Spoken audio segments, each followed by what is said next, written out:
2, 1, go.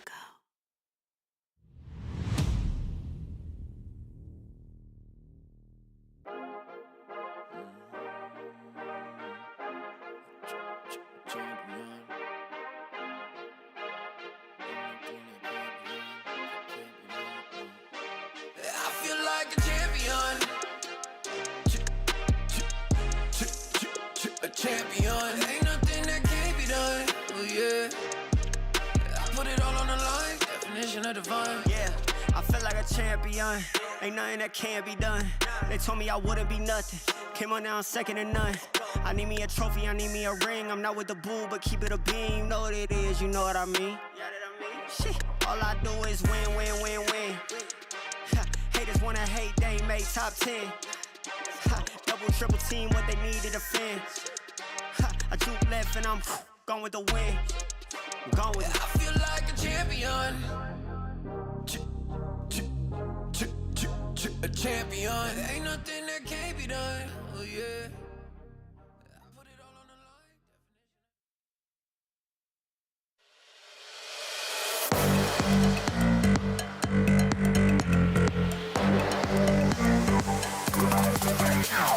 Call of Duty Modern Warfare 3 at the Esports World Cup. It's underway.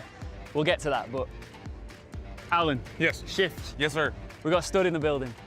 Let's just reflect on how cool the area is first, like the Boulevard. This must remind you of home. Oh yeah, Boulevard City reminds me exactly of home. I'm from New York City, so this is all the bright lights, the LED screens, all about that New York City vibes. It's awesome here. Times Square vibes. Yeah, absolutely. I've been. I don't live there, but I've been. It definitely gives you the idea that this is a community cultural center looking pretty solid. Yeah, I mean, right now it's been taken over by, of course, the Esports World Cup. That's the theme, but outside of that, there's just so much to do. Good food, good music, the vibes are energetic. It's just cool, isn't it? Yeah, I've been having a good time. The good food without question. I'm eating like 4 or 5 meals a day. Obviously, it's good vibes. We've been getting treated phenomenally ever since we entered the building. This place is overall awesome. What stands out to you? Packing calories for sure, my guy. Let's be honest. No, I think that and plus the environment, everyone who's coming together to come actually watch the events, super sick, man. We're pumped. Let's see what the Boulevard has to offer, shall we?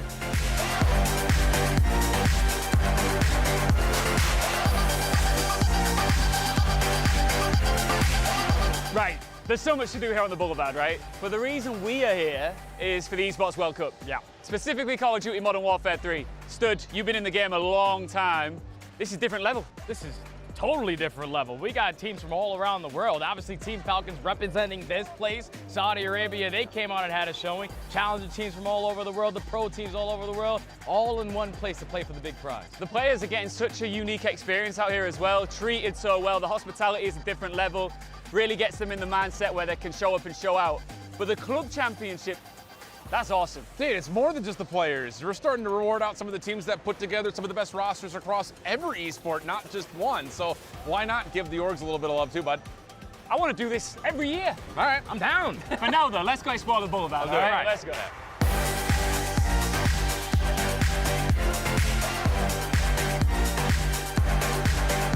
I was thinking, Stud, where do we go to show this place off, right? Too much choice. There's too much choice. There's a lot of stuff to do here, man. Everything is beautiful, bro. Bright lights, a lot of people. It's all happening. Look, Call of Duty's all about the hype, my guy. Yeah. And I'm looking at this house of hype right now. Oh, what do you think? I love the hype. Even when I was a player, I'm always getting hype. Let's go. Bro, you can like build your own shoe? That's crazy. Millionaire if you own that. Yeah. Look at this. Yeah. Wow, I'm real loud right here. Wait, is this like one of those, like you can say like your echo all the way around? Yeah. You stand dead center. Whoa. This is a vibe. Everywhere I look, I see handsome men. Repping my town, when you see me, you know everything. Black and yellow. Whoa. Whoa.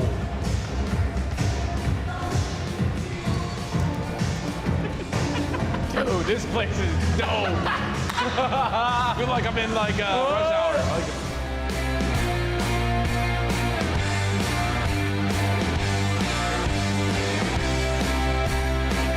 Oh, this is like a wonderland.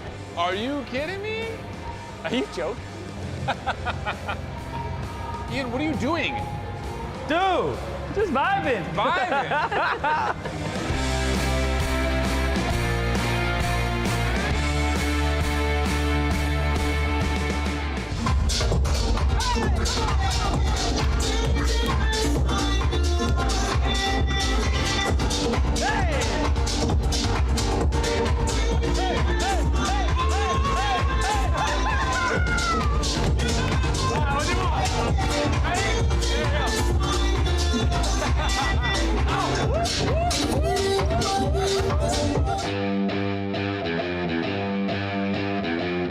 What just happened? That was awesome. I don't know what happened, but it was great. All right, back to business. The biggest and best players in the world have come out for this tournament, Call of Duty Modern Warfare 3 here at EWC. We can talk about the money, we'll get to that, but what do you think of the performances so far? I think we had a lot of expectations for our top teams. And so far, those expectations in some ways have been met. A little bit of drama, but that's what the COD space is all about, man. We gotta have drama. Yeah, there were some challenger teams able to take down a bunch of pro teams. 2 teams specifically left home yesterday, so they unfortunately today didn't have the best bet. All the big dogs making it to bracket. And everybody is scrapping for that huge prize pool, one of the biggest here at the World Cup.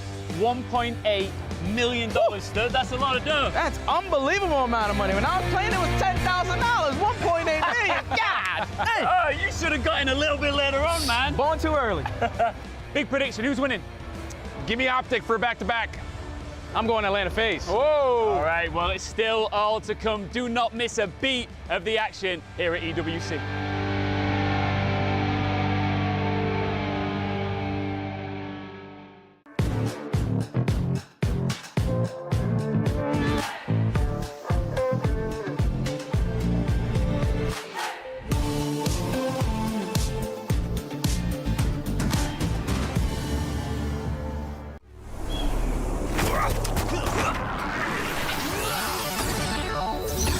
Ready, set, go.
Ladies and gentlemen, we are here at the round table with none other than Optic Gaming.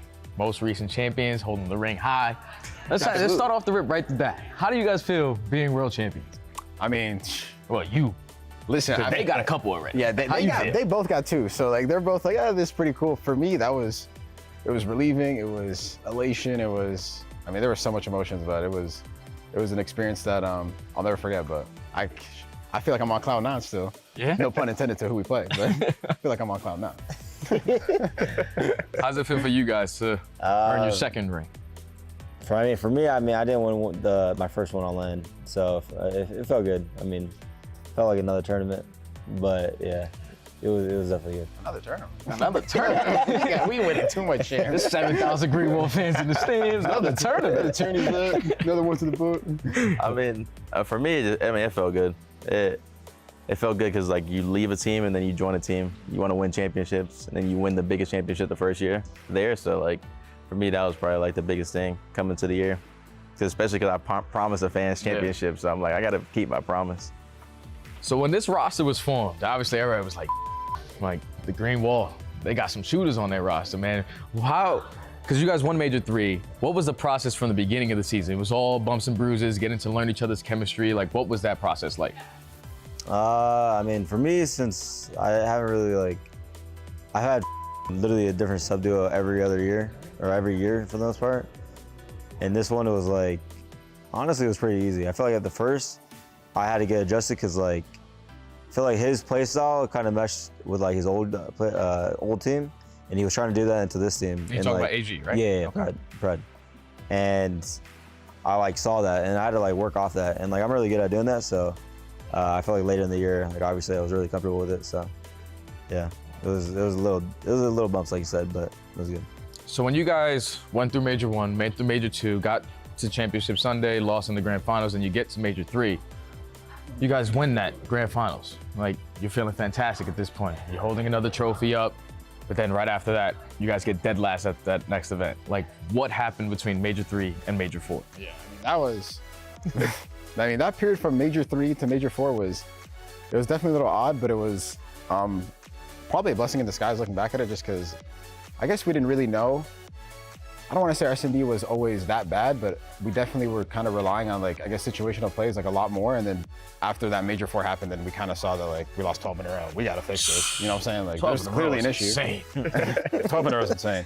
We lost to everybody. Didn't matter who we Even played. Boston, you 5-2 lead, 5-2, 4-1. We losing anything. We not getting to 6 first. That was basically it. And then we kind of realized, okay, we got to clean this up. Our respawn was obviously not the best, but it wasn't to the standard that it was when we won champs in Major 3. And then once we realized we clean up S&D, you know what I mean, make a couple of tweaks in our respawns, we're literally right there. So, but yeah, there was definitely like, after you win a tournament, you're thinking you're about to come back home. Ain't nobody gonna kill you. Everybody killing you when we got back home. Everybody getting a lick. Yeah. Yo, you need 10 points? You need to make the playoffs? Like, no, I got you. we got you. Vegas, boss, no problem. Yeah, you guys can all get it. Who did we beat? Miami? Yeah, it started off. Their first series Miami was Miami. That's what doesn't make sense, because we won and then we literally lost for a month straight. Yeah, it didn't make sense to me because you guys kept playing Karachi Search and Destroy, and I'm like, all right, like this used to be a good map for them. Yeah, we And all of a sudden, SMGs is just running and gunning you guys and fouling and stuff like that. We lost every 5-5 on Karachi. Yeah, it's heartbreaking. No ice. It's all good though. we saved the ice for the last one. So you get top 12 at Major 4. Yeah. And you realize, all right, Search and Destroy's got to be a lot better. Then you get into champs, you win your first series, but then your second series was LAT. I feel like that was the series that gave you guys the momentum, like, we can do this, because you guys ended up doing it in a reverse sweep fashion.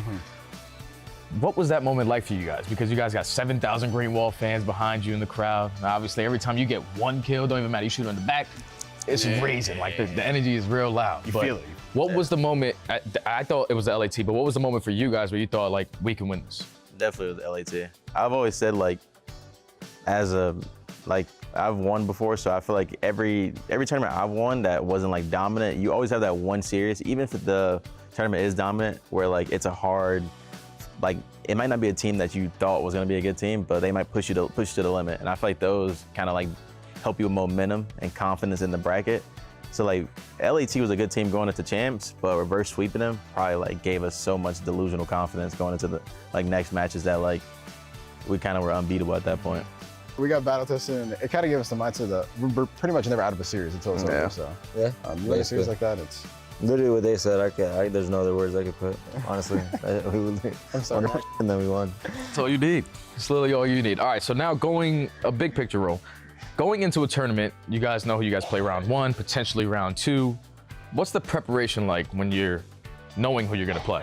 This tournament? No, just like in general. Oh, like if you're going into a general. tournament knowing who you're gonna play, like how do you prepare? It's like you're playing to counter them or you're playing to your strengths? Like what is it? I feel like it's a little bit of both. Yeah, it's definitely a little bit both. You I feel watch like their stuff and then. yeah, I feel like you barely like watch the team's respawns. I feel like you just try to get as good as respawn as you can as a team. You kind of look at like what their better ones are, but at the end of the day, you want to be good at all of them. I think S&D is probably the biggest thing, like figuring out who's their bomb carrier, who likes to do this, who likes to do that, and then you just kind of like go with the flow. Because at the end of the day, COD's all situational.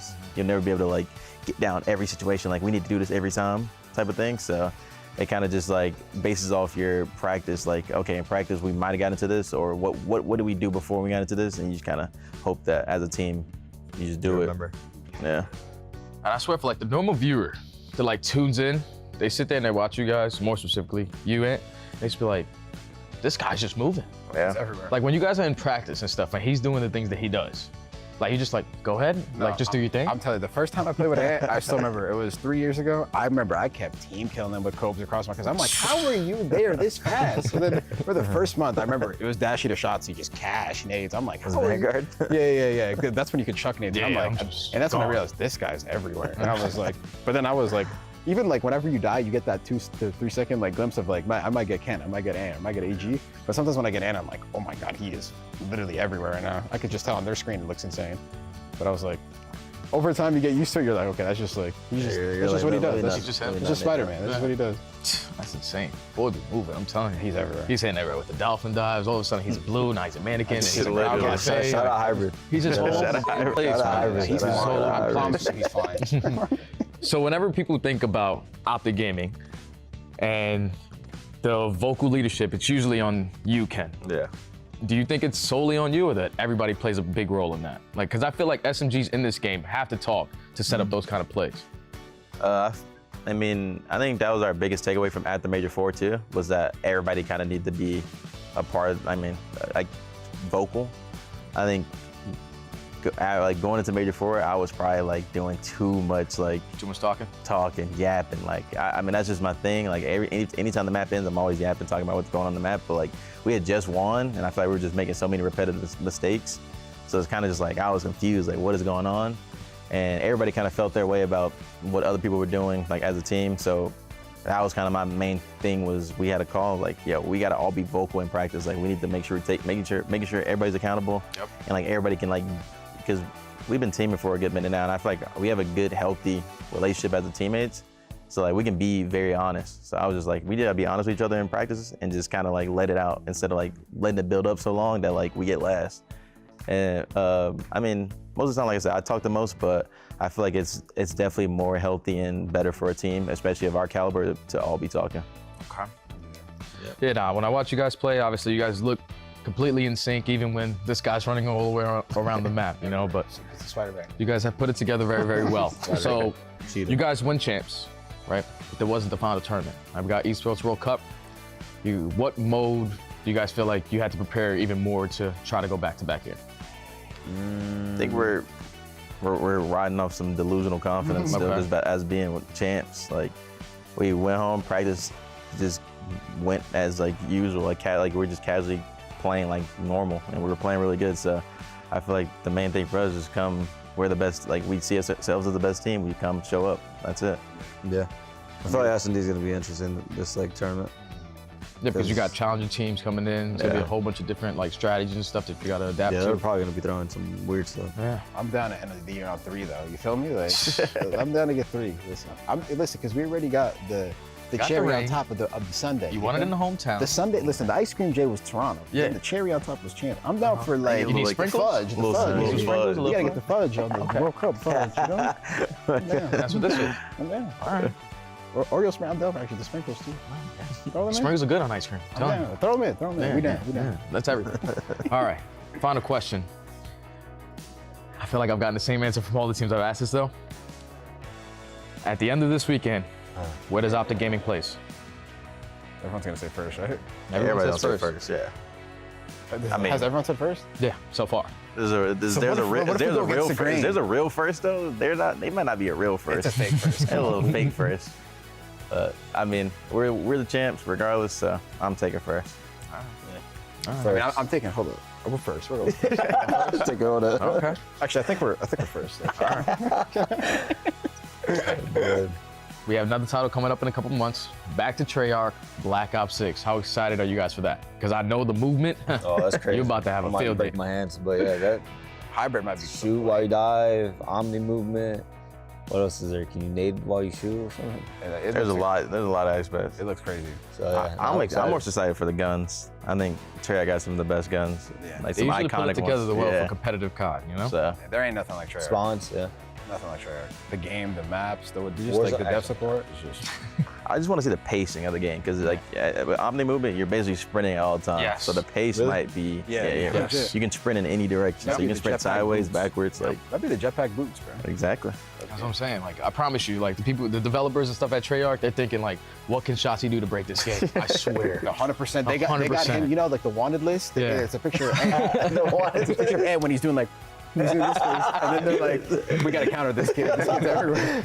How are we gonna do this?" But yeah, I think next year though, I'm so excited. I mean, Treyarch, there's literally nothing like them. They just the dev support. Yeah, the and maps, zombies. the I'm guns. actually like hyped for zombies. Zombies is always fun. They've had 4 years to make this game too.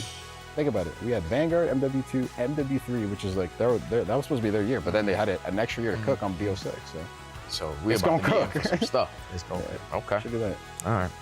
So that is going to do it at the round table with Optic Gaming. Make sure you guys tune in this weekend to see how well they do trying to go back to back.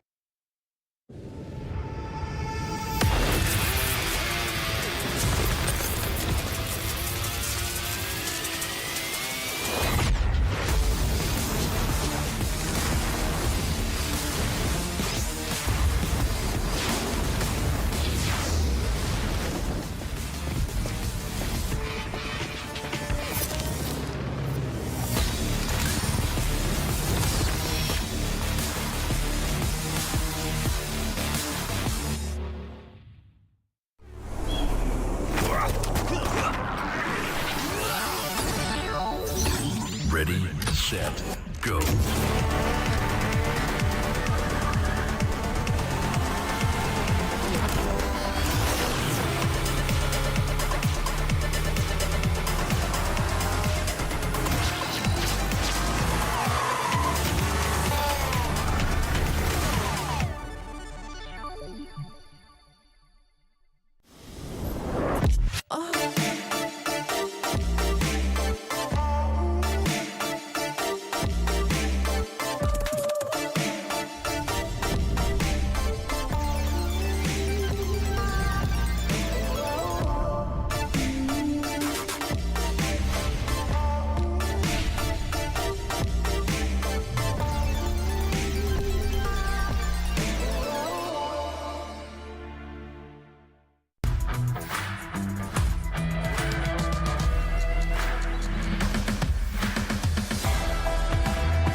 My name is Miles Ross. I'm here at the Esports World Cup with Simp of Atlanta, FaZe. Chris, welcome to Riyadh. How you doing?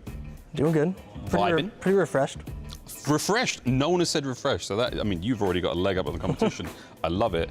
We'll get right into it. You as a player, as an individual, you've got every single accolade that professional Call of Duty can offer. You've had MVPs, championship rings. What does the Esports World Cup mean to you? Is this just another accolade for your trophy cabinet? Oh, I'm super excited for this tournament, honestly. I feel like in my head, this is kind of like the X Games that they got back in Ghosts and I forgot the other game they played, but Ghosts and whatever else they played. Yeah. But, you know, I never really was around to have my chance at that, and I feel like this is one of those opportunities where it's like, this isn't a tournament that's going to happen super often, or at least I don't really know. So I'm just going to treat this as like once in a lifetime. That's a very interesting way of looking at it. It might be around for a very, very long time. It might be around, you know, if it's a once-in-a-lifetime experience. I mean, I hope you put the best in.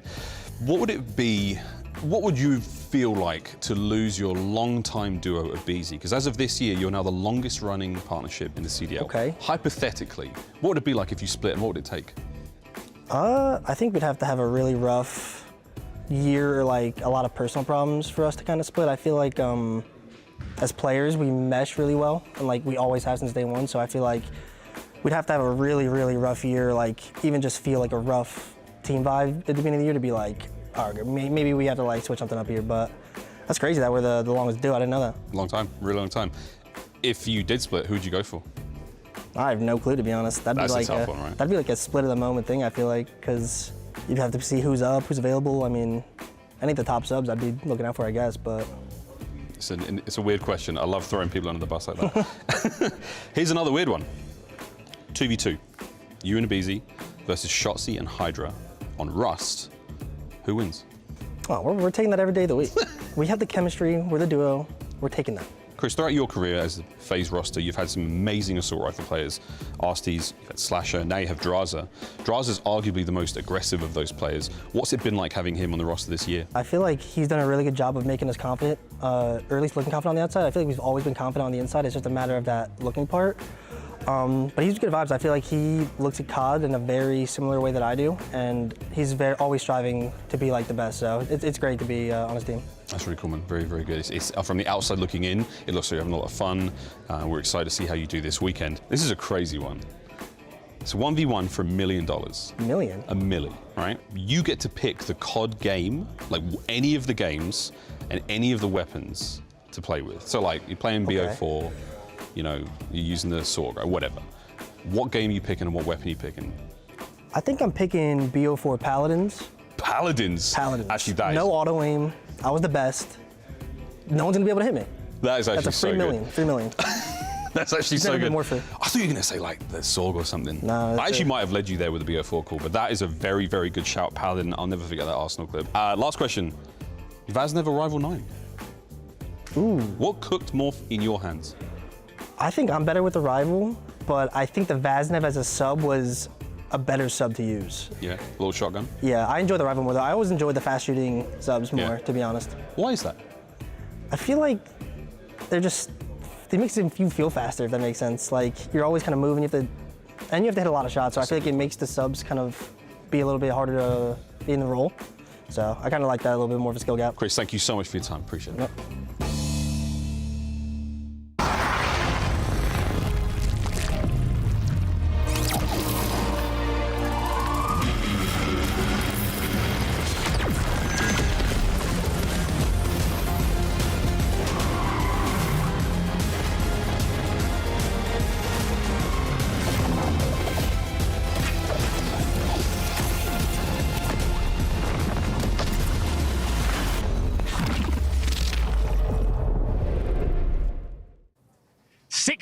Call of Duty Modern Warfare 3 teams arrived in Riyadh, Saudi Arabia with one mission: to prove that they are the best in the world. And now we're down to the final four. World champions, elite challengers, and undefeated megastars looking to make history.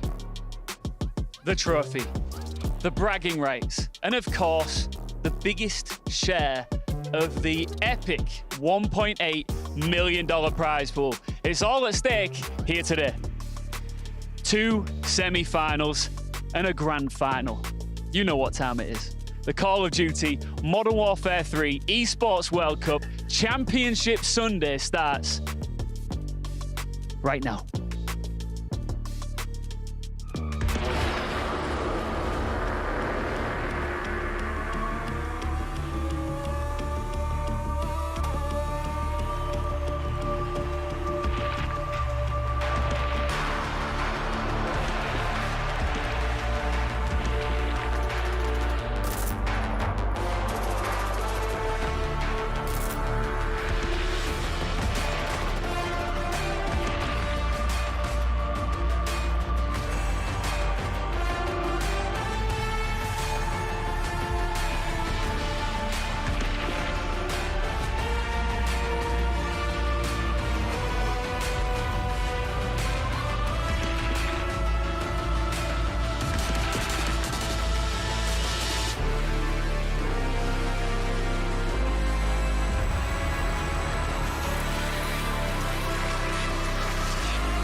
The day we've all been waiting for is here.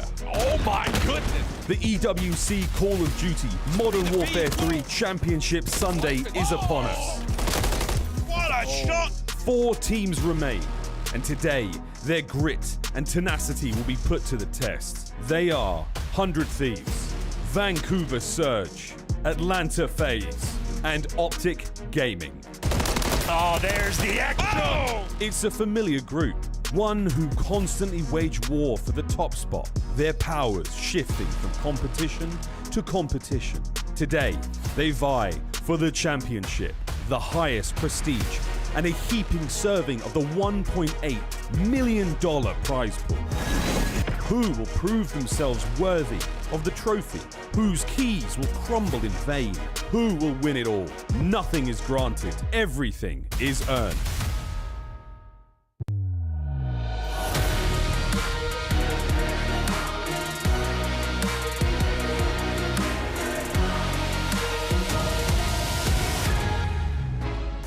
Hello, everybody, and welcome back to Riyadh, Saudi Arabia. I'm your host, Chris Puckett, and we are here for Championship Sunday. Before we dive deep into what you're going to see from Call of Duty, we got to reflect on some history made. And to bring you some of this news, we've got Clayster, the 3-time world champion, and of course, the Emmy-nominated duo of Alley Cat and Nameless.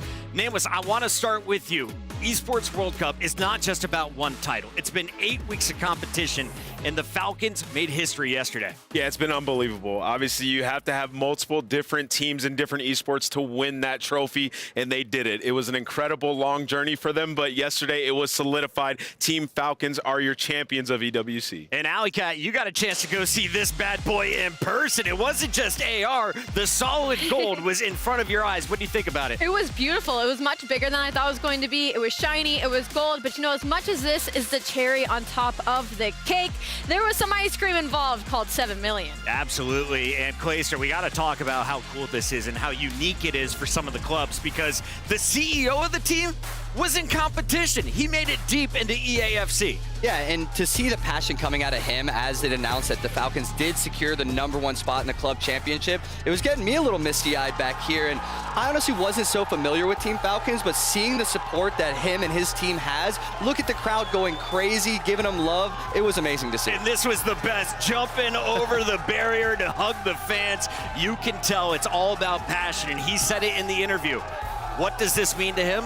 They get to keep the trophy here in Saudi Arabia, a lot of pride, and of course, as Ali mentioned, the $7 million that goes to the top dogs. And it's crazy to me because he was mid-match. He was also competing at EWC, and you just know the pressure was so high knowing that while he was playing, they were going to solidify that first #1 club place. And you can see everybody here in Saudi Arabia and Riyadh celebrating. Just a huge feat here at EWC. Congratulations to MS Dossery and the Team Falcons. They are officially our club champions for EWC 2024. You got to think, after people seeing what Team Falcons have done, they're going to have to make some better rosters next time around for EWC. The competition will only get better. Team Falcons, your champions. Today, though, on this stage, we are focused on Call of Duty Modern Warfare 3, the final day of competition for this title, and they'll be playing once again in our Amazon Arena, Clay. Yeah, I would say it's the biggest and best stage we've ever played on. Maybe not in terms of crowd, but in terms of the actual stage, it's amazing what they've done out here in Riyadh, and I can't wait to see if we come back again. Ali, and of course, there was some serious money for the club championship, but not a bad week of work. $1.8 million on the line, and for the teams that are remaining, they're already guaranteed 160 grand. You're already taking home some cash, but at this point, you want to get greedy, right? And I'm sick to my stomach thinking about Optic Gaming could go back-to-back and just run the rest of the league's pockets. Big shout out to everyone who tuned into the watch parties, those of you on our main channel here who all tuned in for arguably the greatest day we've seen at EWC. So many Game 5s. We had 100 Thieves, though, the big surprise for me. Yeah. Let's take a look at the bracket and highlight how they got here. Clayster, you saw this one coming. You said 100 Thieves were going to take down Toronto Ultra. They're now playing Vancouver for a spot in the grand final. After their champs run where they did get top 4, I expected it. They kept their team together. They kept that confidence, that camaraderie between themselves, and they're showing it here at the EWC. They're going up against Vancouver Surge. It's going to be a tough one, Chris. On the other side of the bracket, we have Optic versus FaZe, but I want to dial in on Kremp and the boys from 100 Thieves. Kremp getting blown out in map #1 by Toronto Ultra. but it was his search and destroy that changed this series on its head. Yeah, Kremp was unbelievable, finding so many first bloods. And when you talk about that game 2 search, they were down in that map. Kremp rallies back. He was 3-6, ends 10-8 with 3 first bloods. And then on that last map, once again, Kremp and Ghosty take over to get them the win. That is one of, I think, the best performances we've seen from Kremp. He obviously had a slow start when it came to the respawns, but he showed up where it mattered in the search and destroy. He had been an inconsistent player throughout the season, but he showed up when it mattered. And my favorite thing is once we get to the key crush, like it's a triangle, the triangle of death continues for Toronto Ultra. 100 Thieves beats Toronto, Toronto beats Atlanta, Atlanta beats 100 Thieves. So now with Atlanta's Achilles heel in Toronto being knocked out, they are in a really good spot moving forward. And a huge shout out to Byron Plumbridge. He played on the Royal Ravens last year. They were the worst team in the league.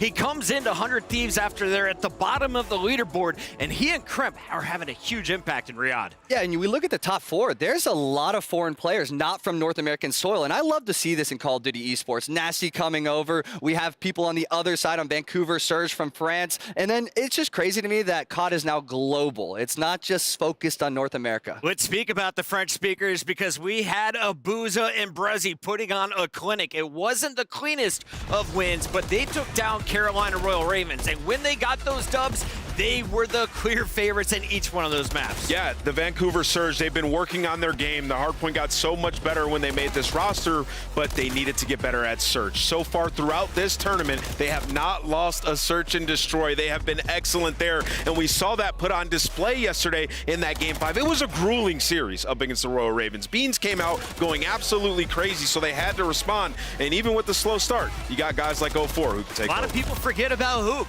The man is a champion across multiple titles after coming over from Halo here in Call of Duty Modern Warfare 3. People are kind of looking at him as an underdog. Hook has been all smiles since he's arrived here in Riyadh. I don't know what it is about Hook, but there needs to be a documentary made on this guy. He's had an incredible career throughout multiple different games, world championships, and now making a name for himself on Vancouver Surge. I was a little surprised that Surge stuck together after Call of Duty camps because they bombed out there, simply put. But they came out here, they're showing why they stuck together, fighting for a spot in the grand finals, and maybe going for that 150K in their pockets. And shout out to the rookies, Abuza and 04 in the running for Rookie of the Year after beating Carolina. Abuza said, "That's my Rookie of the Year." 04 says, "That's my key. It's my turn to crush you."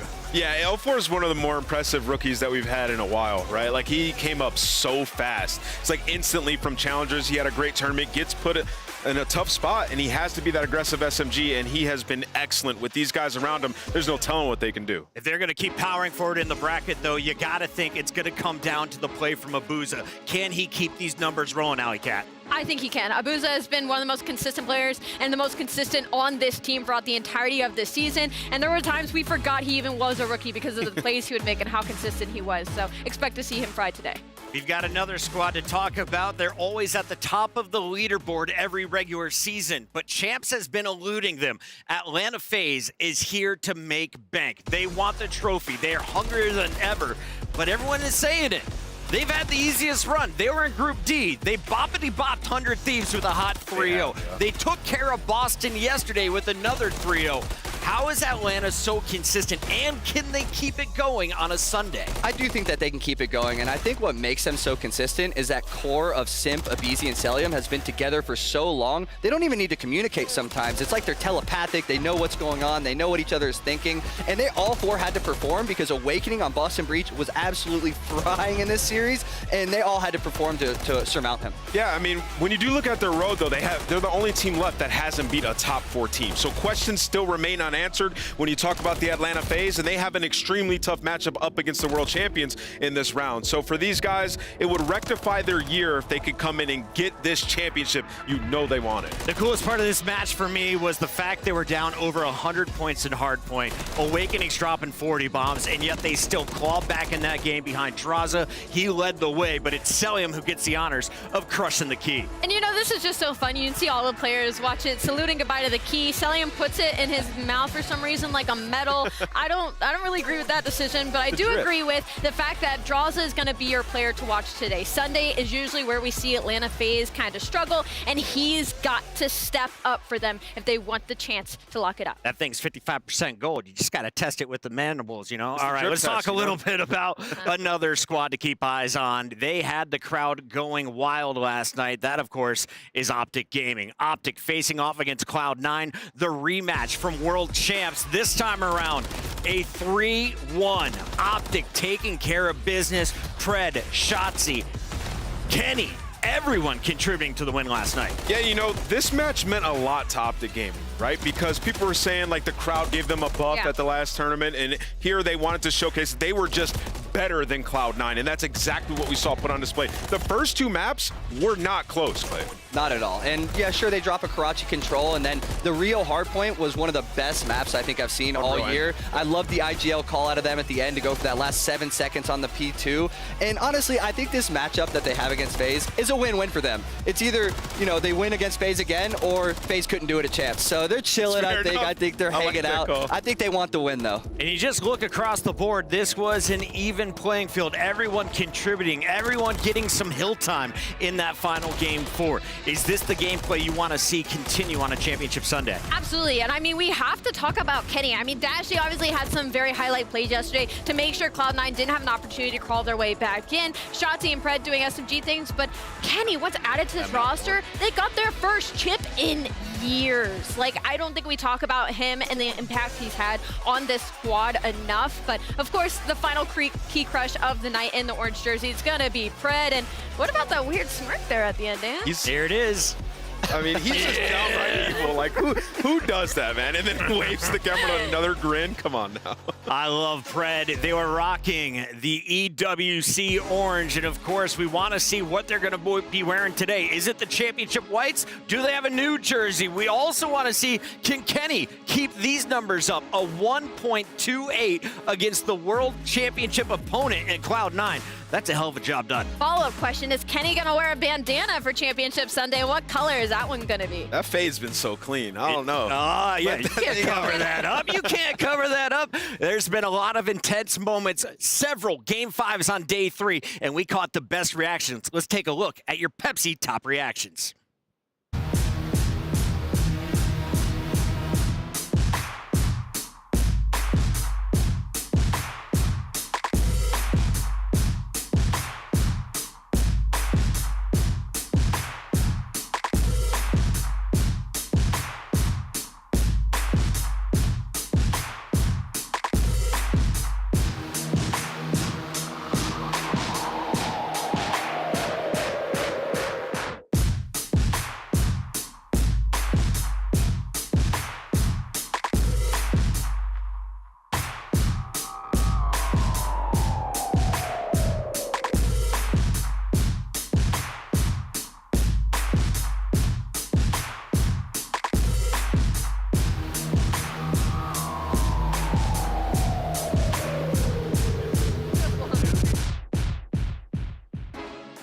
There is the emotion poured out on the stage, the elation, the disappointment today.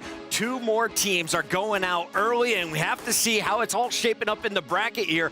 Optic Gaming, if they're able to win back-to-back tournaments at Worlds and now here at EWC, without a doubt, has had the hardest run. Absolutely. They've been playing top teams throughout it. I mean, we look at this upper bracket. They had to beat Cloud9, it was a Champs Grand Finals rematch. And now they're going up against their Kryptonite and Atlanta FaZe, which has been a tough matchup for them, Matt. I mean, people have won back-to-back majors. People have won a major into COD Champs. Who has won a COD Champs into the biggest international event of all time? Nobody. This would be an incredible feat for them. Truly one of a kind, and Optic, you know they want it. And of course, on the bottom half of that bracket, it was Vancouver Surge winning their group, sending Cloud9 to the top half. They get rewarded after winning over Carolina Royal Ravens. They have to take on 100 Thieves, who bounced one of our big 4 in Toronto Ultra just 1 day ago. Here's a look at the schedule. Screenshot it because it's bright and early on the East Coast, 10 a.m. We, of course, are going to see Optic versus FaZe on the first battle. E-Classico, we call it nowadays. And Clay, let's start here with Atlanta FaZe. Everyone knows Optic, but no one has been singing the praise of Atlanta FaZe. Why? They haven't raised a trophy since Major 2. Yeah, and a lot of people keep criticizing us for calling them one of the best teams in the game because they did bow out of champs early, but you can't count FaZe out. These guys on the other side, they're just so talented. They're so put together, and I think they're so well practiced. It's going to be a tough matchup for Optic. Ali, for any of the newcomers coming over to Call of Duty, please break down this trio on Atlanta FaZe and their X Factor. Yeah, of course. Simp, BZ, and Celium have been together for years now. But on the other side, for Optic Gaming, they had to kind of shift their roster because their main superstar in Scump had retired, right? So they bring in Kenny, they bring in Pred, and now this roster is winning championships. The issue, though, is this matchup is not the best for them on the year. 1-6 versus Atlanta FaZe. The last time they beat them was Major 3 months ago in an elimination final. Ali, they are wearing those championship whites. And we don't see a bandana on Kenny yet. Nope. Maybe it's going to come on when he comes on stage. But I know when he's gotten them headphones and it's some A-Boogie. Dashie is ready for today. If you know, you know. And to Ali's point, yes, Optic have struggled up against Atlanta FaZe. It's the one top team that has had their number 15-5 in the respawns. There's no game mode where Optic have had the edge up against Atlanta. Clay, when you look at this Atlanta roster, who is going to be the biggest threat to Optic? Who can get in their way of back-to-back championships? You got to talk about Abizi. He's the spearhead of FaZe, and he's the one that's going in first. He's popping those multi-kills. He's literally imposing his will on the enemy. I need to see a great series out of Abizi to see them take away this match. And for Atlanta FaZe, this is everything, right? They come into this, they're going up against Optic Gaming, a tale as old as time, and they know they have the edge. Like I said, 1-6 on the season. And Atlanta, they're undefeated right now when it comes to EWC. Simp and Cell, personally, love this matchup. They're both rocking a 1.12 and a 1.15. And as well for Atlanta, like, they come into the series, they have to play these guys all the time. So Atlanta, they're feeling confident. You look at the maps and modes. The only thing I have to say about this is I don't love that Optic Gaming gave Atlanta FaZe the invasion control. They're not only stronger in defense by 20%, but they're 21-5 on the season. You know what it feels like with the numbers and all the stats stuff when you look at this matchup?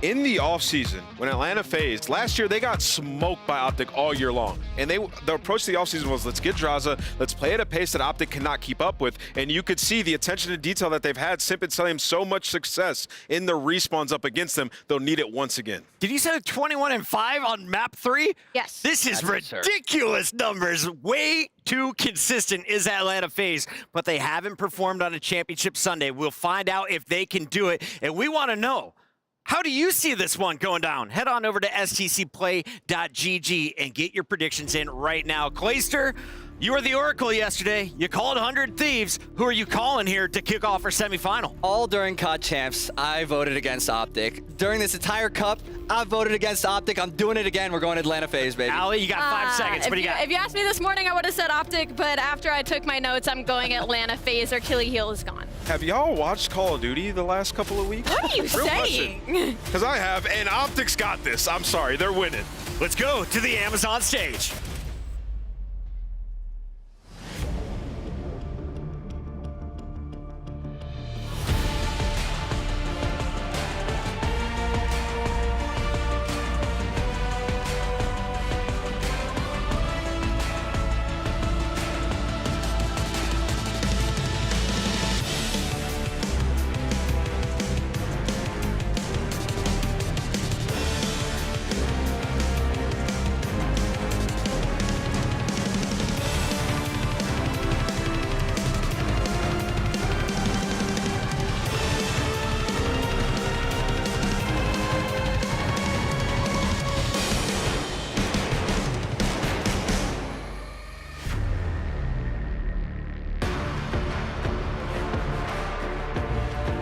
Ladies and gentlemen, welcome from Amazon Arena in Bolivar City, the heart of Riyadh.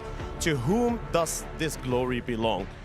In our 4th and final day of the Modern Warfare 3, we are here to find out at the Esports World Cup. I'm your host, Kiali, alongside the amazing Barney Banks. The end is in sight. The moment. The trophy. $1.8 million. 16 teams began this journey and just 4 remain. So please join me in welcoming your first semi-finalists to the main stage. Bitter rivals since the dawn of Call of Duty Esports. It is Optic Gaming and Atlanta FaZe.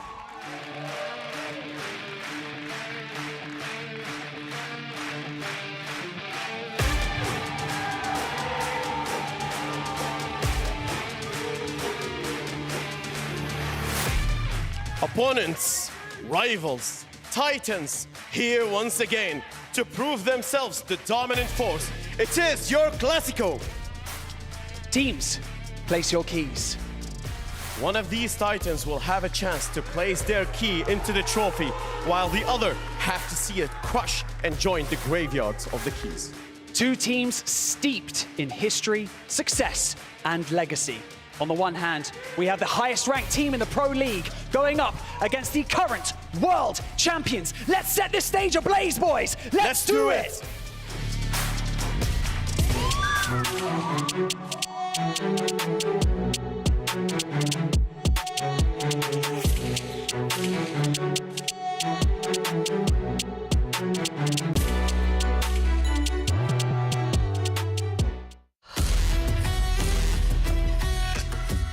We can set the world on fire.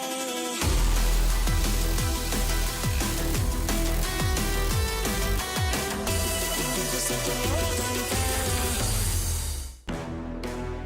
fire. Welcome back to Riyadh, and there is no match more fitting of a Modern Warfare 3 event than Optic taking on FaZe. My whole chip with me, of course, I've got my man Jay Stud. The champs whites are out. Optic looking to go back-to-back in world and international events, but FaZe hasn't dropped a map yet. Yeah, FaZe are undefeated, but you heard the Des touch on it. It's basically been a fairly easy road for them. You get taken care of, you take care of the 100 Thieves players, clean 3-0. Then you wake up yesterday, you got to spawn up against Boston Breach. You have Celium doing whatever he wants, clutching 1v3s, a clean 3-0. So they have a flawless map count at EWC, sitting at 9-0, but this is going to be their first true test. And the thing about it, and you can see it in the pregame stats, in terms of how this matchup has gone in this year, and also, by the way, last year, it has been dominated by FaZe.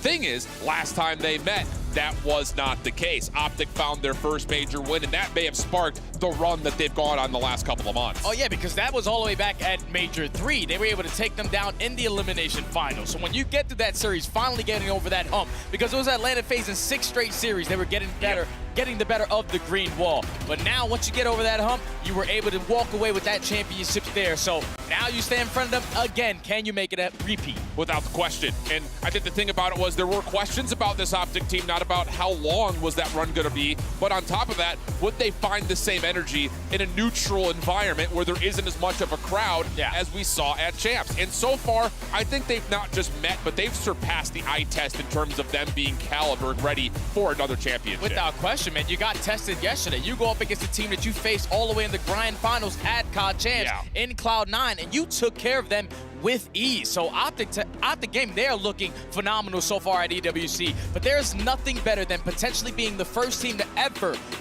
do something. Here at the first time at Esports World Cup, you want to be the team to be the first one to walk away with that championship. Well, inject this immediately into my veins. I think for some of you out there in the Western world, that's going to be right next to the IV that's pumping coffee into it. So why not let a little bit of fuel get on in towards this first semifinal matchup? We're going to have a Karachi hardpoint as well. We're not starting slow here, friends. We're going to jump right on into the action and see how hot these teams really are. And this is going to be mixy, man. Obviously, Atlanta FaZe, they came in with the game plan to say, we're getting rid of 6-star everything. You're not going to get a bread and butter hardpoint for you. And the mind games that they played for that map number 4 in sub-base is definitely going to catch Optic Gaming off guard. But here we go into the map number 1, Karachi hardpoint. Let's get it on. Let's get it on, brother. It's going to be Optic and, of course, the green. FaZe in their natural white as Abizi over the top of the rubble. Not able to find the first contact. Good high ground control early for Optic, leading to some very early time. Yeah, a lot of pressure, a lot of aggression through the middle of the map. They find the initial couple of kills, so they're still soaking up this time. You have control of top 3. The rest of the players from Atlanta FaZe realizing we have to apply this pressure here, but Optic Gaming effective on the trade, soaking up that hill time again. And you've already got Pred hitting a bit of a route over, through, and around the middle of the map. Now putting some focus for FaZe to have to worry about the scrap and win the rotation to new. And Pred has gone completely unguarded. Simp completely surprised over the top of the jump wall. Pred just being a menace to the backside of the spawns for FaZe while they still earn every single second on one. And that's going to be 2 players from Atlanta FaZe already spawning across the map. So now with Beezy, the last man standing in towards the cafeteria, he is going to fall. And that is a flawless start to this hard point. You're able to get 31 seconds at the P1. You win the rotation over towards new. Now you can continuously run up that score. Well, now you've got an opportunity for Optic to just be very comfortable as well in front, especially with Kenny finding the first kill. Shotzi in the corner, not stunned by that. I mean, that is making direct eye contact with the stun grenade and just ego challenging, saying, stun me if you want to. Chachi just know all the spots, man. Oh, all man. the cheese spots, he's taking advantage of it.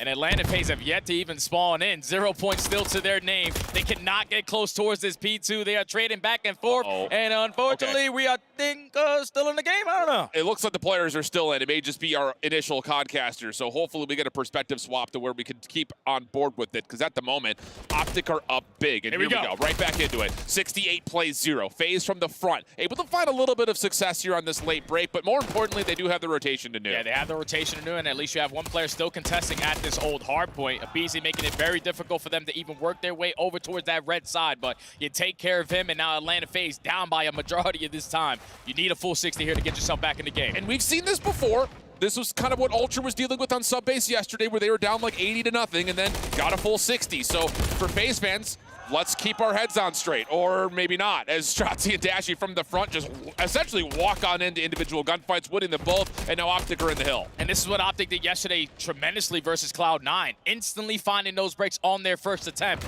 Atlanta FaZe's setup was not too strong, and it seems like they are not ready for this day.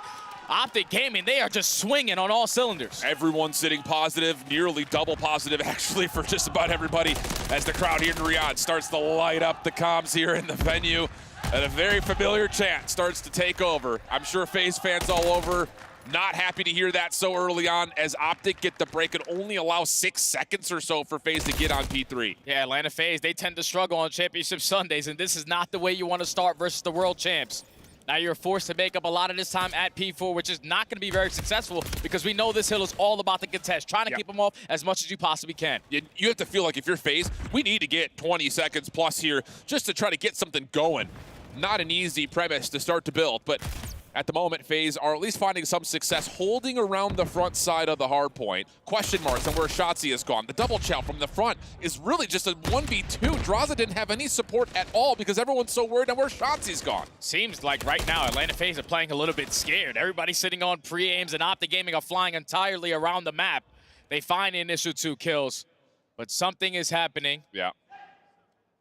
And that is tough. Yeah, I was going to say, in the player cams, every time we were swapping to a FaZe member, it looked like there was at least someone turning around trying to talk to one of the refs. So Optic are still locked in and going, but FaZe have apparently had some issues. So we'll see how things unfold. You can see that Optic is still playing this one through at the moment, but one of the FaZe members on the side looks like Draza is already out of the picture, and there are questions, I think, about Abizi, because that was the one I saw his perspective. He was looking behind talking to the ref while they're in the middle of that P4. Yeah, obviously in a 3v4 scenario, you're not going to find a lot of success if you are Atlanta, but that's got to be a tough pill to swallow right there if you are Optic. You came out of the gates ready to rock and roll. You were dominating around that mid P1, successful rotation over towards P2, and then an instant break on P3. We eventually would figure out what the hell happened, but yeah, that's got to be tough. Yeah, it definitely felt like there was something off about how that map started. Not just saying because the score was so lopsided, but like I said, looking at the player cams, it did look like there were a couple of FaZe members that were trying to grab the attention of the refs. So we are hearing from production that there will be a full reset here in map number 1. It looks like Pred's not particularly pleased about that, but I think the thing about it is, you know, obviously there's been a lot of conversation around the topic over the last 48 hours, is you can't let that mentally stir if you're sitting on the stage right now. You just got to be like, hey, we're beating the heck out of these guys. Let's just keep doing it. Yeah, you just came out firing. You got to continue to have that same exact mentality. Keep that energy up.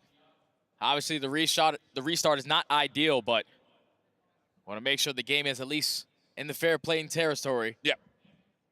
So eventually when we get back into it, we'll be ready to rock and roll in that map number 1. But take a look at the numbers between both the ARs on the side of Atlanta FaZe so far throughout this weekend. Celium is sitting at the #1 overall KD at EWC. This is specifically about their hardpoint game. 1.34 for both of your ARs. They are shutting down those lanes single-handedly. Well, when we were sitting here just on the desk prepping up, you even pointed out that it's not just the fact that Celium's pulling the top KD. he's actually finding some of the most in overall engagements for his squad. So it's not just him holding down a lane, finding hard point time, and winning 1v1s. He's getting in the mix and succeeding there as well. It's because after the performance at Champs, getting a top 6, everybody's looking like, what the hell is going on with this FaZe roster? And when you're looking at Celium, he tends to play a little bit slow at times. Sure. It looks like he took all that criticism. He came into this ESWC tournament with a different mindset, and he has more kills than Draza, 12 less kills than Ibiza, and you know how fast Ibiza plays. Yeah, I mean, you can kind of even see it here, just looking at the ARs overall. Their kills per 10 minutes is actually up there with a lot of the SMGs. So they're finding the engagements and they're coming out on top more often than not. And a 1.34 for both of them is unreal to think about, especially considering that, you know, later down the road in this series, we will see probably a sub-base hardpoint. So you're looking at both those two ARs to take control there in particular. Yeah, and the sub-base hardpoint is what I had circled when we got the maps and modes in, because you weren't really seeing Atlanta FaZe all throughout the season play sub-base. They played it in the beginning of the year. They were awful at the map, so they decided to be like, okay, this is going to be our auto veto. But then you put in practice towards the very end of the year to prepare yourself for moments like this. Optic are sitting at a 13-2 record on that map. Yeah. You weren't expecting Atlanta FaZe to actually pick sub-base in map number 4, so obviously they got something stirring in the pot. And that's the thing is, like, we're long gone away from the conversations of FaZe are playing sub-base to work on their map pool. Yeah, I mean, last day. But the thing about it was, and I think the desk had brought this up at one point in time when we started to see sub-base here this weekend, was this was a map that FaZe has looked good on in the coming months before we got to Major 4 and, of course, to Champs. It just felt like, okay, this is something you can put into the arsenal. It does feel a little odd to pull it out here versus Optic, but like you said, they've got to have something on the cooker here. And I think the game plan was to not allow the SMGs to start roaming around the way that Optic loved to do. You tend to lose track of Shotzi. Same thing could be said with Pred. We even saw it early on before that map number 1 restart, that Pred was getting behind enemy lines, finding a couple easy kills, and that's why you want to play those bigger AR maps. Yeah. So you can dominate those power positions and then account for everyone. Yeah, that's a really good point. I mean, we heard about the conversation of we want to put teams on X map or Y map to avoid their SMG line, force them to play ARs, and now all of a sudden it feels like you've got FaZe essentially considering the same respect territory here, especially looking at the entirety of this map set, because a high-rise search, an invasion control, another sub-base hardpoint, and then an invasion search. So it's like wide open, long AR dominant maps. It looks like they're trying to really unfold what we've already seen in the stats, which is Cell and Draza having good performances this weekend. And that was the discussion of why you brought Draza into this lineup, because all of last season, Optic were destroying Atlanta every single time that they matched up. So they pick up a player like Draza to keep up with that pace. And ever since then, it's 6-1 this year in favor of Atlanta FaZe, dominating in the respawns, 9-4 overall in the hard points, 6-1 in the controls. The S&Ds could be up in the air, sitting at 6-4 overall. But Atlanta FaZe now, this season, have had their number. Yeah. But this is going to feel like a very different series compared to the ones we'd seen previously. Because they're world champions. Well, there's they're coming in with that delusional confidence, like, we are the best. You guys got to take us down. Well, I think the thing on top of that is there's no 6-star. There's no Vista. There's no Rio. I mean, those were some of the most played maps, depending on what mode you want to look at, between these two teams all year long. So this feels like a very fresh take in terms of how they want to square up today. Yeah, if you talk about the S&Ds that they played all season, it's basically been high-rise and invasion in every single series. One time was a slip-up where they throw in a Rio, but they're going right back to the bread and butters. They have played each other multiple times on all of these maps. Yeah. Just who's going to perform better on the day. Yeah, it's going to be a fun one, man. It really will be. It looks like we are loading back in. Yep, and that's it. Here we go. Let's just get the fresh restart. Hopefully there are no more connection issues so we can just get the full value of these two teams duking it out with one another. Similar routes for both squads. Draza able to find the opener, but again, Optic hold control of top third, and that's enough for them to clean up the following 3 kills. Yeah, restart ain't gonna change nothing. Optic Gaming able to find every single kill. Last player alive is gonna be Celium, but just gonna put down a couple shots, try to open up an avenue of attack for his teammates to apply pressure on it. But it's still Optic Gaming soaking up this P one time. Yeah, good shots from Cell over towards Red. Simp able to follow up as well, keeps the hard point neutral. But again, this top third position, oh mercy. You put Draza or Dashy up here, both you assume will dominate. And that has been the case for Dashy, off to a 4-0 start and now working on rotation. Yeah, now with only 10 seconds left, Atlanta are forced to cut their losses, set up off that rotation over towards Red, because there's a lot of pressure from Optic Gaming. Through that front side, they're able to take care of Shotzi. Kenny's able to find that trade, but Dashy on 5 in a row. Can he earn an early cruise? Wow, clean shots over to the back bar, heady onto Celium. Simp finds the trade, but it comes at the cost of the cruise missile and the rotation being lost. P2 opens on up. Pred holding the MCW, looking to see if he can control this back jump wall, but the rest of FaZe through mid-map starting to come back on through. Simple drop. Shotzi also finds one at Adraza, and there is no break here for FaZe. And this is basically the same exact thing before the Copy restart. paste. Optic Gaming just coming out swinging, this time with a cruise missile to their name. Pred was 4-0. He's already 4-0 again, making it 5 onto Simp. He's ready for the pressure through the back alley, and with only 30 seconds left, Atlanta are forced to hit this rotation. You cannot commit for this junk time here. We could argue that this second reset is actually better for Optic than it was the first time. They get essentially a full 60 on P2, and they've got members over towards 3, so no requirement for the break, and there are no kills to speak of anywhere for FaZe. 1-5, 1-6, and 1-4 for BZ, Draza, and Cell. So now we're up by 60 points. We have 2 cruise missiles this time around to go with it, and we run the rotation over towards P3, so the scoreline might be the same exact thing. As now Optic Gaming continuously running it up. You are forcing Atlanta FaZe to work their way through Coop. Celium trying to challenge through the middle of the map, but Dashy's shooting like that. The team shots coming in. Optic are just dominating. This does not look like your normal FaZe versus Optic matchup. Absolute domination from Optic Gaming. Pistol out for Dashy. Not going to be able to find the last shot needed to take down Cell, but it's 85 to flippin' 7.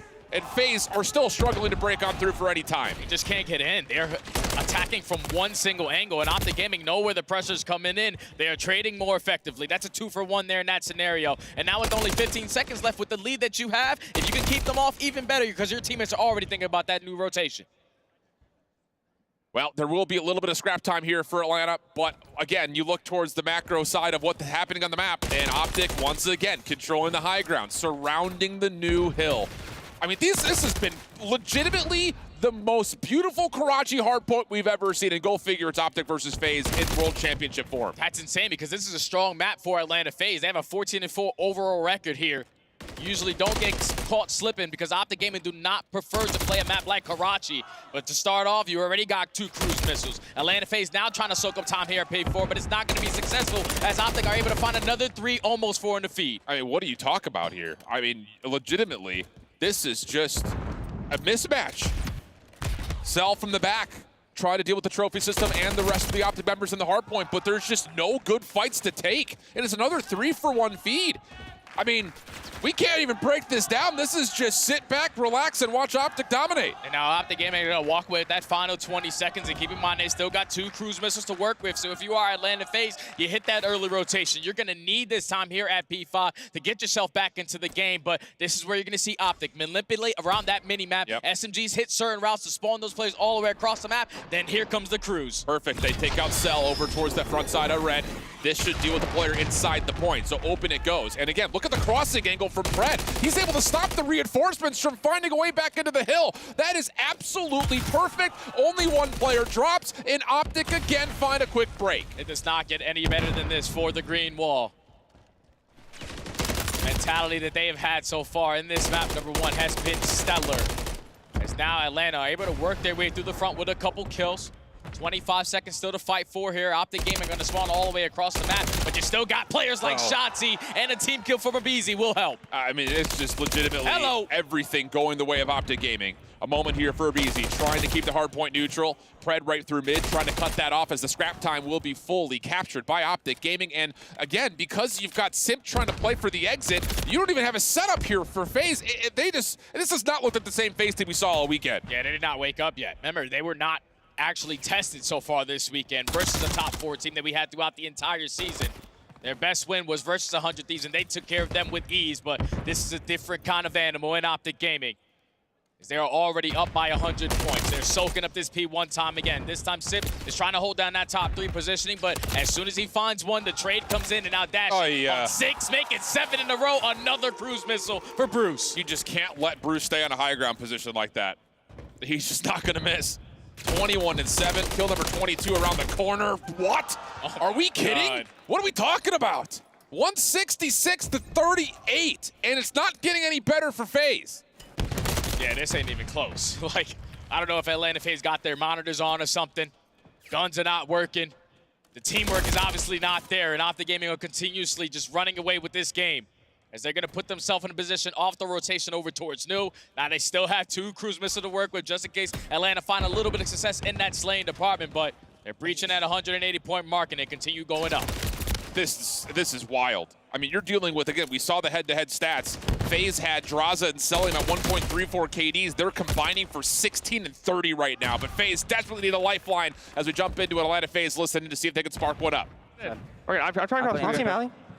I'm crossing. You want top plat on me? I'm Alley right now. No, with yours. Kenny top plat on me. Or top stat. Alley dead. Kenny top stat. Kenny top stat. Out of play. Side door dead. Hop now. top stat. Kenny top stat. Hop weak. Kenny flat. Up top, AG. Bring this shit back. Back door cross. I'm trying to get left control. They can get past me left, okay? They can get past me AG side door. I'm playing third. They can be tools. Okay. So I have to get time though. Side door. A left. I got 2 on it. One's Archer's going red. Archer's going low red to 10. Dead. Nice, good job. Let's go, boys. Come on. Let's go. Weak. One shot. He's going to step out. I hear you. Yo, we can break him down right fucking here, right? Everyone guarantee one. I don't have a trophy. I'm pitching him. Listen, I'm playing deep. One top red on me. He's streak. Try to get to time, bro. Yeah, I'm trying to. One's middle, mid lane, Ken. And one's top red. One's pitching top red. Yeah, answer. How many dead? That's on red. Answer at tomorrow. He's taking it around, Tyler. He's middle spot. In the back. Spot weak. Back door. Back. Pitch your back door. Back door. I'm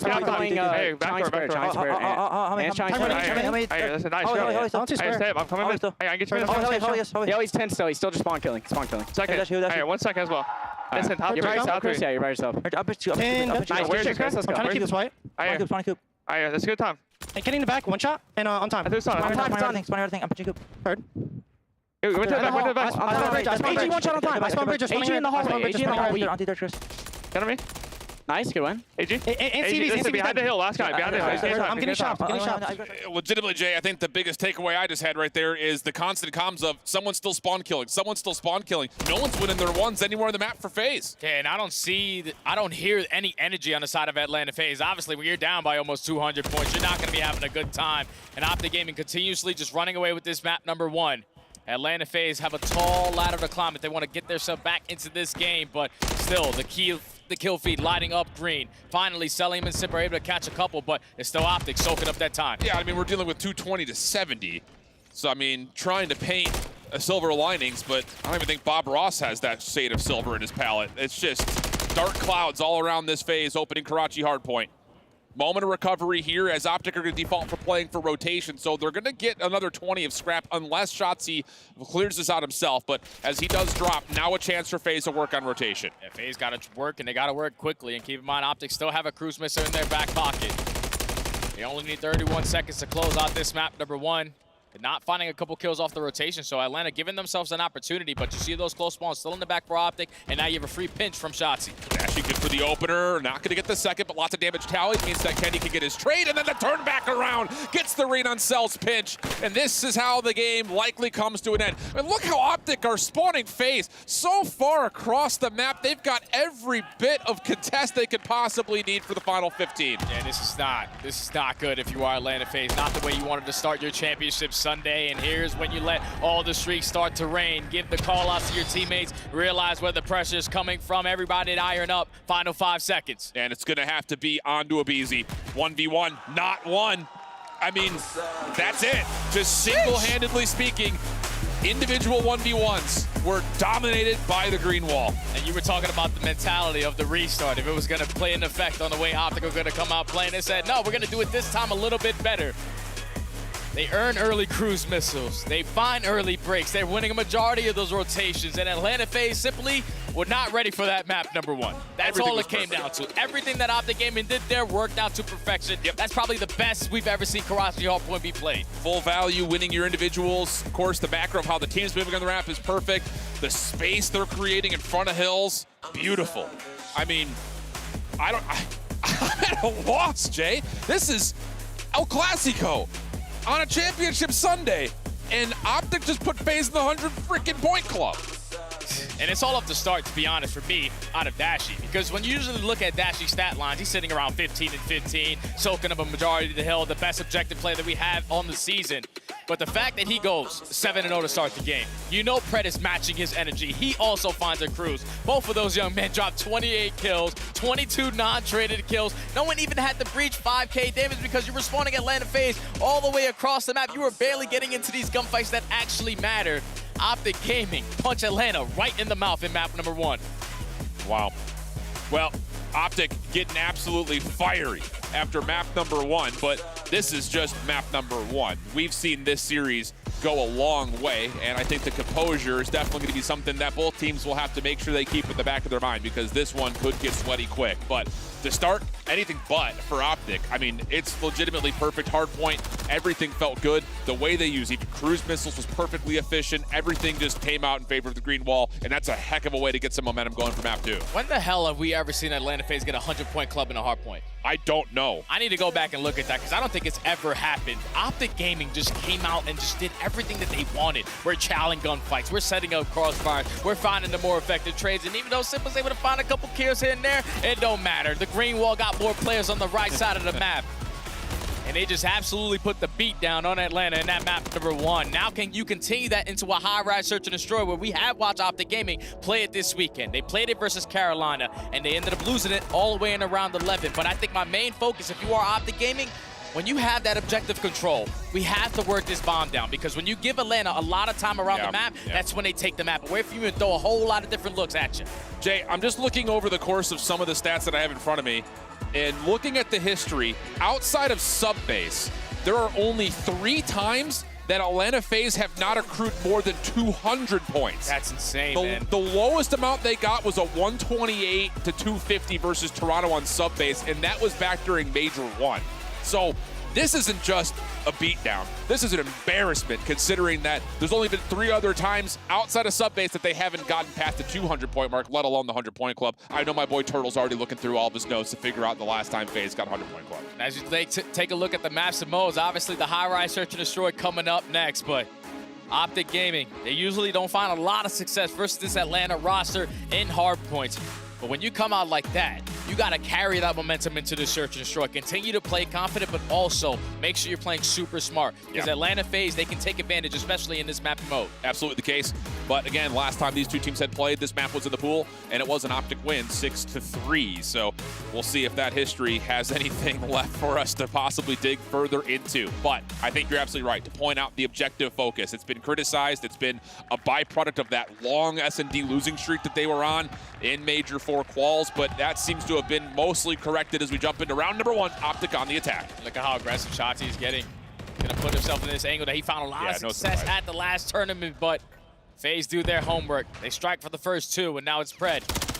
And his teammate Dashy left to clutch on up. Surely Pred doesn't get out of here by himself alone. And we'll just see, oh, what did I say? There we go. So the BC's on a crossing angle, and he will eventually finalize the kill, leaving it now just down to Dashy for a 1v3. Bomb is close by, but it is in the underground, which is not going to be easy for Dashy to collect, especially for FaZe's position. He's going to check the right corner, though, for at least the first kill onto BZ. Also able to walk away with his life. One of the most clutch players that we had on the season, now in the 1v2 with 35 seconds to go.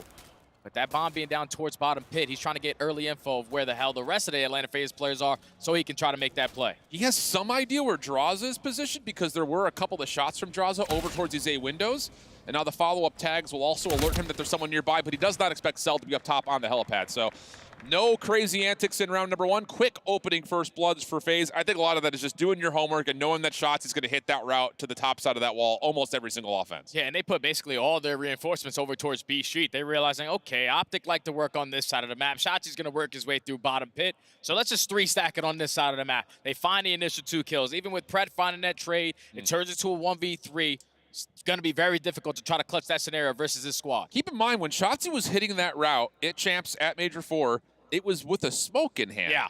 Doesn't have that this time. So that position may not be as abused as we saw Optic use in previous events. Abizi, quick routes. However, does he expect that Shotzi's playing in a bit of a peculiar spot of his own? Meanwhile, action, long range to the middle of the map. Cell is able to find first blood into Kenny window to window. Yeah, Beezy was able to spot Shotzi on the drop down, but Kenny was watching over him. That's what forces Abizi to hit the retreat. But now in the man disadvantage, Shotzi also with a rival 9 in hand. You really love an MCW in this position, but he's going to try to make a play happen, and the BZ playing patient gets the better of him. That's another good homework moment. We saw Shotzi use that same route every single defense, it felt like, over the course of the weekend. And maybe a little bit of information gained by BZ, but good patience regardless. Leaves Pred completely by himself, finding the first off the window. Secondary shots are beautiful, and he's got help nearby. That's maybe an opportunity for Dashy to keep him up, but not gonna happen. Leaves Pred now have to work the 1v2 and possible ace. He spots Draza. So can he get the info as well onto Celium? He's gonna be able to recover that bomb, gets the freebie. He's gonna turn this into a 1v1. Cell, the other side of it. Looking to take away space. Pred able to lock him down, and the 1v2 ace comes out for Pred. What a moment. A 1v2 ace, a 2v4 clutch, or basically a 1v4 clutch because Pred gets it done by himself. Miraculously pulls out that 2-piece in towards the site, jumps down through bottom pit, and at that point I was thinking Celium or Draza have to know that he's around that area. You cannot allow him to lose track. And then once he's able to find that freebie onto Draza, you're thinking if you're Celium, okay, he's going to be trying to hit some kind of route, but the patience is key. Optic Gaming in the clutch, more specifically Pred on 5 in a row now. Massive. 4.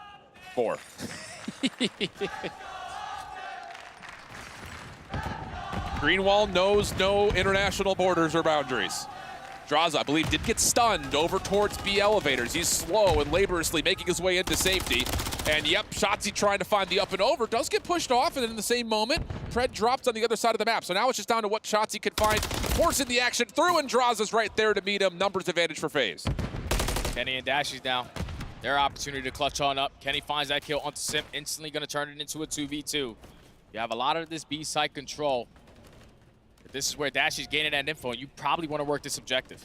Well, shots are still coming out of Dashy. Kenny looking to work around the middle of the map. I don't know if Dashy has seen Bull. That's the question. Looks like he's given enough space to allow Kenny to jump on for the plant. Shots exchanged between BZ and Dashy. Draza watching for the exit, clean.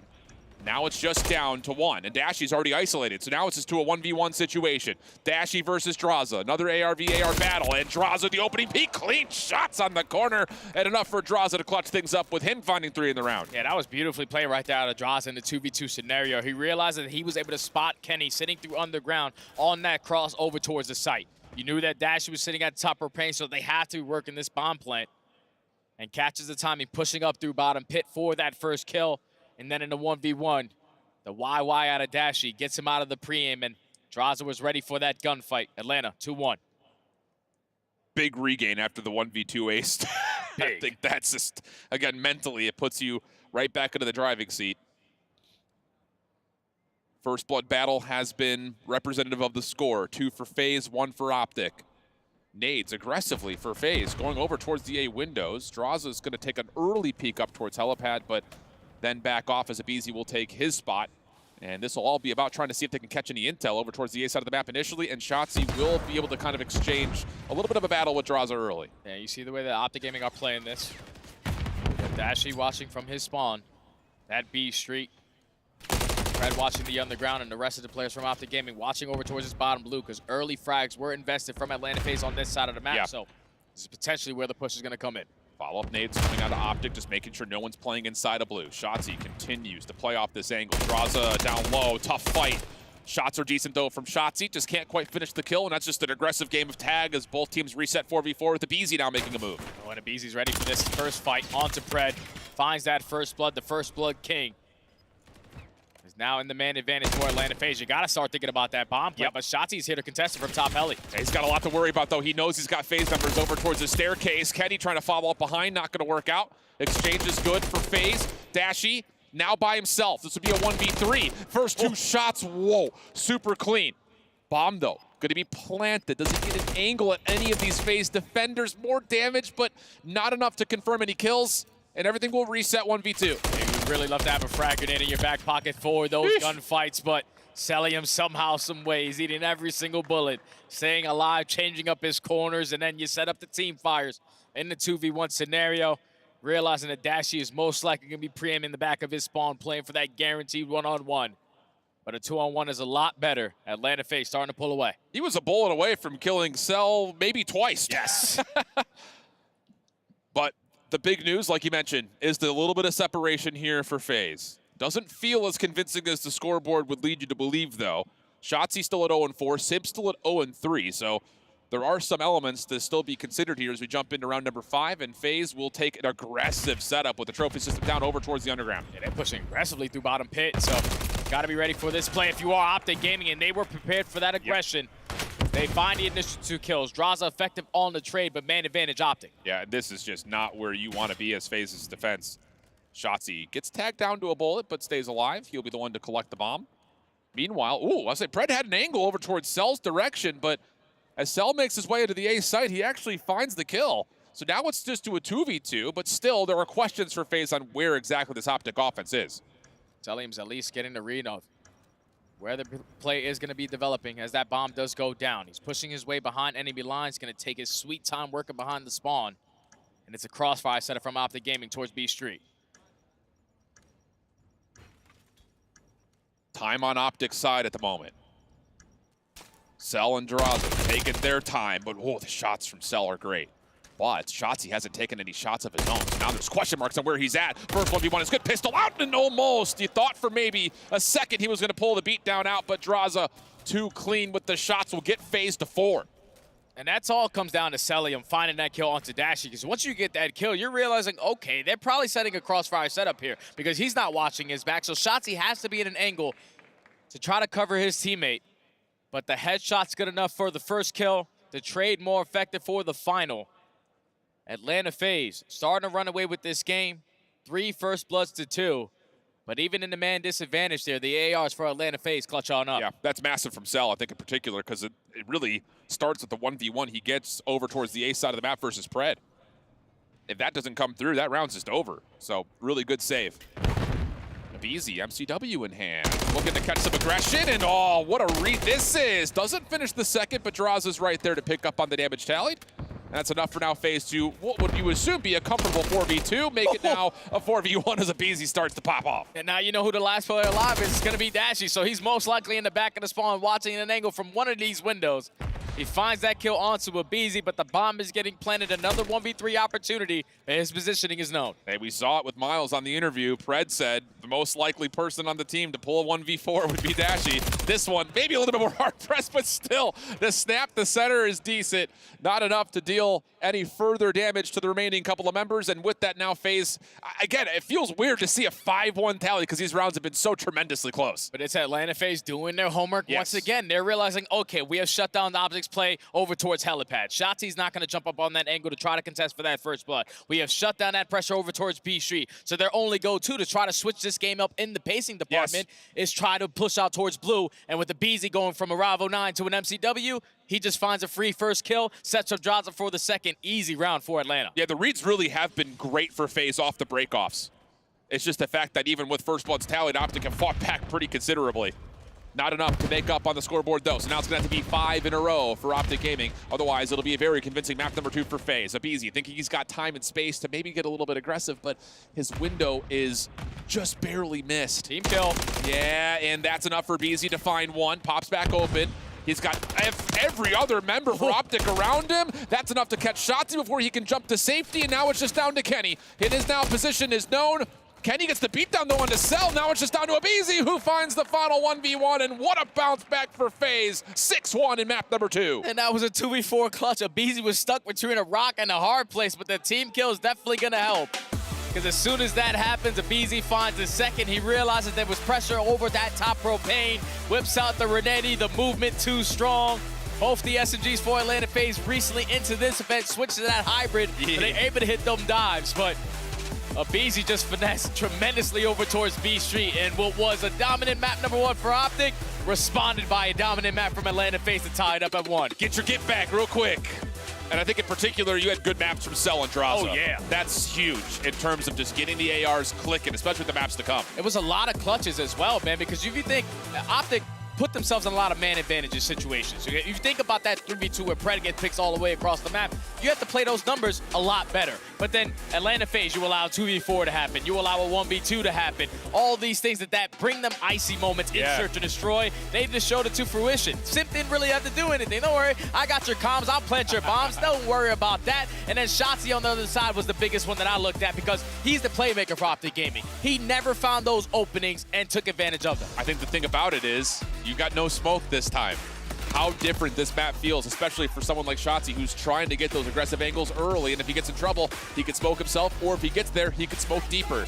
So some interesting things with the patch changing between champs and now. But outside of the heroic 1v2 ace for Pred, this map was entirely in favor of FaZe, and a lot of it did start immediately with a BZ. 3 first bloods, 10 kills, 2,100 damage. Yeah, that's a map right there from the young man. Yeah, he was just all over the map, man. He starts off with a bunch of first bloods, like you said.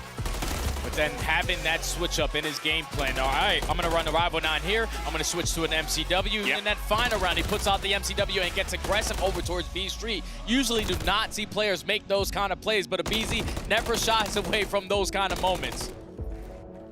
And Atlanta FaZe just take advantage of every situation Optic threw at them. Yeah, and again, just to hit this one final time, kind of ice the cake here, put a bow in the present, it's the fact of the matter that in the first 2 rounds, they had reads on what Shotzi was going to do. Yep. From the offensive side, he's going to hit underground. He's going to jump up, mantle the B alley wall.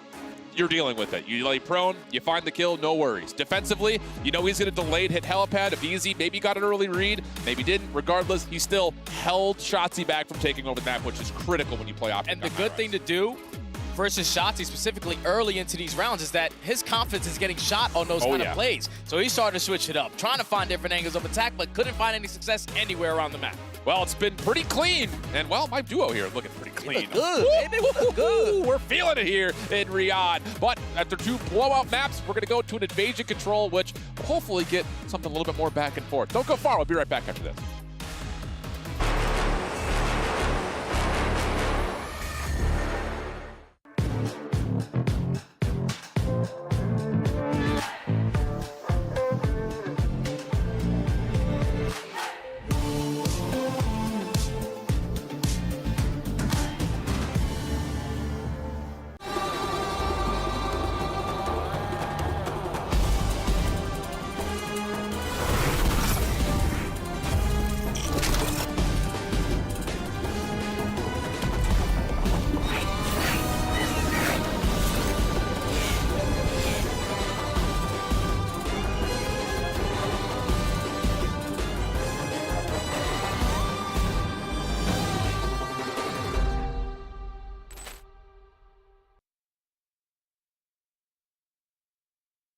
It's the EWC and you want to play like a pro.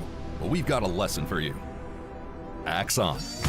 You're fresh, ready to fight and grind those long hours. It's how it should be. Axe off. You're slow, unfocused, and lagging. Do you get it? Let's go again. To unleash your best game, you must freshen up first. Get your axe on. Spray, play, repeat. Axe and Esports World Cup. لحظات البداية عاشت معنا. كنا نحسبها وقت للتسلية بس. نحسبها بس ذكريات. عبود أعطي أختك اليد يا ولد. ابتكرنا فيها ابتكارات، وإذا بغينا قلبناها خرافات. كنا نحسبها بس لمة وصحبة وسهرات. انتبه نو ترى نو. لكن كنا نشوف عالم ما حد يشوفه. ليت يشغل وقته بشيء يفيده. الله عليك على الصوت. عالم كبر وعاش فينا. عالم الحماس فيه يوصلك كل مرة لحلم أصعب، بس ما يصعب عليك. بارد معك وين ما تروح.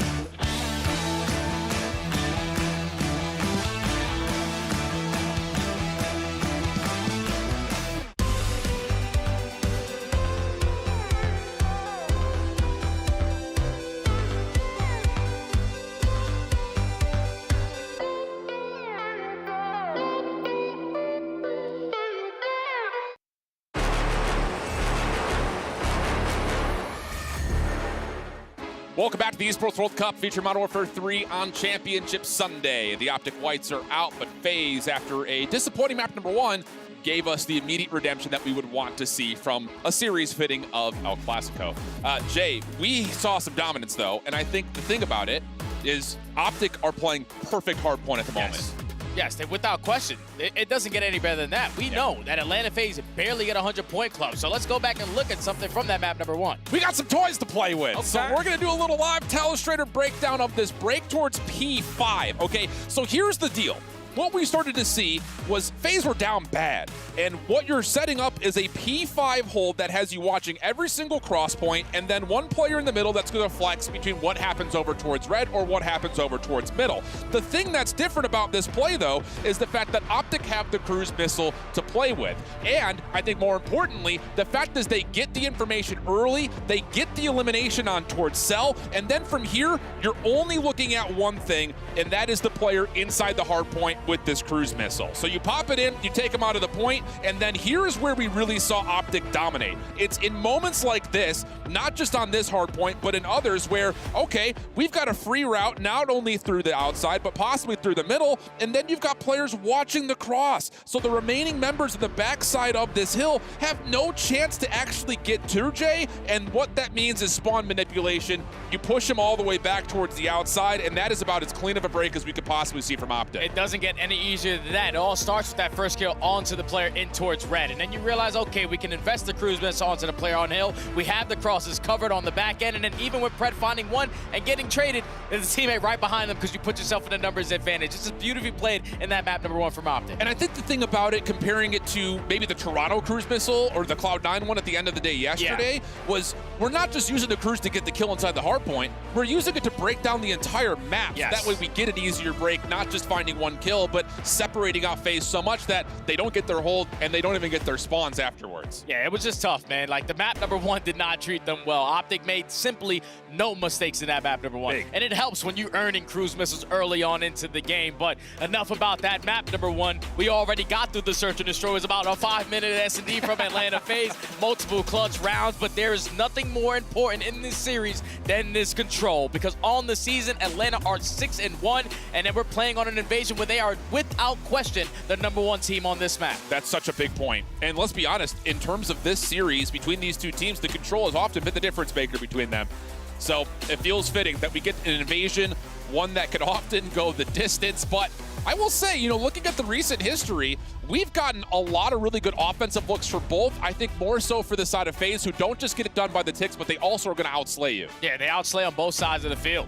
And the good thing for them on the defensive side, they actually have 50 successful round wins and only 8 losses. So you have to do something tremendous if you want to take them down on the defensive end.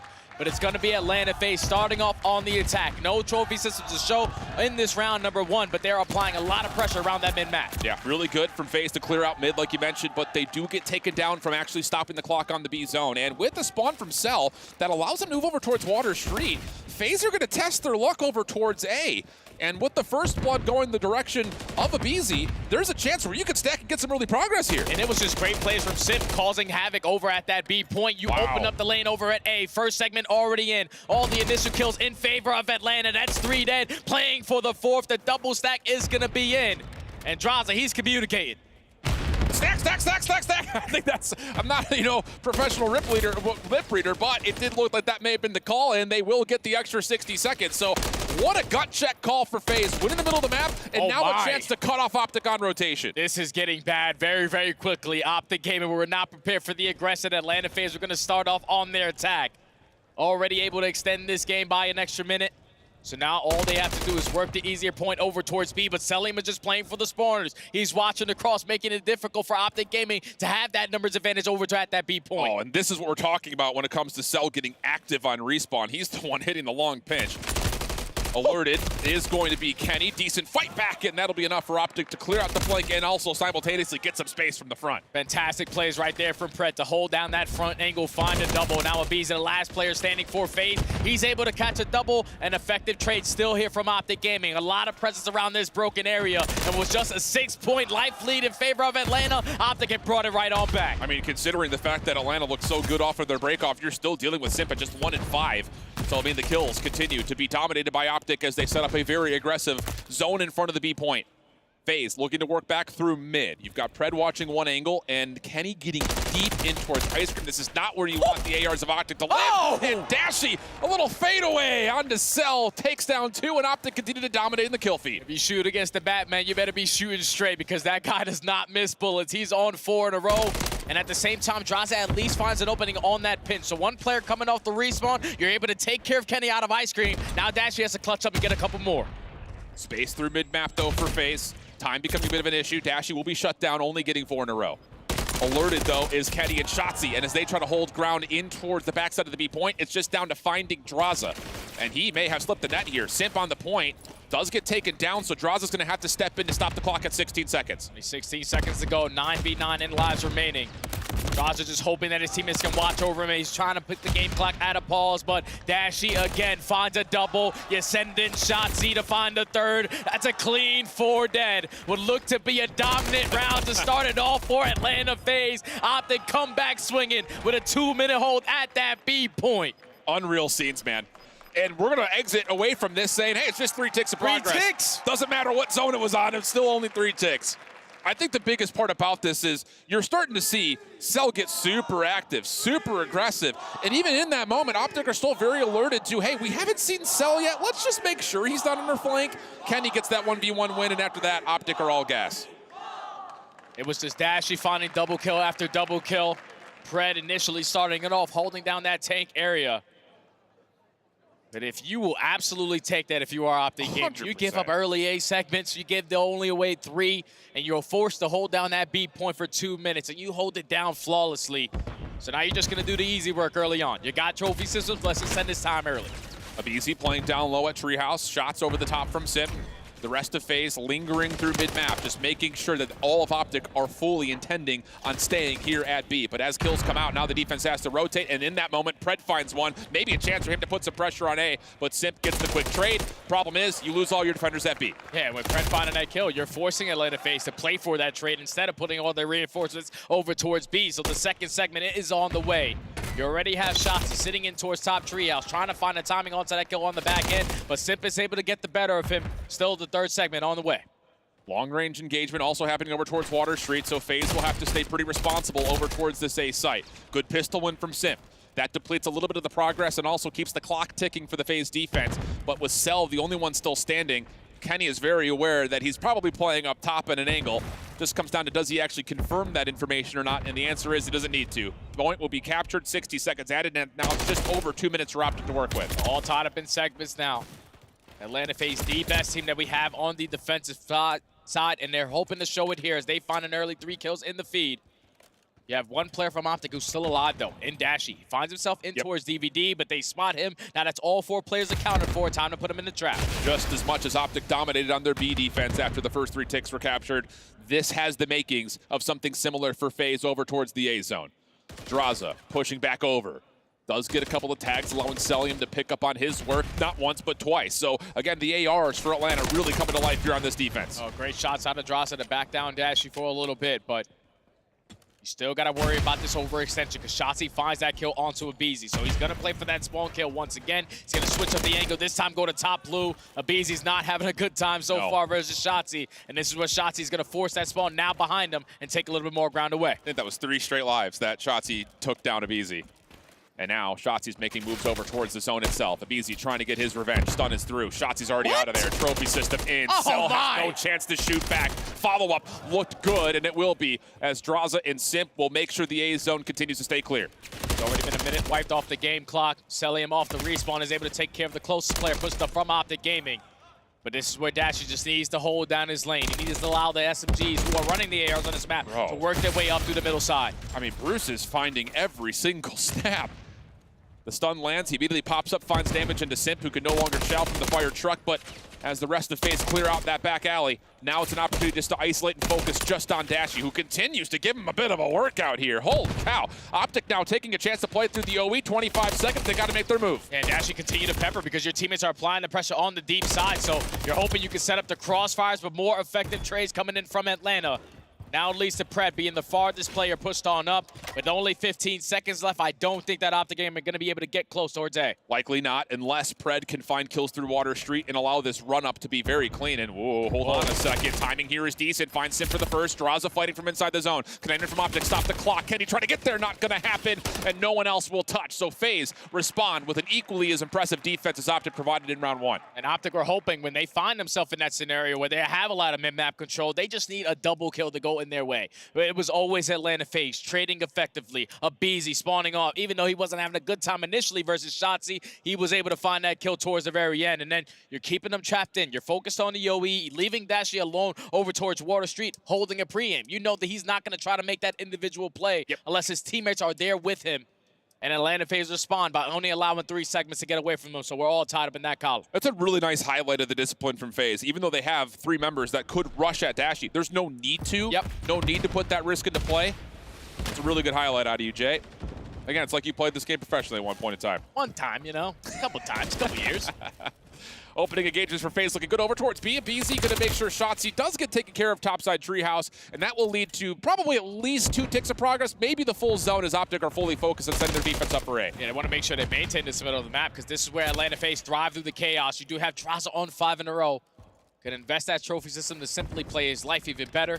Second segment on the way, and you already have players like Selim contesting over towards Water Street. So how do Optic game decide to apply pressure here? And that's exactly how FaZe counteract the opportunity for Optic to even consider possibly putting anything in play. So now you've got a cruise missile earned for Draza. The Water Street's wide open. Draza can play through Laundry, an extra 60 seconds on the clock. I mean, it's a laundry list of things going right here for FaZe. They're already in the point as well. Draza spots the first player on the cross. He sets up his team into BZ for that first kill. Now the double stack is going to be in, but you do not have a trophy system. So if you are Optic gaming, throw everything that you got. All opening shots are good. Kenny dealt with. Zipper on the back almost turns that into a double. Now it's just down to 1, though. Good shots out of Dashi. Able to find the first cleanly. Second tick of progress, though. Going to get locked in. Pred v Cell. Maybe for the round here, but Cell will be stunned up. Maybe doesn't make a difference. He still takes 1 with him. And now it's more difficult because already Atlanta FaZe worked their way out of their spawn. A lot of pressure around this mid-map area, and if you are Optic gaming, you are forced to iron up, clutch up in these gunfights. Pred strikes for the first. Draza effective on the trade, but look at the clinch coming in from Abizi. Yeah, but Abizi has been damaged up pretty heavily. Oh! What? Oh, my goodness. Almost the finesse of Abizi's career right there. But Optic deal with it, and in that moment, they also regain close spawns to keep this defense alive. And Atlanta have 1:45, up by 7 lives, only 13 remaining for Optic. Big nade over the top, and this is where the cruise missile is going to get invested. Abizi finds another. They gain the info that the last player was in towards Cafe. That's already 3 dead. The double stack is going to be in, and this might be the round. Yeah, sure feels that way. Shotzzy also taken from behind over towards Laundry, so there's no way to get the defense back involved, and it is going to be a full capture for FaZe. Wow. I mean, offensive success towards A has been unreal clean from FaZe. They are the #1 attacking team and the #1 defending team. I forgot to mention that in the beginning of the game. Casual. They find the most success on that side of the map because they are always keeping up in that slaying department, never getting outslayed, never getting forced to be trapped in towards the back of their spawn. And then when you have a cruise missile in the back pocket, it only makes your job a lot easier, especially when Celium finds that initial 2 kills over towards Water Street. You call in the cruise, you give the info to Abizi, he finds a double. And that was the round. Up by 6 segments now is Atlanta. Yep, and so what that means here is Optic will have to win the offense by ticks of progression. Then we got to do some math in the kills to determine who gets the round 5 defense. Opener, good from Shotzzy. Already getting control over towards Treehouse side. Clock will stop with a lot of time on it. 1:21 still remaining as Pred gets a read towards Abizi at DVD. First segment about to come in, but Abizi now on 5 in a row. Does get instantly traded by Dashi. Simp and Draza, though, they combine for 2, so it's only Kenny in this position, and now that leads to a 4 dead. You are forced to work out of your spawn. They have the crossfire set up. Optic are not going to have a good time here. You cannot allow Draza and Simp to take control of this B-side tank either, and this is just getting disastrous for Optic's offensive hopes. Cell on 4 in a row, trying to back up to safety on the water bridge, and he's got help nearby. Simp keeps him alive. Abizi follows up behind it, and Optic are trapped in Palace. 50 seconds to go. You have to work your way out now and hopefully not allow the streaks to develop on the side of Celium. Cruise missile earned. 20 and 13 out of this young man. Leading EWC in the KD department. All of Atlanta FaZe trapping Optic gaming in towards the backside of this Palace area. And they are simply running out of time. Yep. I mean, they've only got 2 kills, have Optic. and it's still staying that way. 28 plays 17. And you just gotta feel like the conversations are already starting to happen for Subbase, because how do you break through this? Draza now on 3 in a row. Maybe one last desperate hope, but no! Simp crushes dreams on 5. Maybe not even needed to get the 6, because let's be candid, Optic are not getting to either of these zones. And if you're selling him, just call in the cruise missile. Who cares? There's only 7 seconds left. Optic is still going to be tapped into their spawn. You're watching the overextension over towards B. Production already knows. We don't even got to see the end of the map, because that's Atlanta FaZe again, dominating on another control versus Optic Gaming, now up 2-1. Blowout map after blowout map through 3. After a heck of a statement was started by Optic, now all of a sudden it's Draws and Cell picking it back up. They go a combined 44 and 25. Nearly double positive for both the ARs combined. And you got to think, in that round number 1 for FaZe, you're probably a little bit demoralized because you gain that early A capture, and then Optic are able to shut you down at that B point. But everything after that was completely flawless out of Atlanta. They went on their attacking side. Draza already earns himself that cruise missile, but Celium playing discipline the way that he is, in that map and mode, you don't really have to move a lot. You just got to dominate your power position, and he held down Water Street to the T. He might have been Aquaman. Dude, the non-traded kills in the last 2 maps for FaZe have been unbelievable. I mean, we're talking about a couple of trades. You can count it between both hands. Maybe you have to pull a toe or two, but regardless, it's really clean from FaZe. And that comes all after what looked to be a gut-wrenching first round. Doesn't make a difference. I mean, just the immediate response for FaZe on their first defense, and then getting the A zone first, followed by a complete capture of B. Absolutely beautiful stuff for FaZe. And Atlanta FaZe look completely different now compared to that map number 1. Guns are a little bit more hot. The teamwork aspect is definitely showing, because Optic are thinking, okay, selling him as one shot, I'm just gonna send it on to him. But then that's when you have players like Simp right behind him, watching those crosses. Everything right now is clicking for Atlanta FaZe after a terrible map number 1. Now leading 2-1 into this series. This is the map that I had highlighted. Yep. Because they only played it a total of 10 times. They have a record of 4-6. Optic on the opposing end are 13-2 on Subbase, and we have had the opportunity to watch them play it this weekend, and they dominated. But the mind games are coming into play now. What do Atlanta FaZe have in store on a map like Subbase? And keep in mind, you mentioned this, just to confirm it, this is FaZe picking the map. Yes. So they will not be spawning on the favored side. So there better be something in the oven here, because the times that we have seen FaZe pick the map and start on the unfavored side is often when they get blown out. So we may just have 4 blowout maps if Optic continue to play this map to the standard that we expect them to. Yeah, and especially if the ARs ain't coming to play, because we're going into a Subbase where it's going to be AR dominant. And the way that Draza and Celium are shooting after that map number 1 is simply stellar. 29 traded kills here and there. Always finding clutch gunfights. 2v4s, even in the search and destroys. These guys are clicking on all cylinders right now. So if you are Optic Gaming, you need to make sure you are able to thrive through that chaos. Because you know on Subbase, sometimes the parallel spawns can come in, but you have to be able to read in those situations. Yep, I think that's the most important part, not just for FaZe. It definitely highlights with FaZe, but it's on both sides. Rotationally, FaZe has been one of the best teams in Hardpoint on the year. Yeah. With the exception of this map. Yep. That's been the only one that's kind of thrown a bit of a wrench into the system of what has been domination from FaZe pretty much throughout the entirety of the year. And it's due to the fact that they barely played it a lot. So when they were getting slammed in the beginning of the year on Subbase, all their stats are basically going to be all the way at the bottom, with everyone else playing a lot of Subbases. But you have the opportunity here to showcase your skills on a map that you have barely played throughout the season. Draza letting the boys know, job not done yet. Energy is flowing, the vibes are there for Atlanta FaZe. Just one map until they move to the grand finals. Let's see if they can find a way to do it against Optic on what has been one of their catalysts throughout the entirety of the year on Hardpoint. Subbase, with FaZe spawning over on the bad side. What do you have in store for us, Atlanta? Otherwise, for Optic, I think you're looking at this map saying, our turn to blow you right back out again. I'm hoping it's not a blowout. I hope it's a nail-biter of a game towards the very end. Selfishly, yes. But it's going to be Optic, at least starting off on the preferred side, but none of the kills going their way. Great shoulder out of a BZ. He's going to set up his teammate in Simp for the potential kill, and this is where the double child comes in. Optic still have the spawns, but Atlanta successful on the early break. And that's another moment where you can highlight the homework for FaZe. When we saw Shotzi and Optic play this map from the favored side, it was up and through top glass. Yep. There's a stun waiting for him this time, so really smooth stuff for FaZe. as they will now make their first efforts towards trying to flip the map. Pred in their way, trying to see if he can catch Simp. A moment of second guessing, but he eventually is able to find him, locate, and also confirm the kill. Yeah, you couldn't lose track of Simp right there because he potentially would have spawned you all the way across the map. But Atlanta take 15 seconds at that P1, but Pred single-handedly dominating off this rotation. He is going to allow one player to slip on by, but the teammates holding down the spawns are able to respawn and take down Celium. So now Optic Gaming in the position to run this score up here at P2. Interesting route here for number 5 in green shots. He's going to get to top glass to make sure the maze stays safe. So this is going to make sure that Optic have their full focus on what comes through warehouse and what could potentially hit them to the P2 stairs. Pred, the first one in action. Good for the opener. Now it's down to getting a read on everybody else, and that's what you expect. The problem is Abizi has gotten around the back, and there's a chance for FaZe to make a mess of this setup. Pred has always been one of the best players at sub-base HP. He just knows the timings, knows where the pressure is coming in, and already finds himself on 5 in a row.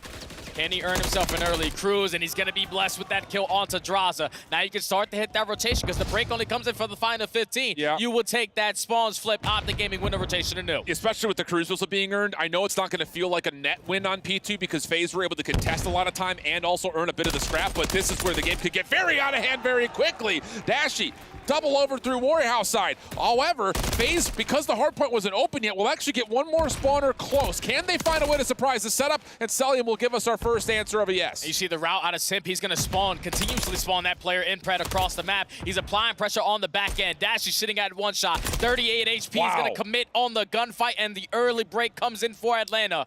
And now with 40 seconds left, Optic, you do not want to invest that cruise missile here. No, not at all. Cruise missiles on P3 on subbase are not effective. A BZ one shot away from getting himself a cruise missile as well.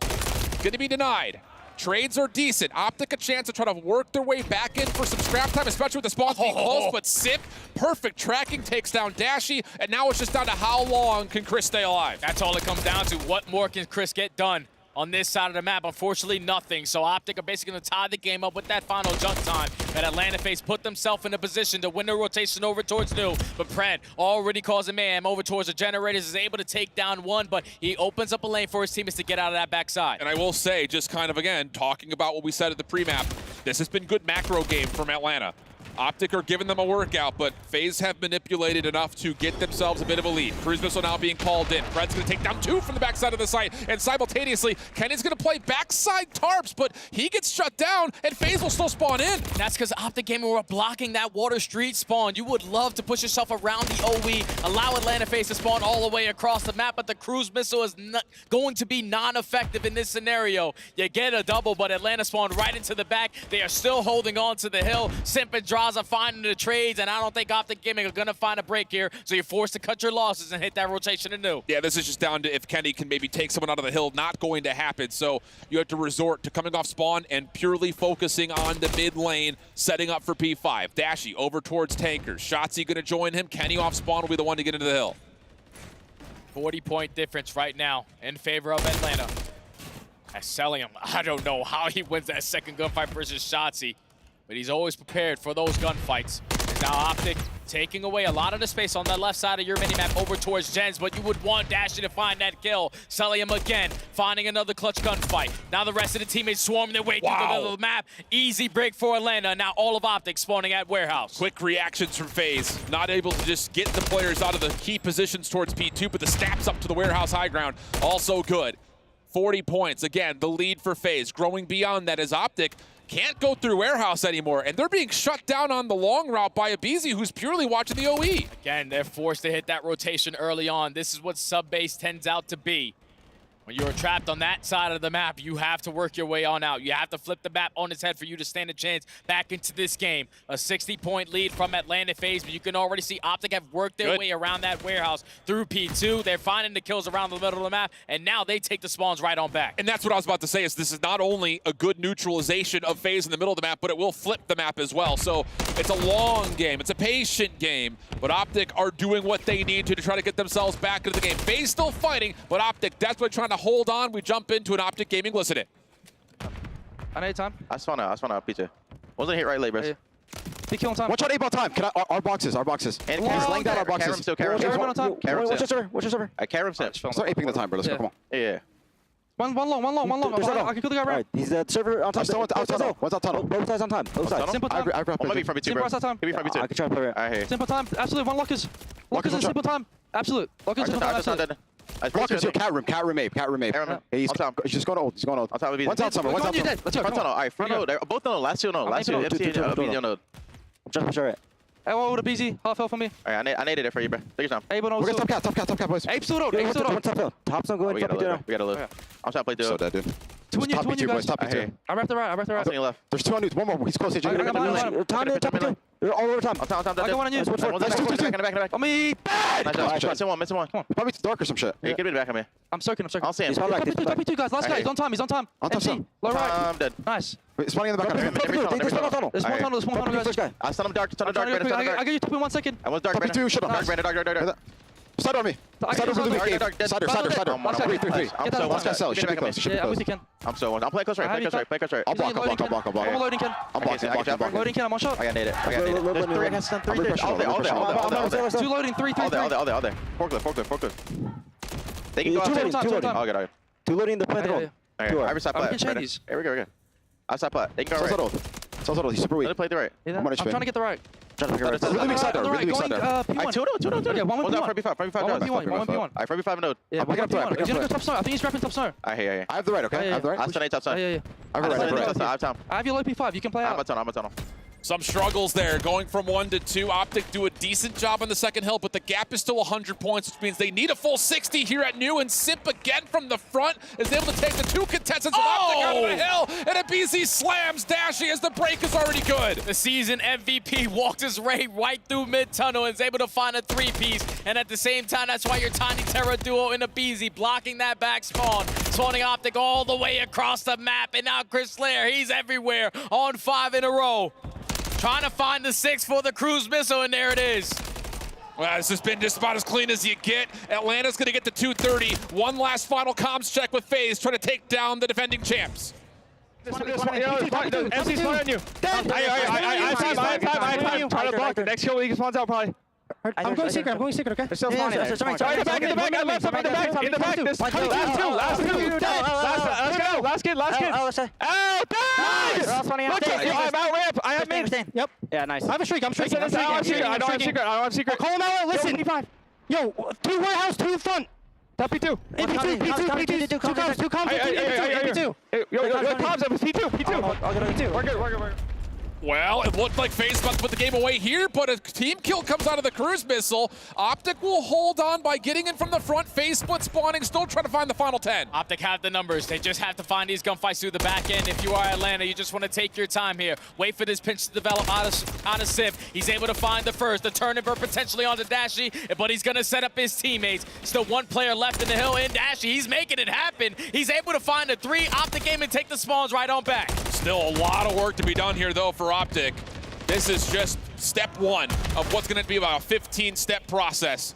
10 seconds of scrap time looking good. Dashy red on the pinch attempt over towards warehouse. So now you got to move quickly if you're Optic. You cannot allow Atlanta to find any time. Absolutely not. You have to work your way over towards top snow. You got to contest this hill early on, as now Atlanta FaZe only 10 seconds away from securing this series. Last hit for Optic. Shotzi right around the back. Last 3 seconds now coming through, and it's just down to Kenny. And it's Straza who finds all 3. It may have been a slow start, but it's a heck of a hot finish as Atlanta FaZe take down the world champs of Optic Gaming in 4.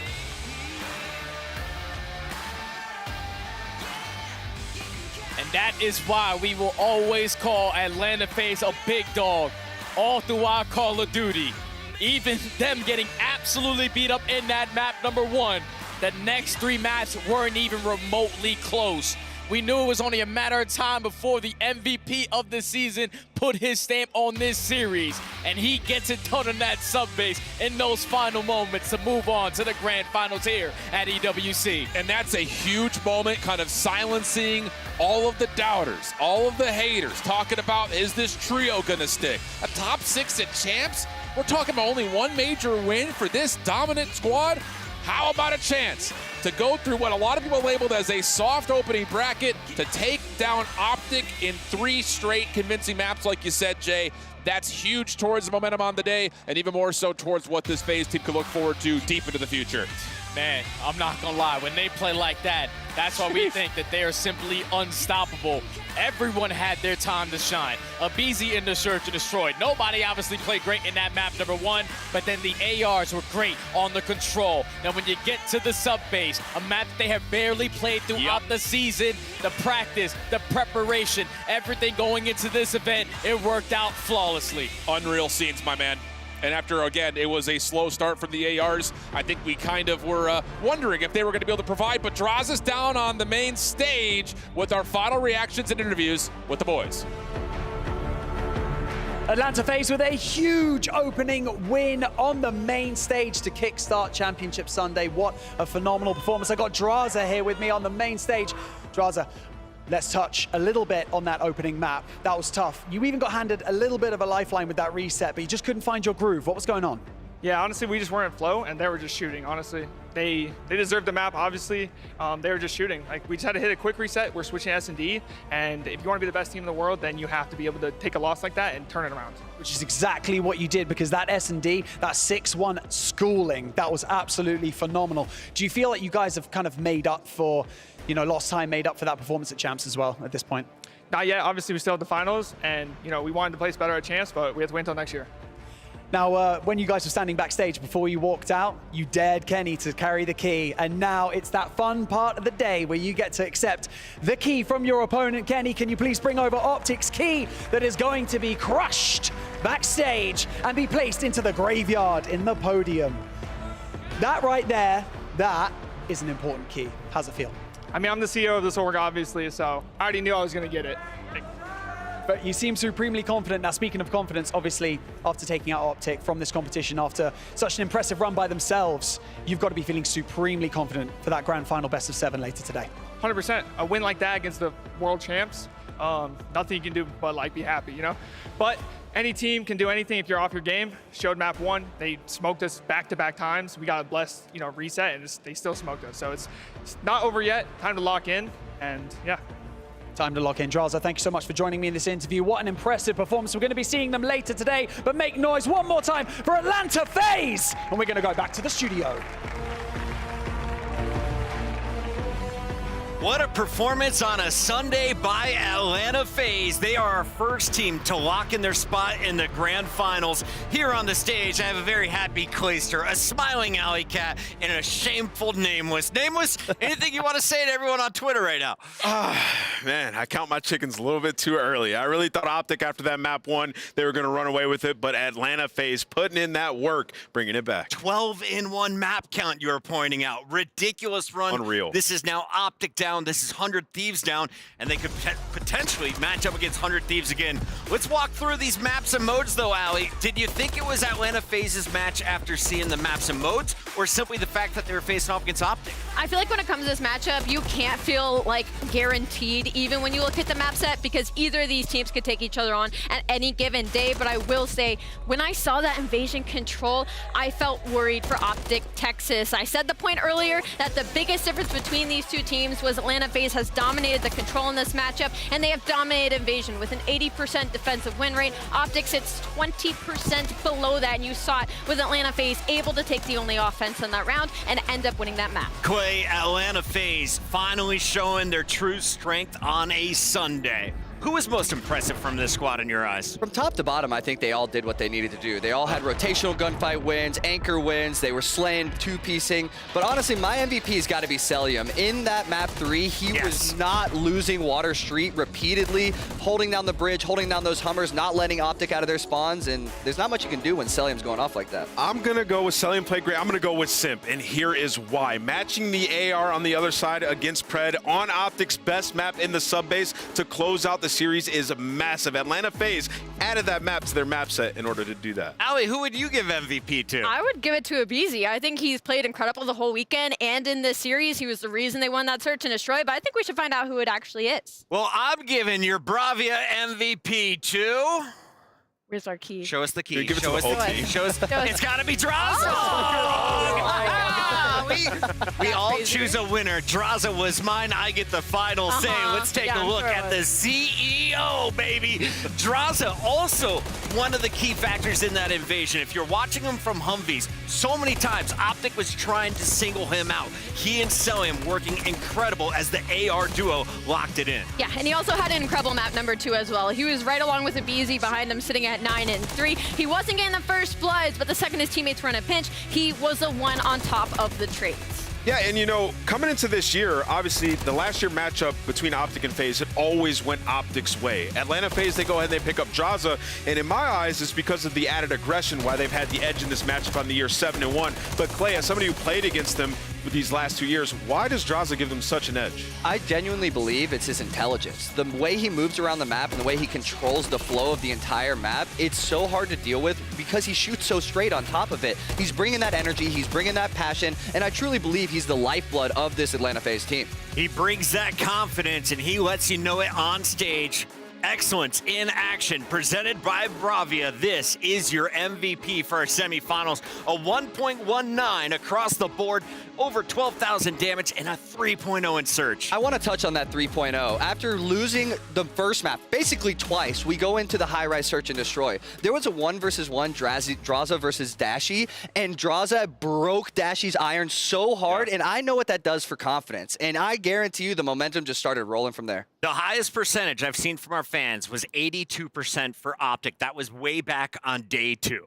Let's check in on our polls and see, did the audience get it right? Oh, wow. This one almost split 50-50. Maybe the close. Atlanta FaZe fans awake, watching their squad perform. Optic Gaming, sadly, now exits our tournament with $160,000 more dollars in their pockets and a 4th place finish. Hey man, not a bad weekend, I will say. And you look at Atlanta FaZe, they are now in your grand final. We have Surge versus 100T up next. We'll see if they can get it Let's take a look at that bracket to remind everybody how we got to this position. Clayster, it's been a fun road, a lot of game 5s. Will we see more as this tournament goes on? I hope we do see a game 5 in this lower part of the bracket with 100 Thieves versus Surge, and then of course the grand finals at best of 7. Maybe we go the distance and get all 7 maps? They're going 5, Allie. I think actually we'll go 5. I think these two teams are incredibly Unanimous. evenly matched. 100 Thieves, Vancouver Surge. Who is going to join Atlanta FaZe in the grand finals here at EWC 2024? Stay tuned to find out. My name is Miles Ross. I'm here at the Esports World Cup, and I am joined by Joe Deceives of 100 Thieves. What's good, Miles? Everything's good, Joe. Thanks very much. How you doing? Pretty good, yeah. Feeling excited. Chilling. You've been here, what? You got late last night? Yeah, I got here super late last night, yeah. Yeah, you enjoying yourself so far? Yeah. Having fun? Place is insane. Yeah, it's crazy, right? It's Yeah. cool. Really cool. Player lodge is insane. The hotel's insane. Insane. You know what else was insane, Joe? You guys at Champs. Well done, man. What a great run that was. You beat Ultra. That was a big surprise. Obviously, the crowd was crazy. You in particular, I thought you had a really good tournament. You were so exciting to watch. You were chatting a lot of this. How did all that feel? How was that event for you? I mean, it felt great. You know, obviously, like, some of the losses hurt a lot, but, I mean, just, you know, playing those matches, having those close matches, you know, winning with that first round versus Toronto, taking my headset off, hearing the crowd go insane, best feeling in the world. Yeah. You want to play Toronto again this event? Yeah, it'd be fun. Yeah. Right always fun. Always fun. Right on. We've seen your team progress quite a lot throughout the year. A lot has changed. Has much changed since Champs? Because obviously this is the first time in a very long time that there's been an event after a CDL championship. How's it going? I mean, I feel like a lot has definitely changed in, like, a positive way. I feel like our teamwork's gotten even better, which is insane to say, I feel like. I feel like we've just gotten more confident in each other, especially after, you know, how we played at Champs, so, yeah. That's really cool, man. It's exciting to see you know, what's going to happen this weekend. Joe, you were a Challengers player for a single event last year. What does this event mean to you as a rookie or as a young player, as a chance to show your skill? Do you think this is a big deal with the Esports World Cup? 100% it's a big deal, you know? I mean, the prize pool's big. You know, there's a lot of teams here, international competition. I mean, it's a really big event, you know? It's just another big event. I'm excited. I'm always happy to play at these. What do you think this means to younger players like you were to get a shot against CDL pros and to play on the biggest stage COD's ever seen? I mean, you know, for my first event last year, I got to play at the Pro-Am, and playing against those, you know, I played FaZe, London, Seattle, you know, playing against those teams that I watched a lot, you know, growing up when I was thinking, you know, I could go pro, and playing against them was a great feeling. So I know how it feels for those challenger teams, those young players. I know how it feels to play against them for the first time. Cool, man. Well, it sounds like you're very confident going into this one, and good vibes all round going into the tournament. Let's put on like a hypothetical question now. Yeah. Black Ops 6, 2 months away. What do you want to see in the game as a submachine gun player? What are you excited about? I mean, it's always the map. I feel like a lot of these games that we play have great mechanics, but the maps just aren't always, the best. But yeah, I feel like the maps are just make or break. Oh, interesting. What about the ARs? Anything there? Nerf hatch amplifier, please. I think you're safe. Don't worry, man. I think you're safe. Speaking of that, there's been a lot of maps where in this game, in MW3, 3 ARs, 3 SMGs, a lot of changes there. Is that something you like as a player? Is that something you think adds a layer of skill to the game? I think so, yeah. I think having flexible players like that just make the game more fun, because like you said, you see 3 subs, which I know viewers love seeing, Rio, stuff like that. I know 3 ARs is a bit boring, but even just like as a skill thing, I feel like having that, like a player like that that's super flexible, I think it's always great to see. Always great to see, man. Well, dude, last question for you. Who do you want to play in the tournament? Who do you want to absolutely body this week? FaZe. Didn't hesitate for a second. Go, thank you very much, man. Good luck in the tournament. Hello, my name is Miles Ross. I'm here at the Esports World Cup, and I am joined by a boozer of the Vancouver Surge. I'm going to get used to that. Mate, welcome to Saudi Arabia. Welcome to Riyadh. How you doing? I'm good, and you? I'm fantastic, man. I'm ready to rock and roll. We have some simple questions for you, some fun ones. We just want to see how you're feeling about the tournament ahead. Honestly, it was pretty excited, for sure, for me. The tournament looks pretty good, honestly. And yeah, I want to wait. I want to play right now. You got to wait, man. You got to wait. Let's talk about the season for you. You've one of the nominations for Rookie of the Year. You've come from Belgium. What do you think are some of the advantages the European players have over North American players in the Call of Duty scene? I honestly don't know, like the difference, like if you are like, I have no clue. Other thing is like, it's different for everyone, like, but I have no idea, like if you have some advantage or something, like, I don't think so. No advantage? You think maybe, I mean, we think of some of the, in recent memory, Hydra from France, yourself, there's a lot of talent coming from Europe. Yeah, that's true. Yeah, that's true. I mean, some good players coming out of there. Yeah, no, that's true. I mean, I don't know why, to be honest, but that's fine. That's good. Yeah, that's Keep good. it coming. Keep it coming. With regards to this tournament, the Esports World Cup, what does it mean to you? How important is this tournament for you? For us, it's pretty important. I mean, like, we literally like full champs, so it's like a good tournament for us for sure. We need to bounce back, It's a very unique opportunity to bounce back. Yeah, we don't normally get second lives. Yeah, in this. that's true. Yeah, this is the first time, so yeah. You came from Challengers. You made it to the CDL. Now you're here at the Esports World Cup. Is there any comparison so far for these events? What was it like being a Challengers player? What's it like being a CDL player? And now, what's it like being here? I mean, it's pretty different for sure. Like, you being training pretty good in CDL, and it's clearly not the same, like, even like just playing on like good PC, good monitor, like it's so different. So, and playing in front of the crowd and like on the stage is, nothing can give you that, like, like the energy, like, so that's pretty sick. Do you ever talk to your friends or family back home about what this feels like? Oh yeah, for sure. I mean, everyone's gonna say like it's insane, like, and it is, so yeah. Have your family, have they made a trip out to these events? To see you play? No, just my girlfriend at this moment, so, and that's it. I hope they get to see you play in the future, man. It's very, very cool. There haven't been many tournaments or many experiences in the past for Challengers players to match up against the CDL pros. What do you think this is going to be like for you, and how important do you think that is for the young talent? I think it's very important for them, like, to have the chance to play against like some CDL teams. I think it's pretty sick for them. Like, we needed that in Challengers since like long time, so it's pretty good for sure. Why do you think it's so important for Challengers players to play against the I mean, CDL?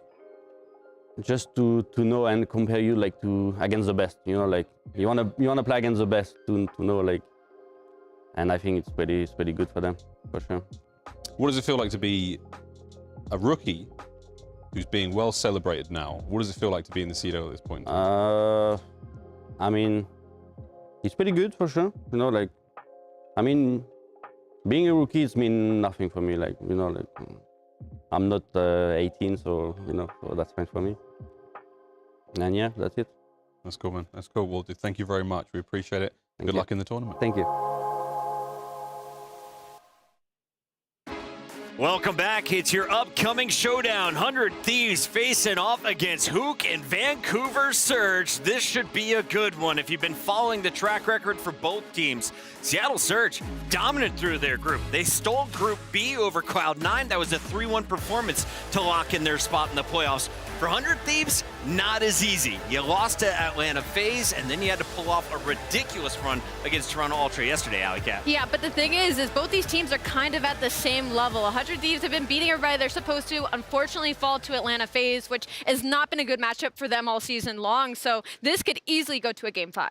Let's take a look at our bracket to remind everybody how we got here. Nameless, walk me through this bottom portion. Yeah, you can see we had the massive upset, 100 Thieves over the Toronto Ultra in a Game 5. Kremp went nuts to put them in that position. And then the surprise of the weekend, the Vancouver Surge have been performing in the Search and Destroys. They get it done in a Game 5 as well over the Ravens. Yeah, and Vancouver Surge, they got my trade. They knocked the Ravens out in a Game 5. But this matchup coming up with 100 Thieves and Surge, they both have talked about how their S&D has been the focal point coming into this event. So I truly do believe whoever steals the S&Ds in this series is probably going to win the whole one. Love that call out. We'll see if it gets to a Game 5. But first, let's introduce you to the competitors playing for Nade Shots, 100 Thieves. We got to introduce Byron, a.k.a. Nasty, Mr. Consistent. You got Kremp. He's been the X factor in S&D. But we're looking for Dan Ghosty to have a big Sunday. And that's crazy because Dan Ghosty has been their most consistent player, been their damage dealer, been that guy for this team all season long. But this weekend, it's been Nasty and Kremp putting on a show. And if they can continue that, it's literally only a matter of time until Joe has one of his takeover series and Dan to get back to his former ways. So if you're Vancouver Surge, you cannot be taking this 100 Thieves team lightly. Yeah, Chris, Alley, I love that call. I mean, these guys have picked up the slack for Dan Ghosty, who's been their best respawn player all year long. And on Search and Destroy, they have just started to click. It's been unbelievable, but they're going up against Search, who haven't lost one on the entire weekend. Yesterday, Clay, they were down 2-1 to Toronto before rallying off a Game 4 and a Game 5 victory. Let's talk about their opponents today, though. Can you do the same thing to Vancouver Surge? Will they give you an opportunity to get back in the series? There are two different play styles. Toronto Ultra plays a very fundamental, a very composed style of play, but when you're playing Vancouver Surge, these guys are kind of flying all over the map. Yeah. They're playing with reckless abandon and just doing whatever they want. So I definitely think the matchup is going to be a little bit different. I sat down next to Hook for breakfast. He was all smiles for the 4th day in a row. I don't normally see this, and we haven't really talked about this man, 04, kind of under the radar. Everyone's been highlighting Abuza's performance, what Hook and Brezzy have done. 04, when he's playing well, that's when you're seeing the Surge take some dubs. The problem is, though, is that he can be a little bit inconsistent, right? With a very high ceiling comes sometimes a very low floor. So I hope he got some good rest today and is ready to come out swinging. It's a fantastic showdown with some incredible young talent, and we caught up with a member of each team. It's Joe Deceives in 04. Here's what they had to say. We got Joe of 100 Thieves.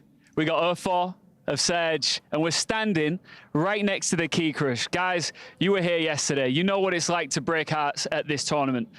Carolina Royal Ravens, Toronto Ultra, you crushed their keys. Which one of you, in a matter of hours' time, will be standing here getting your key crushed? Me, for sure. You're going to be crushing his key? Yes, sir.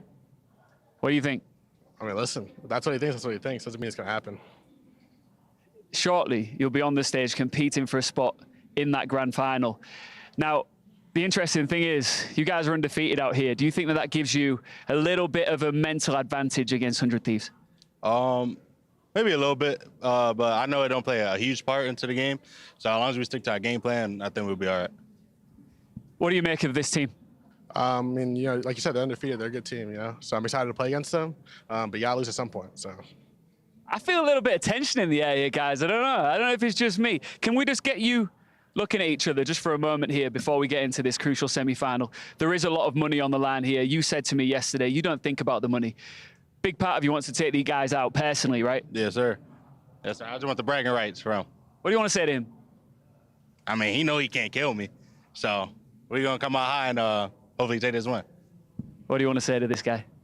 I mean, listen, bro. They're a good team. I respect them, so I'm excited to play. All right, good stuff. Listen, you're respectable men, and you're ready for the semi-final. Give us a fist bump, and we'll get into it. Thank you very much. Thank you.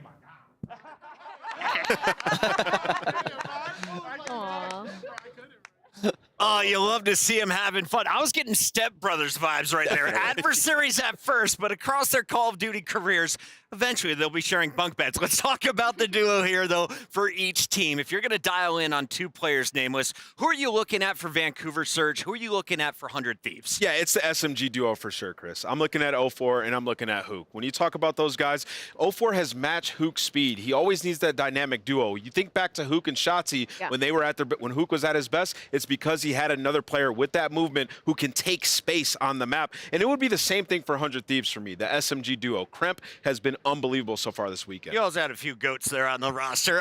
Clayster, what do you see from 100 Thieves? What are you looking at in this matchup? Obviously, Kremp just has to keep doing what he's doing. He's been performing phenomenally in S&D. The island player plays where his whole team's on one side of the map and he's on the other, making moves, hitting gaps in their setups. I expect Kremp and Joe Thieves to play their game. Alley Cat, when I was here for Overwatch, the most important game mode was Game 1. Whoever won that first map in the best of 5 seemed to go on to the next round. What's the most important map in your eyes? Is it early on in the series or the finishers?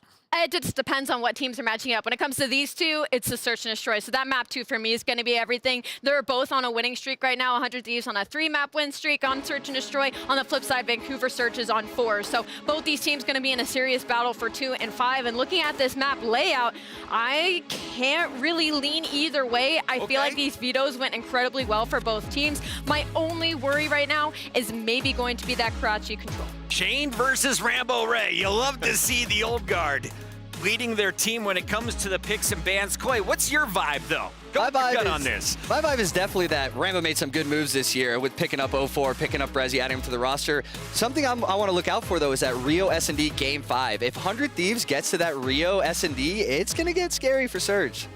I'm liking this when I look at it for Surge, especially the high-rise S&D. For some reason, Brezzy's super comfortable on that map. Seen him winning a lot of 1v2s. I think they feel good. Who does Atlanta FaZe want to win this matchup? 100 Thieves for sure, because they already beat them. They 3-0 bopped them out of the tournament. It's a really tough matchup for them. And again, like Ant said, this is great for Vancouver Surge early. If you talk about the high-rise S&D, Vancouver Surge is very strong. Excuse me, not high-rise S&D. The control, they're very strong at the attack. Karachi, there's a lot of opportunity for that. On the flip side, for 100 Thieves, when it comes to high-rise, you don't typically try to plant the bomb that much. And they're a team with 70% post-plant win percentage. High-rise isn't going to give them that much of an advantage. So I'm looking at Vancouver Surge early. Go ahead, Something that I'm worried about for 100 Thieves in this series is the space that's taken by Surge on these maps. You saw versus the Royal Ravens in that Game 5 every single time. Like, if you leave a gap, they will take it away from you. And then the preparation, they were hitting Ravens with pre-nades early in the round, getting those first bloods. The Surge come to play in Surge. They have prepared. They have watched all the VOD in the world. It's going to be tough for 100 Thieves who like to play the same game. Wait, sir, I want to ask about the macro, right? You knew you made it to Championship Sunday. You're here in the semifinals. But on both sides, you have some very young players. If you're a veteran like Hook on this roster, if you're the old man on the team and Mr. Dan Ghosty, what are you telling your squad? Just play it like it's a scrim. You can't think about the money. You can't think about the stage. You can't think about the prestige from winning the Esports World Cup here in Riyadh. You just have to say, hey, guys, we played thousands of Call of Duty maps this year. This is just another 3 to 5 maps. Let's just go out there, have some fun, play our game. You know how it gets, though. The comms can get wild. So that being said, Hook and Dan Ghosty, respectively, on either side, gonna have to calm these guys down because this is the biggest match a lot of these guys have ever played in their entire careers. One match away from the grand final, going up against Atlanta FaZe. Sorry for the stutter earlier. I just got some great news. We have a key crush. It's available. Let's check it out. What is going on backstage with Atlanta FaZe? Who gets the honors? They give it to Draza. CEO gets the opportunity to put his foot down. Jinx, yep, it is a CEO that he likes to claim himself of Optic, Texas. He gets to watch that key crush. And look at him, just like Pretty, he's grinning looking at that thing. Y'all are evil. It's the hopes and dreams. It's just one of the best things about Call of Duty. Hard. It does go hard. They had the whole squad out there now representing. I definitely think that 100 Thieves has something to prove against Atlanta FaZe if they get there. Joe Thieves said many times, I want to play FaZe, I want to play FaZe. They played him once already, got bopped. I think they want that rematch. And as we look at the bracket, like, what's crazy about this, there's no second chances, right? I think that's something us and the players are just not used to, because sometimes, like, okay, Atlanta beat Optic Gaming, they'll go down to a limb, they'll come back up. Nope, Not this time. Not here. It was all seeded by group, single elimination through the playoffs. This is our final best of 5 in the tournament. Grand Finals is a best of 7. So let's talk about this matchup and let's get our predictions in. We want you to head on over to stcplay.gg. Let us know, how do you see this series going? Last time, 47% of you picked the right squad. Do you guys think it's going to be that close in the polls once again, Clay? I definitely think the polls are going to be extremely close for this match. It's so hard to tell. They're so evenly matched. The play styles are definitely very similar. So I think it's going to be the most even split we've had all event. Nameless, last time I rushed you. This time we got about 50 seconds left. So give it to me straight. How does this match play out? What is the final map count? Listen, 100T have gotten to this point, and Dan Ghosty hasn't even played his best Call of Duty. He was a top 5 AR on the year. He's about to put his stamp on this one, and they get the dub. Run it up, 100T get this one done in 4. 4. Not only that, they are 1-1 on this season. So this is also kind of their tiebreaker for the entirety of the Pro League. And I think I have to go with 100 Thieves. Although the map set goes in the favor of Vancouver Surge, they've played really well. I believe in the younger squad. Clay, we got 30 seconds left. So final question for you. Do you want to be the team in Atlanta FaZe who is watching this right now, getting ready for the Grand Finals, or do you want to play in this semis leading up to the Grand Finals just 50 minutes after? I think you want to be this match right now. You want to be warmed up. You don't want to be cold. Atlanta FaZe is sitting in their pro room right now just waiting, sitting on their hands just waiting, just waiting. You want to be the team that played nearest. I'm going 100 Thieves, baby. I've been riding them for the last 2 events. I believe. 5 seconds till this battle kicks off. It's the final semifinal. Let's go to the Amazon Arena. What a way to kick off Championship Sunday. And we are only just getting started because our second semi-final has arrived. These two, they have competed last time and the Thieves were able to figure out the code to the safe. Can they do it again? Please welcome to the stage your second set of semi-finalists, Vancouver Surge versus 100 Thieves!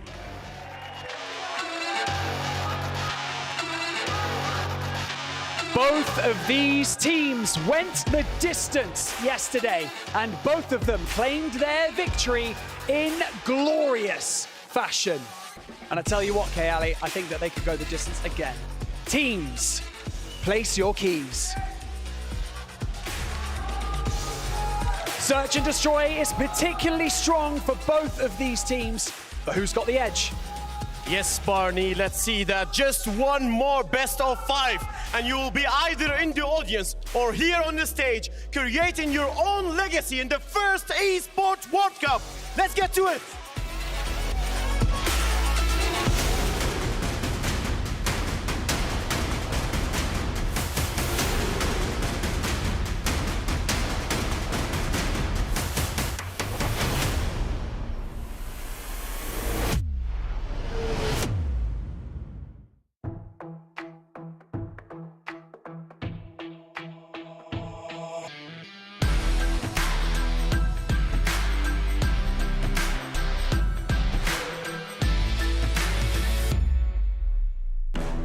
Welcome back to the Amazon Arena here at the Esports World Cup.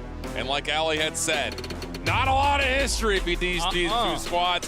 One meeting back in May is the most recent. Otherwise, you got to go all the way back to December. So almost strangers playing against each other here on the main stage. And it was never on the main stage where they actually matched up against each other. It was all throughout the qualifier. Major 1 qualifiers, Vancouver won the first set. Then you go to Major 3 qualifiers, 100T get their revenge there. So this is an even matchup, a revenge game. Who's going to be able to edge out the other? It's going to be a really fun one. Shift with Study, of course. And again, I think the thing about this is the Search and Destroys do lean towards one team or the other. But everything else in the respawns do feel like they're going to be pretty evenly matched. The only real question mark for me, though, Jay, is 100 Thieves have not played 6-star or Karachi hardpoints yet on the weekend. But the good thing for them in that opening hardpoint 4 to 6-star, they are the #1 team on the season when you talk about rotation win percentage. They are also the #1 team when you talk about that break percentage. They are getting a lot of this time when it comes down to those situations situations, but we know how fast Vancouver can play. 0-4 and Hoop, the fastest players that we had throughout the entire season. You got to be prepared for the pace that they're going to send. And I think the thing, too, is Abuza has looked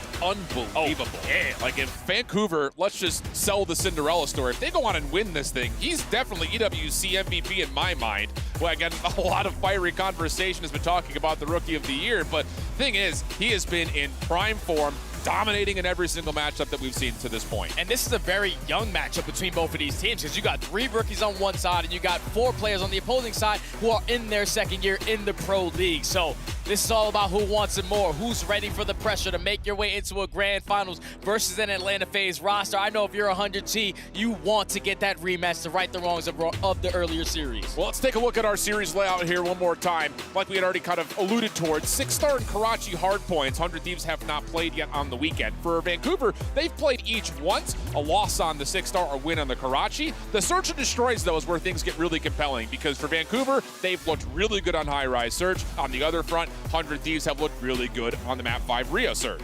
Yeah, they're so far 4-0 this weekend, and they're taking down teams like Cloud9 in Search and Destroy. So they have been battle tested, and the same thing could be said for Toronto. For 100 Thieves because they were able to take down the Toronto Ultra all the way into game number 5 out of a stellar performance, not only from Kremp, who drops 15, but Ghosty coming alive and earning himself that cruise missile in the middle of that game. I think this is going to be the most tight series that we have on the entire weekend. Let's get into it. Let's do it. 6-star for the opening hard point. Should be a real fun battleground. Who's going to come out and assert the tone of this series first? We know what Vancouver like to do, but can Dan Ghosty show up for maybe even arguably the first time this weekend and allow 100 Thieves a chance to get the opener? Good. Decent stun coming through from Hook. Shut down those 100 Thieves, find the first 2 kills. And you can already see it. They were prepared for the aggression out of Vancouver. They were trying to push through to instantly flip those spawns. You have a double stack around that middle map area, and it leads to a clean 4 dead. So the Thieves coming out swinging early into this game. How about first 4 kills for Kremp? Turned that into 5 quickly. Does get naded, has to hold his ground over towards DJ Booth just to try to get this early cruise missile, which is an astonishing start. And, nearly gets the better of Abuza, but the final shot lands and the streak is shut down as Surge make their move. Now we're on the final 15 seconds at P1. Still in control of the spawns is going to be 100 Thieves, and all the hill time, all the trades going in their favor. So if you are Vancouver, you are forced to find a break, which they are very successful at doing on the map like 6-star, second overall throughout the entire league. And they're going to need to find success early on before this game gets out of hand. It's just no one's getting through Kremp. 6-1. Ghosty also off to a 4-1 start. 0-4 tallied up towards the baby pool on the left, and that's enough for another clean wipe to come through, except for Abuza, who gets around the back, but it's red, and 100 Thieves are off to the races. You can already tell the communication is in sync right now for the Thieves. They are accounting for every single player on the side of the Surge, and it's very difficult to do so with how fast they play, but here comes Abuza and Brezzy, the ARs for Vancouver. They find 3 kills in the feed, the break comes in, and now Thieves got to work their way back on in. Trophy systems deleted, Vancouver replaced one of their own. Abuza trying to hold on to this back elbow. Pushed off by nades, not from the front. It's just down to what can 100 Thieves find, and the answer is nothing. It's Hook and Brezzy for all 4, and now all of a sudden there's 4 in a row for Hook.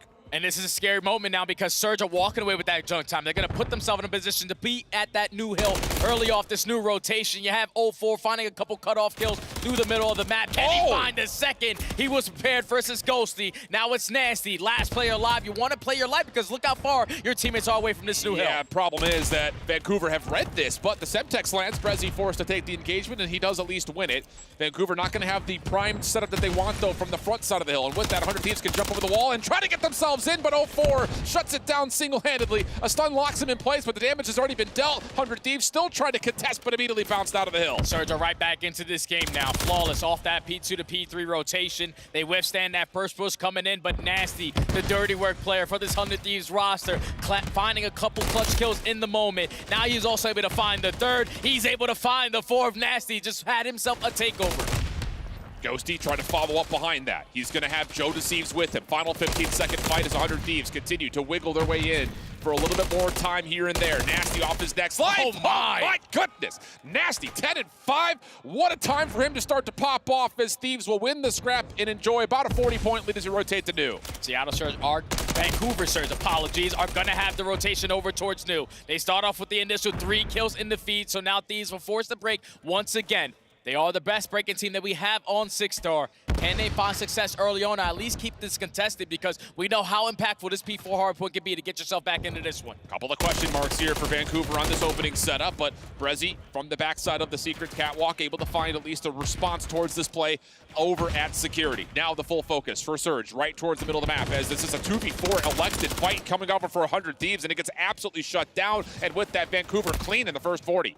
Vancouver's setup right now is flawless. The fact that they were all spread out, winning their one-on-one gunfights, all their bases covered. Now they're controlling the spawns. If you are the Thieves, you cannot try to attempt to break at this P4 through mid-connector. Surge take the lead right on back, and only taking this final 10 seconds, they're already showing presence around this middle map area. And 04 is looking for kill number 5. Yeah, really good read on Joe Deceives. Does he get the information onto Ghosty? Sure seems to know he's there. And the shots are perfect. First cruise missile will be tallied in favor of Vancouver, who win the rotation to bar, and now all of a sudden have a chance to gain a 40-point lead of their own. And the cruise missile is a big difference, especially on a map like 6-star.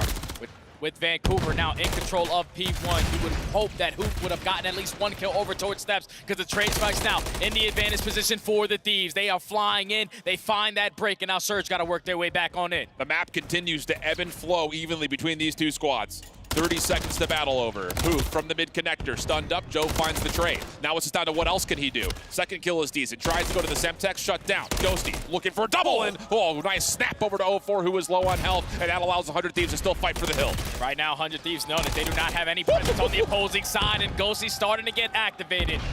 His worst KD on the season so far here at EWC, sitting at a 0.9. Trying to right the wrongs here on 4 in a row. Basically a tie game going into the second half at P2.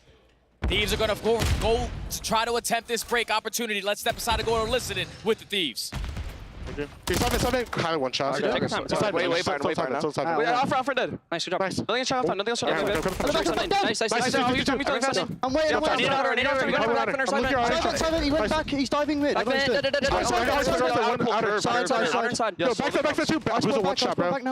Alright, listen. Pushing out the front. Pushing out the front. They know we flip. I stand for you. I take a mid step. I stand as well. 3, 2, 1. You got time. He's on the side. One more front. Nice. One more front. Yep. He's... Circle to the tree. Circle to the tree. He's on the tree. I'm going back now. We go back here. Tree that. Nice, good job. Go. Get this. Could be out of me. Seven, Brizzy. I'm trying it. 7 is dead. Nice shot. Push, guys. Could be close. I'm on the He shot me from ring 4. I'm cutting for it. I'm going half, okay? One's ring. I think this one out. Really? Yeah, one's ring. Yeah, they did. Statue really good. Elbow and farther. Wow, you can definitely tell that there are some moments there where 100 Thieves were a little bit discoordinated, but hey, that listening, pretty perfect, channeling out with the same timings, calling for the heavy pushes, and now 100 Thieves have a chance to break from the front. Yeah, they're setting up for these team pushes. The communication is on point, but 04 is causing havoc this time with the Renetti. It's already 4 dead in the feed. Thieves all the way across the map. Keep in mind, he still has that cruise missile just in case the Thieves find success on this break, but Vancouver changing it up so far on this 6-star. They have struggled in that rotation aspect, but they have won a majority of them so far. And a lot of it is thanks to this guy right here. 21 and 15, over a minute in the hill already, as Vancouver will have to try to hit through old on their way to do. 20 seconds of scrap time to fight for. Here comes the pinch around the back, but just as soon as it starts to develop, you've got a really solid read from 100 Thieves, and 04 can't continue on that pursuit. So now it's just about trying to get a rotational win over towards New. And that's what the aggression needed to slow down a bit. You needed to let 04 open up that pinch angle and then attack through that front side to allow the Thieves to keep themselves into this game. They're winning the rotation now over towards P4. 10-point difference. If you are 04, this might be an opportunity where you have to invest that cruise. And indeed he will. You've got some success from Abuza at mid, so now it's just down to getting a read on where the players are in front of the hill, and Hoop will be able to take down Ghosty. So now it's just down to winning the gunfights on the hill itself. A little bit of trouble getting through Joe Deceive. Stuns, nades, really well tossed here by 100 Thieves. This holds off Vancouver a little while longer. So a 50-50 battle over the top of the hill. And wouldn't you know it, 04 dances on in, and he's gonna be able to find 2, nearly the 3rd. Leaves a 1v1 for Abuza, but with help on the way, 100 Thieves will hold. That's fantastic plays out of these players to just trade out effectively, withstand that cruise missile coming in and still hold on to this hard point. 15 seconds still to fight for. You got Hook just flying on in, trying to contest it. 04 last man standing. A stun is going to connect, but he still finds the kill. Nade good enough, though, from Kemp to walk away with the final 10. Now the Thieves are going to grow a nice little 20-point lead. Back to the third rotation we go. I mean, really, outside of a couple of absolutely miraculous doubles and triples out of Vancouver, 100 Thieves have played the map tremendously well. And now all of a sudden, those patterns and trends that continue to build in favor of the Thieves are leading to one of our largest leads to this point. Again, getting right about that 40-point mark. Ghosty shutting things down over towards the aquarium, and 100 Thieves are comfortable inside the bar hill. And now if you are Surge, you have to slow this game down. Big time. Going one by one by one, and the Thieves are picking you apart. Ghosty is catching every single read on 4 in a row. 2 off earning himself his own cruise missile to play with. They breach that 200-point mark. Ghosty strikes again, puts down shots to set up his teammates, but 0-4 again with the double. It just feels like every single time that Vancouver is about to be completely eliminated out of the hill, someone puts together a double and allows the next free break to come out. So again, hero moments for Vancouver. Keep this game well within reach as we look over towards P2. Vancouver spawning on the favored side. Final 10 seconds in favor of the Surge. Rotation as well. Over towards his P2 hard point. All of these players attacking through that front end. Nasty at least finds a gunfight through the middle, but Abuza's gonna spawn right in towards the back. This is where you gotta take advantage, 4v3. Absolutely, all of it coming from the front, and 0-4 is the first one to drop. Late to this hill is gonna be Abuza. Kremp naded on the side pool, but Nasty finding 2 from the front. It's just down to can you find where the final player is, and Brezzy will fall off the map. So now 100 Thieves right from the front and a chance to win the game here. And then Vancouver, they gotta get in. They're trapped in towards the backside. You need one wave of kills to go your way, but Nasty and Joe Deceives getting it done. Nasty on 4 in a row. 15 seconds till they take map 1. Oh, but Nasty gets caught off the reload. Doesn't make a difference though, because 100 Thieves will move the spawns around just a touch. Who cast a break from the vent? First shots are decent. Second not gonna be there. Last 5 seconds, and the last contested in the form of Brezzy will drop 100 Thieves. Great macro play through map 1. Take a convincing win. Fantastic plays from the Thieves. Slow start at the beginning of the game. You allowed Surge to start to pull away. But once you were able to realize what the Surge were throwing at you, we take down 0-4. Don't allow him to get a double. We should put ourselves in a very, very good spot, as it was the turning point of the game at that second P3 when Vancouver were initially winning the rotation. They found themselves on the right side of the map, but then the Thieves, this is what they do best. Work on those breaks, set it up properly. They work their way through the front. Nasty starts it off by finding multi-kill after multi-kill, and then you hold that, you chain it over to the P4, withstand the cruise missile coming in, and that was the runaway moment in that game for Thieves. They take map 1. Yeah, I think, you know, kind of looking back over it, if you want the spark notes, even though the Surge were finding great hero moments, Nasty provided just enough response and some hero moments of his own, to be fair, to where he was able to at least keep the game from being too runaway from the side of Vancouver. And then Ghosty coming in massive in the macro game, helping Thieves continue with rotation, continue to set up good breaks. And I think that's really what impressed me the most about this 100 Thieves team on this map that they had not played yet this weekend. And that's the Ghosty that we tend to have fallen in love with so far in this season. He's been a top 5 AR all season long, and he shows it there. When you jumped into the list, you can already tell the teamwork aspect was there. They were counting down 1, 2, 3, chow. Make sure everyone is in sync, because you know how fast Surge can play at times. But when that communication is leading, when you have your main AR dominating the way that he did, really setting the tone, spawning in late, because Nasty was their hero in the beginning of this game.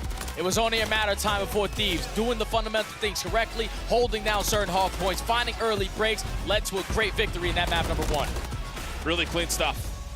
And I think in terms of, again, trying to evaluate what we have yet to come, you look at this hard point, and that is a hard point that can maybe best what we saw from FaZe, or at least be able to match and give them a run for their money. Now, in the actual series that we're in right now, though, how much do you look at map 2, 3, and 4 now for Vancouver having to win, because that Rio Surge is still map number 5? Does Surge have to win these next 3 to win the series? Without question. They have been undefeated so far this weekend in Search and Destroy. They have been battle tested on Highrise not once, but twice, and they were victorious in both. It's an absolute square up. 7-4 on one side for the Thieves, 7-3 for Surge on the opposing side. But if you are Vancouver, you cannot afford to go up against this Thieves roster and chow them across the map, because one thing that they do great is always finding a first blood. Yeah, it's a really good point. The only other kind of element, if you want to throw it in as a factor here, is the fact that we have seen this Vancouver Surge team twice on the map here this weekend, and it's looked good. So even though the regular season tallies have this as a pretty neutral battleground, Vancouver is going to be the team happy to see it pop up. Not that 100 Thieves will be upset about it, but again, the recency bias definitely leaves us looking at this map as a favor towards Surge. But I think you're right. You know, regardless of how you've played it so far this weekend, Thieves have looked miraculously good at finding first blood safely, not getting traded out, taking 4v3s early on in the round. And the good thing for them is that they're SMGs who are playmakers, because you heard in multiple interviews with Kremp, he said, we couldn't really figure it out. We could not get in sync and search and destroy. But so far this weekend, they have figured out that aspect. Good point. Those calculated risks are big. When you're going to be that island player is how you're going to cost your team or win your team the game. So Kremp, if he's going to play that same exact role, you have to make sure you're making that big impact plays. Should be a fun one, man. I think, again, just based on what we saw from map number 1, this feels like every single map will be kind of a heavy contest, a very back and forth affair in a lot of ways. Will that continue to be the case, or can Vancouver provide the response that they need to get this series leveled and have a chance to possibly, like we said, do what needs to be done, which feels like they would have to win this plus map 3 and 4, avoiding that Rio surge for map number 5. We'll see if that occurs. Vancouver on the opening offense. Hook tosses a stun out towards A, but has full intentions of trying to play through underground. Yeah, no trophy systems to work with in these early rounds. A couple of stuns are going to be able to connect. Thieves gaining a little bit of info. But they go into the default setup, playing real safe in the back of their spawn. You have one player roaming in bottom pit and Joe Deceives, and it seems like the pressure's about to be on him. He's good for it, though. First blood tallied. Brezzy, the one to fall. Bomb also drops because of that. And with that, look, this is what we're talking about. 100 Thieves find a first blood, and then immediately back off, play the full 4v3 from here. 45 seconds to go. And usually when Surge find themselves in the man disadvantage, someone tries to go out and potentially make a miraculous play.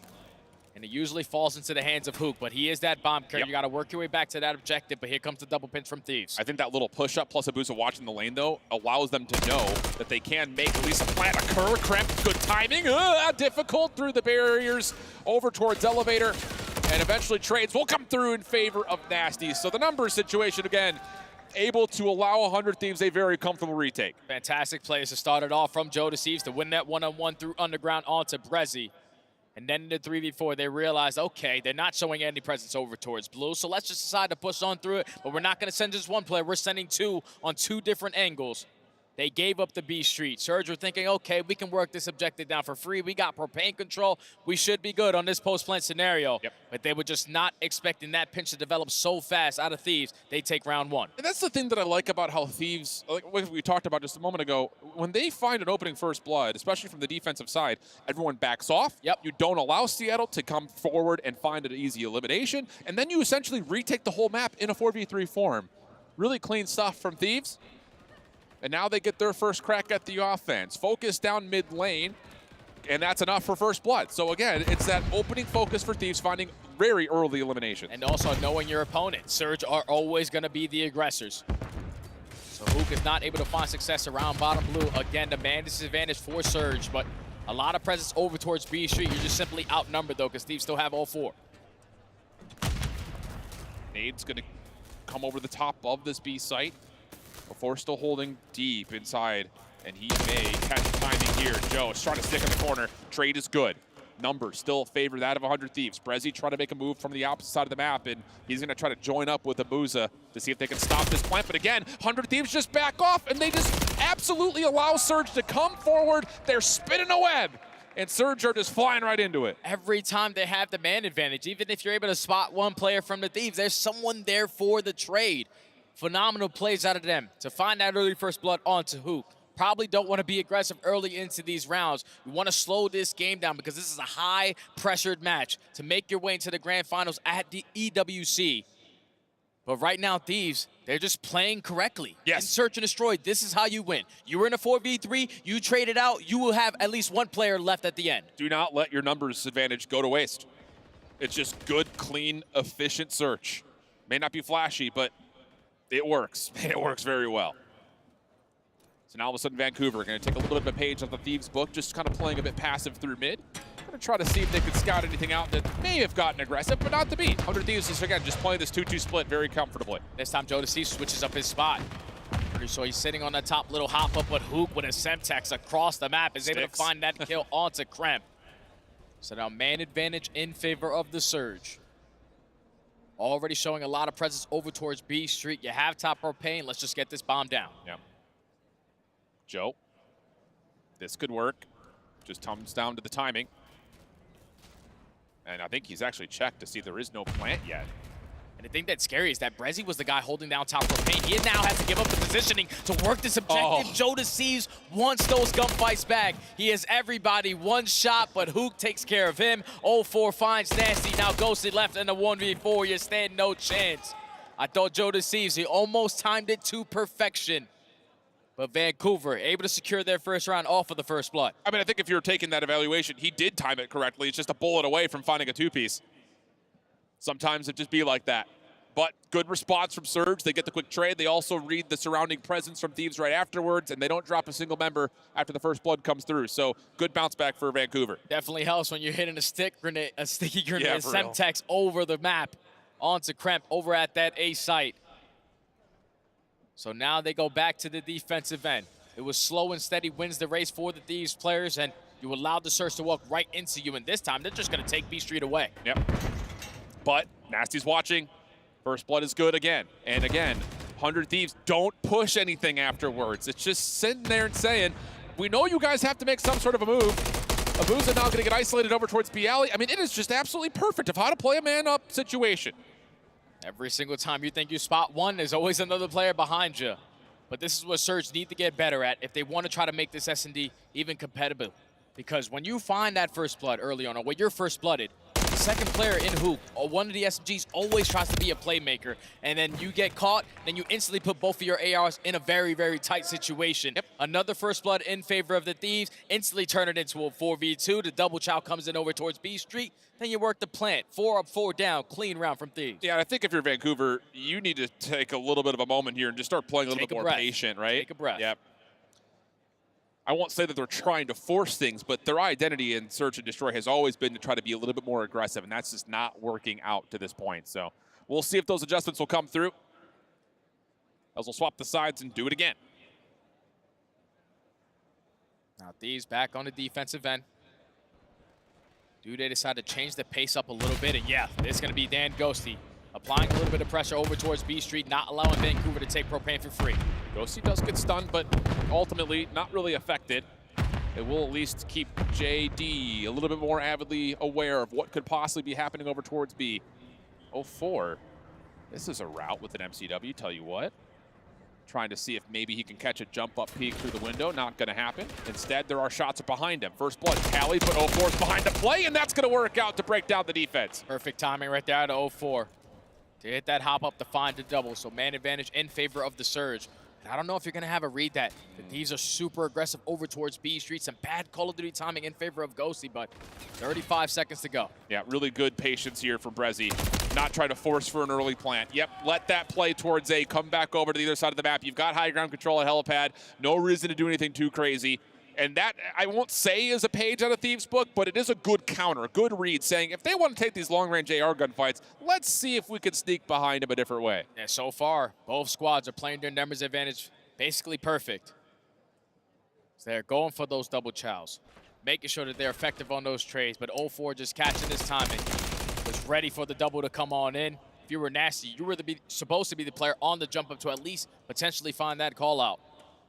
But he catches the timing for Surge to secure their second round. And I think the good thing about that from Surge is that Hook doesn't immediately try to push out A. He's going to let the 100 Thieves defense come a little bit closer towards the helipad, and then he just sacrifices his life for the cause. So good micro decision-making moment there for Vancouver, getting us back to within one. And how about it? How about a patient setup now all of a sudden for Surge? Definitely getting a read that Thieves aren't going to try to challenge anything too early. Let's let them come to us. Surge should get a read already. So there's a lot of presence over towards B Street. This time 0-4 playing that hop-up spot. But it's Kremp on the jump-up. Already working his way behind that crack shack. He's able to find the first blood. No one was watching the A cross at all. Brezzy was deep in the spawn. Kremp just pops up, finds 2 for free in the back of the site. That's just a miss setup right there for Vancouver. Flat out, that shouldn't be allowed to happen. Absolutely not, because you're already getting the info. There's no stuns, no nades over towards B Street, so they're either working bottom pit. You're watching that already. They're not there, so they have to be working their way around blue or helipad side. Someone has to commit on that hop-up, and Kremp makes him pay for it. He jumps up, catches the first blood, and then he's able to find another double kill after that for 3 on the round. Thieves in a nice little comfortable lead now, up 4-2. Yeah, really good stuff. I mean, that's the one hole in that whole defensive setup that comes through. But it does feel odd. I mean, if you're going to invest all of your resources for Surge to watch B Alley, know that someone's going to be able to watch that mid-cut close, and someone's got to watch the A side of the map. So bit of a missed setup there. But regardless of it, chance to still battle back. Not too far out of reach yet, but it's getting close. 100 Thieves up 4-2. And I'll just let the play clock wind its way on down if you are Thieves. No need to force anything. The pressure is going to be on Surge to potentially start this comeback. They are now working their way through bottom pit. All blue control in their favor, but Jodeci's getting stunned. You're going to send in Hoop for that kill. Yep, that's again just a heavy-handed hit from Surge, and this time they do read that Kremp is trying to play aggressive on the backside of it, but they get Nasty involved for a double. There's still one more nearby. Brezzy does take down Ghosty, so Nasty knows he needs to back off to try to reset this 1v2. Might have found the timing at least for the first kill. Nasty working on the ace, 1v1 versus Brezzy. Brezzy's seen him. Opening shots are in, but the follow-up, oh my goodness. Nasty was a bullet away from securing it. Not to be, though. Surge, hang on and bring us back to within one. It starts with that first blood onto Joe. That stun is able to connect. No trophy system able to keep him alive in that scenario. And then on the opposing side, Kremp tries to make up for that first blood. Instantly chows in towards blue, but that was basically exactly what Thieves did to them on one of their attacking rounds. 4-3.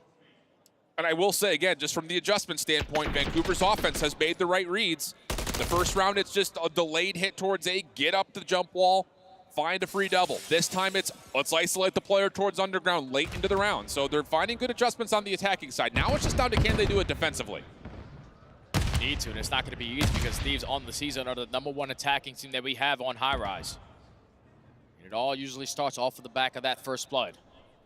So you can already see the Thieves slowing it down, trying to get an early read because they gain a little bit of info that someone is pushed up towards B Street. Yeah, that's absolutely it. This is all about can Thieves find a way to keep 04 out of the picture towards elevator side. Meanwhile, 1 HP? 1 HP, and through the cracks of the barrel, Nasty's able to take down Brezzy, but further action starts to ensue over towards the B side of the map. 04 trying to get active, and he will find Kremp, who is low on health. So all things told, we get to ourselves a 3v2 situation in favor of Vancouver, which forces Joe to make a play.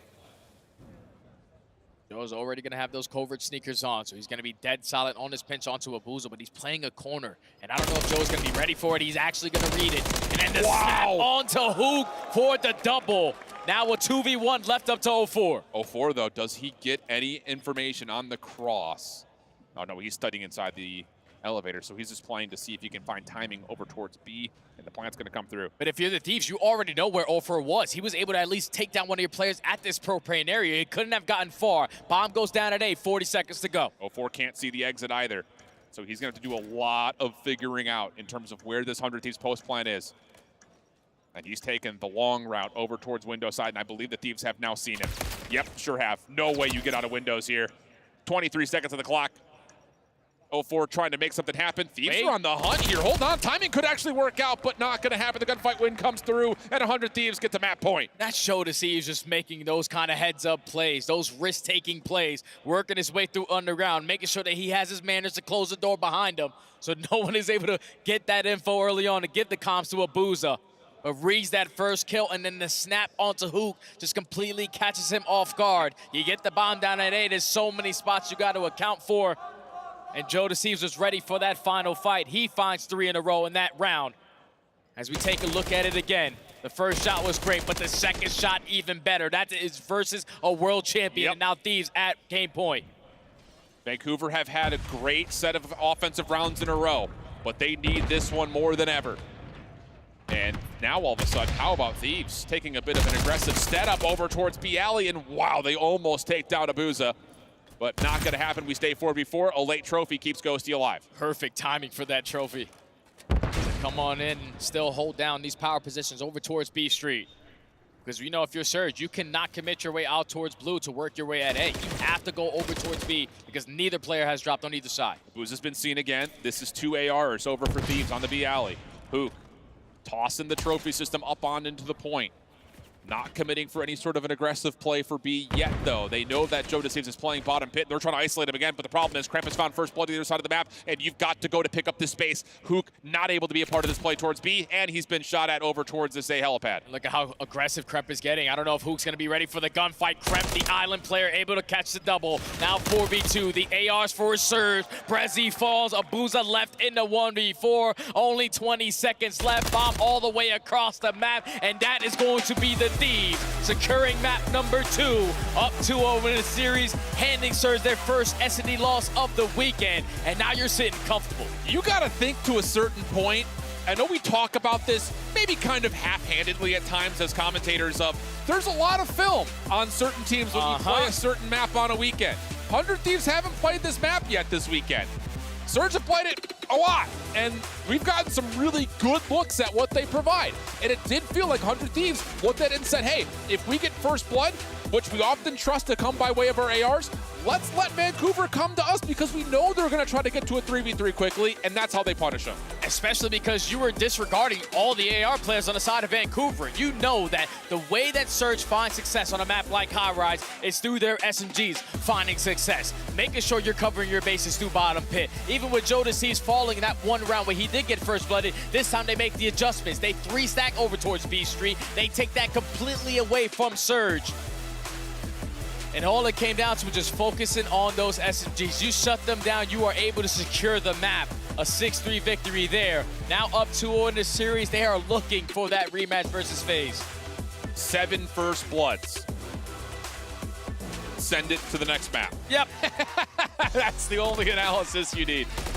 No, there's literally so much that you could look back on. And it may not have been like the sexiest search and destroy. We didn't have 1v2s, 2v4s, but legitimately, in terms of how you put together a chess game, that is absolute perfection from Thieves. Perfect reads on Surge every single time. A couple of decent adjustments for Vancouver, but it just never really felt like they were able to control the identity of what this map looked like. Thieves are just a lot better at playing their number situations, slowing the game down, realizing, okay, Surge, you are on the back foot. You are forced to try to make a play, even if you're on the defensive side. Because if you allow that bomb to go down at B for free, then it's basically going to be GG because they were also the #1 team in post-plant scenarios.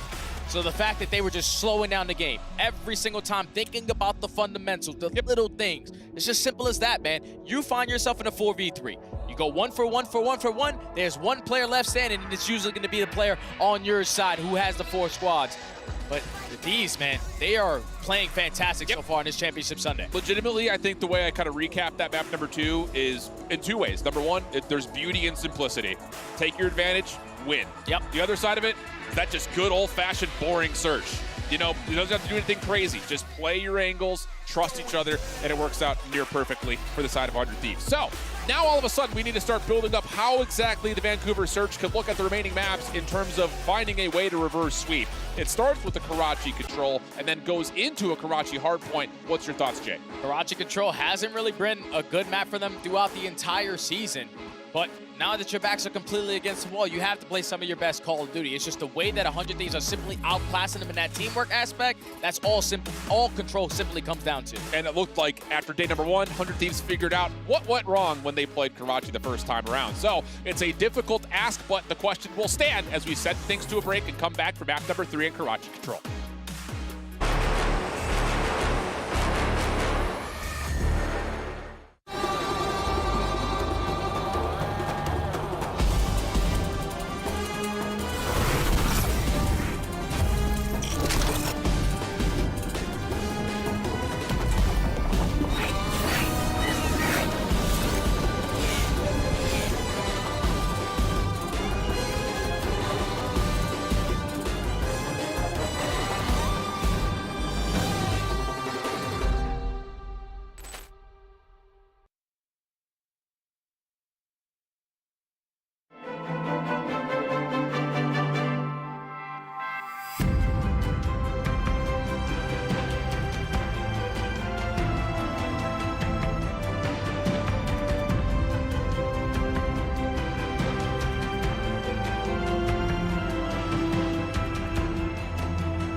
You ever wondered how a Hollywood movie is shot? On a Sony. You review it on a Sony. And how do you make that sound epic? You record it on a Sony. Lunch break on a Sony. So why wouldn't you watch it on a Bravia by Sony?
So far, it's been pretty much all Thieves controlling tempo, controlling the identity of the series. Great news for Thieves fan, Jay. Fantastic. You're up 2-0 in this series. Now you're going into a Karachi control where you have played it versus Optic. You got slammed, but at least you were able to learn from your mistakes. And I think the thing about it is it's been methodical, it's been clinical, and we got our toy back. A little Telestrator segment for you guys over how exactly Thieves were able to make Vancouver really change things up pretty dramatically in terms of what they wanted to bring to the Highrise. This is in round number 2. So as you get things going immediately, what we talked about very quickly was the fact that Vancouver loved to play aggressive. This time it's a double hit down bottom, straight up towards mid, trying to take that A side of the map. That doesn't really work out all that well. First blood comes through, and then this is what we were talking about, Jay. This is all about Thieves backing off and putting themselves into a position to where they can group together. You're going to see nades cook. This is all about trying to throw it all the way down towards the player on B Street. And then as soon as you start to see the action unfold, they get all the way aggressive to take B Street away. It isolates 04 on the site. You don't know what's at mid anymore. You don't know where this hit's going to come from. And even though 04 does a decent job of stopping this hit initially, the follow-up is so good because Thieves are able to help each other out. And then again, as soon as they get the elimination, you think pick up the bomb, plant, not actually going to happen. You've got good control down one lane, good control through mid, and once again, Vancouver's trying to hit routes to stop this in a 2v3. Doesn't work out for them. You see how the action starts to unfold as we finish off the clip. You got action trying for Vancouver to force a second engagement, but look at Thieves' setup. They are perfectly receiving every single one of these follow-ups. And it's due to the fact that they knew who they were playing against in that situation. Hook is already taken care of. 04 is already down, so now it's into the AR's hands. They are slow and steady, win the race kind of players, so we're all just going to back up. We're going to continuously play our numbers advantage. Always in a 3v2, you just want to play with that trait ability, and that's what it comes down to, because once a Boozer puts down a couple shots, you gain that info. There's two players shooting at him. Brezzy goes for the chow, but that crossfire is already set up, so the Thieves picture perfect on that search and destroy situational plays. I feel like 9 out of 10 challengers or lower level CDL teams would likely say, we've got the bomb, we've got the site, let's plant. Not Thieves. They're saying, come back towards us. You know your win condition is stopping our plant. So again, very clear head in terms of the awareness that's needed to find the high S&D IQ, and it works out perfectly. So, Telestrator's been fun. We hope you guys are enjoying that. And let us know on Twitter how you feel about that, because I'll be honest, I want to see more of it, but I'm also a big nerd. Yeah, you actually worked that thing pretty damn good, my friend. So, we still got to get into this map number 3, where the Thieves are currently up 2-0 in the series. This map and mode combination for both of these squads has not treated them well, but like I said, the Thieves have played it this weekend, so they're already switching it up, an all-out aggression over towards this B point. Looking for that early breakthrough, but this is taking some time. Good hold off by Brezzy. First 2 kills goes his way, and now all of a sudden you've got Hook finding a kill off spawn, putting a little bit of pressure on Thieves. Big bounce back here to start things off for Surge as we're getting full control of the map, including the middle over towards A. Oh, but Joe Thieves is able to find that double on the overextension, so you're able to put yourself on that A point. First segment about to come in. And the last 2 players that were alive were the SMGs for Vancouver. You're able to at least take down Hoop. First segment already done. There comes Bressy on the pinch. All your bases covered. Everyone coming off the respawn. Let's try to extend this time early. Good recovery. Thieves still need to work for a little bit more positioning if they want to get this full 60, and that kill may start things off on the right foot. Ghosty also following up. It's 3 for 1. Should be an opportunity to jump back on the point and get the extra 60 seconds. And Joe's on 4 in a row, so he's going to put himself in a position to play a couple spawn kills potentially if Vancouver decide to attack over towards A again. But they are looking like they're going to wave the white flag, hit that rotation over towards B, and Kremp trying to make the heads-up play on the Brezzy. Realizes the spot, but cannot get the better of him in that gunfight. And now you're just hoping that Jodeci's can stay alive in this positioning because it's so crucial. He's looking for a route, though. He's going to get the isolated 1v1. What set of shots those are from Abuza. A late reaction, but one that is absolutely perfectly found. And now it's a 3-life lead with Surge continuing to play up through Junk. Surge are doing the fundamental aspect correctly, blocking these close spawns at red, not giving the Thieves opportunity after opportunity to just flood their way on in. But you take care of Abuza. Now those close spawns come in. Hook from the top red. He's able to win that gunfight versus Nasty. And at the same time, 0-4 finds that kill on the Ghosty. That's already 3 dead in the feed. Yeah, really good trades from Surge. Really important 1v1s being won by Hook. And even though Thieves are still getting a chance off spawn to still hit this quickly, Surge are still dominating this front red position. It's already 11, making 10 lives remaining for the Thieves players. You cannot afford to play trade scenarios in this situation. But they find the initial 2 kills. Hook on this pinch, though, might have timed it to perfection with the Renetti. Can he find the second? No, he does not. And now all of Surge are coming off the respawn. They still are in a position to potentially contest, but the Thieves are here. Trophies are not down initially, but Joe, good crossing angle here through mid. Follow-up also on the way from Kremp, who takes down a second. First tick of progress going to get locked. Long route from 0-4 around the back, but there are 3 members on. So now you got to start to make a move. Fly out of the top roots from Hugh.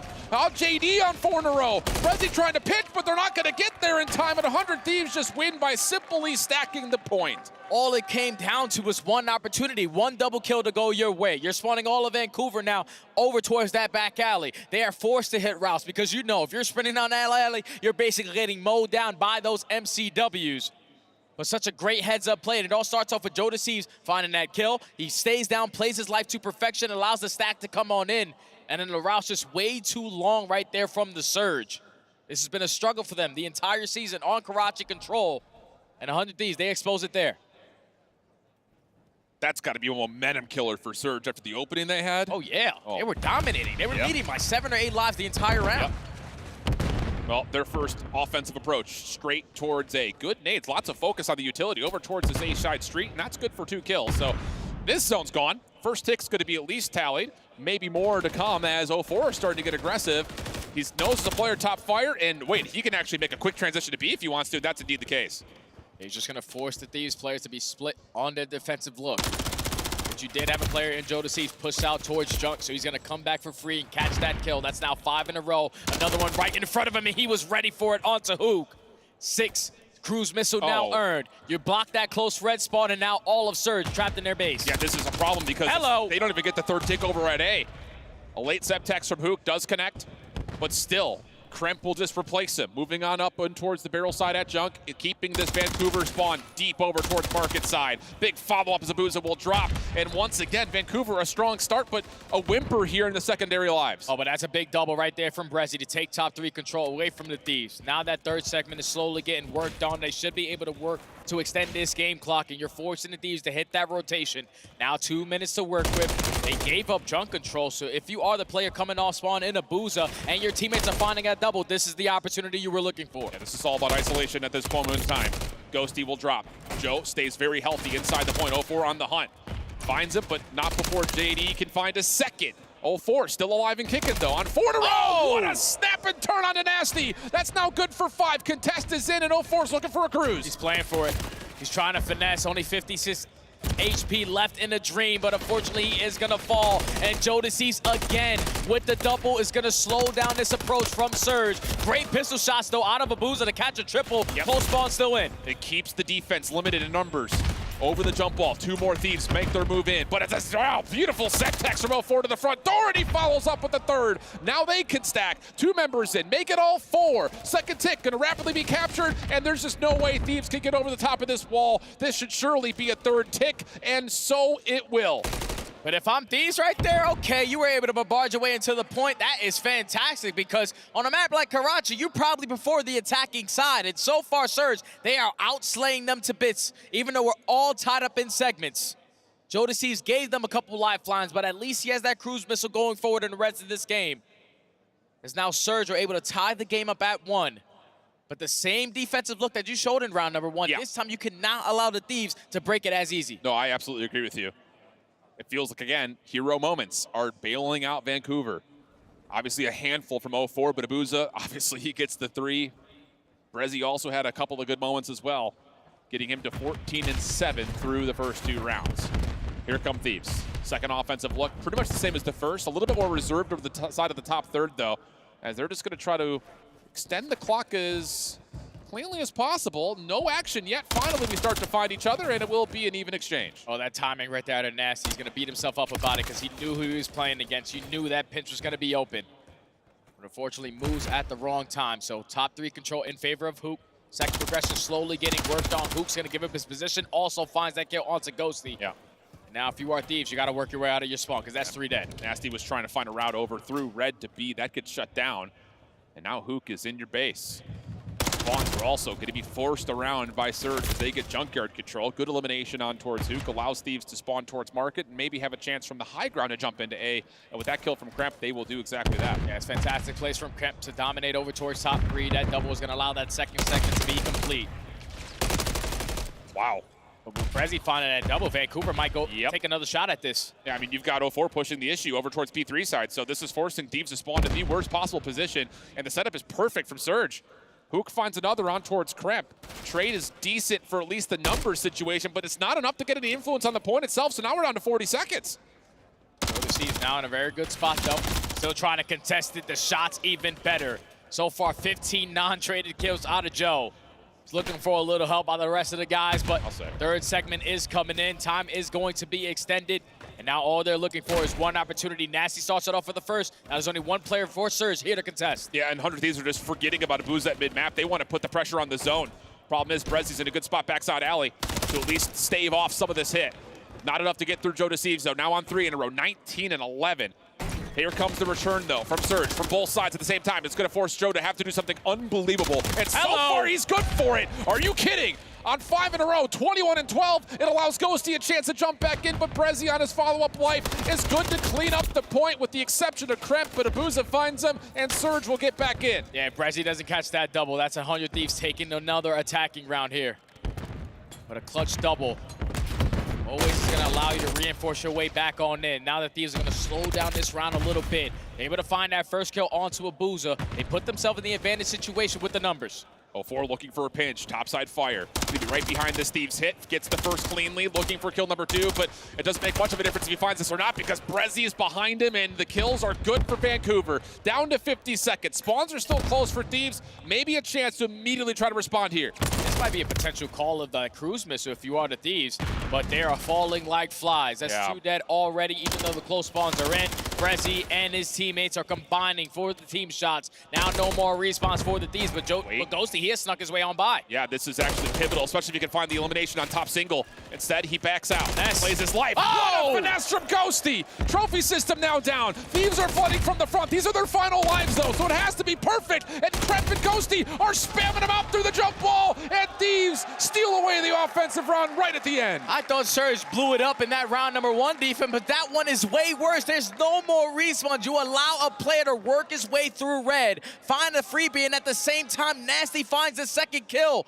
Every single time in control, all it comes down to is a 1 double. You put yourself in a man advantage. Then you send up the stack, and that's forcing the players from Surge to play a lot quicker. Hit that hop over. You don't find any success there. And the Thieves, even though they are getting outslayed heavily, they take another attacking round. Unreal stuff, man. Making something out of nothing. Lemonade out of lemons, whatever you want to call it. It is just about as heroic as it gets.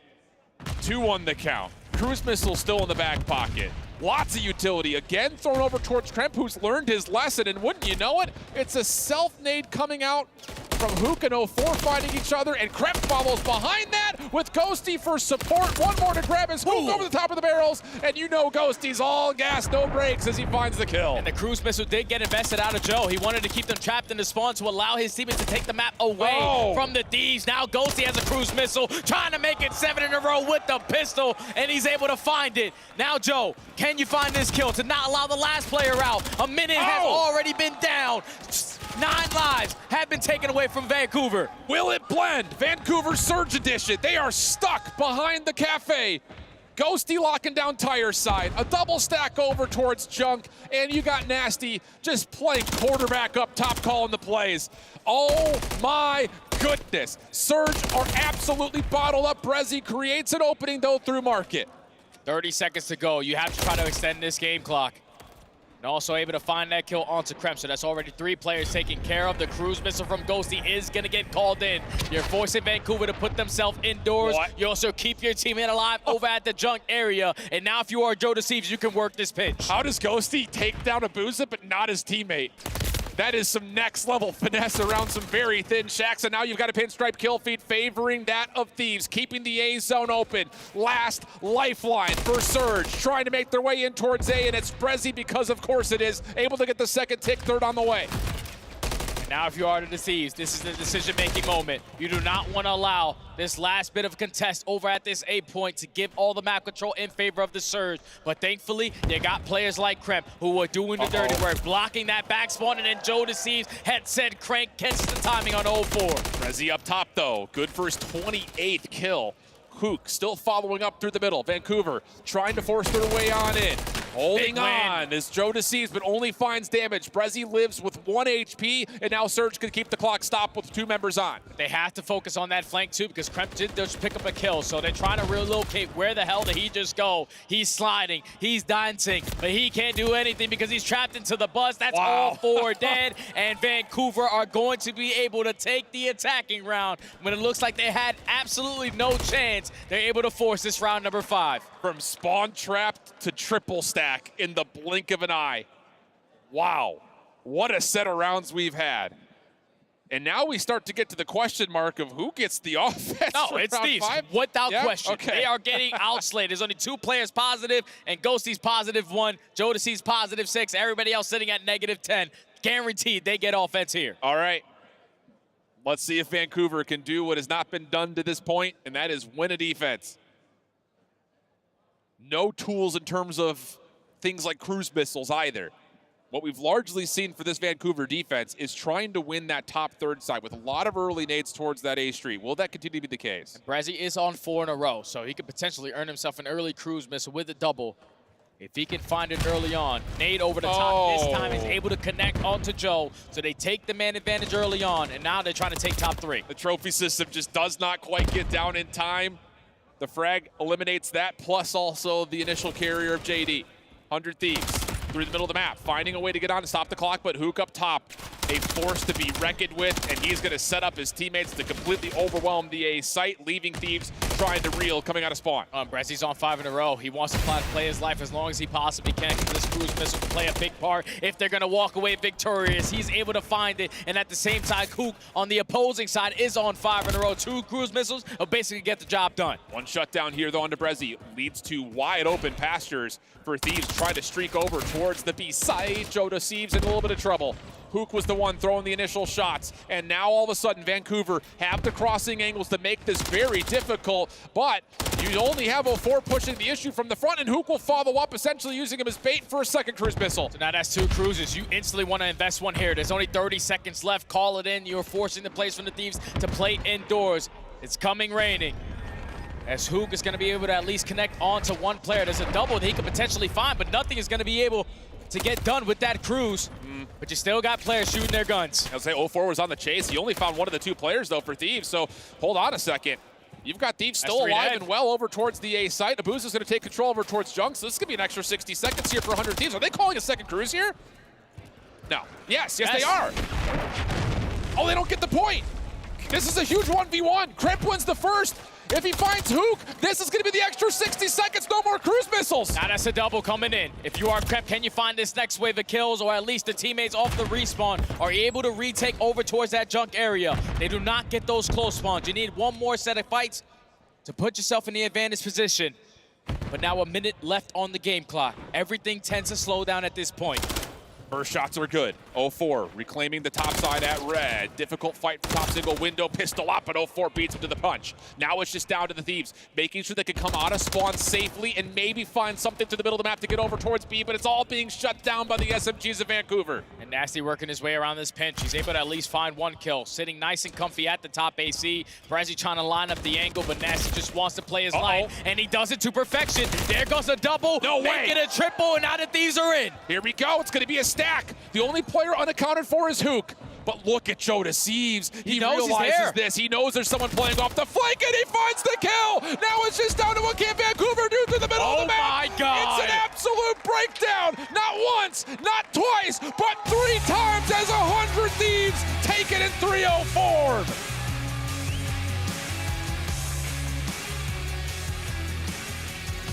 Even when you think the Thieves do not have opportunities, just the fundamental aspect of playing your life in control allows them to get the job done here in a clean 3-0 versus the Surge.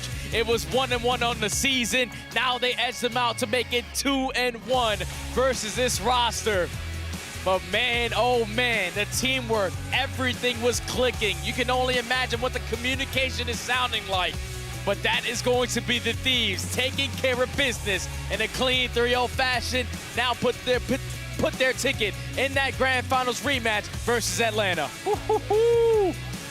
FaZe be 100 Thieves for a Grand Final and the first ever Esports World Cup championship. What resiliency from this 100 Thieves offense. And Nasty in particular be like, hey, look at me, look at me, look at me. Everyone saying, all right. And all of a sudden, Thieves come surging back, not to use any wordplay or puns, but legitimately they run right on through Vancouver, and like they had in their previous 2 offense, get the stack for the win. Unbelievable. And without question, my MVP of that series is 100% going to Nasty, man. All the clutch double kills he was able to find in that map, number 1. I like that Simply call. playing his life as well as he did in that control, giving his teammates opportunities to make another play happen. He's always basically not getting the credit because he's the guy who always does the dirty work. But this was the moment he needed to make those plays and make big-time plays. He gets it done to stamp his way into that Grand Final, man. Unbelievable performance out of the entire team, but Nasty went crazy. Yeah, dude, I absolutely agree. I mean, the only real downside you could go to is the stat line in map number 3, but like you said, he's the pivot man. He's not the one who's looking to open things up single-handedly. So, great stuff from 100 Thieves. Credit, though, to the Vancouver Surge for putting on one heck of a show and a hell of a run. But we've got Dan Ghosty down on the main stage in the Amazon Arena with Kayali for our post-game reactions. What a way to get to the Grand Finals, but to get a clean sweep. Congratulations to the 100 Thieves, and here join me from the Amazon Arena, Ghosty. What was that? What was the comms? What was the calmness that we saw on the stage? Honestly, just making sure that we make it feel like it was all the other days. This is Championship Sunday, but we're making sure it's just another practice day. That was looked for us, basically complete confidence and complete calmness from you guys. Now for the SND is going to be the sensational for them. It felt like you guys were going for the first plot and then fishing for the Vancouver Surge to make mistakes. Was that the plan? How did you guys come up to it? Yeah, that was kind of the plan. We watched a ton of their S&D, especially their Highrise, and we just made sure that we played for the first blood and then got together. We have numbers at the end of the day, so we made sure we used our numbers, and it ended up working out. Blood indeed is what we're getting here. Also, we ask the Vancouver Surge 04 to deliver the key for the crush. 100 Thieves are stealing the show, as we see here, advancing to the Grand Finals. And as we see, clean handshake here.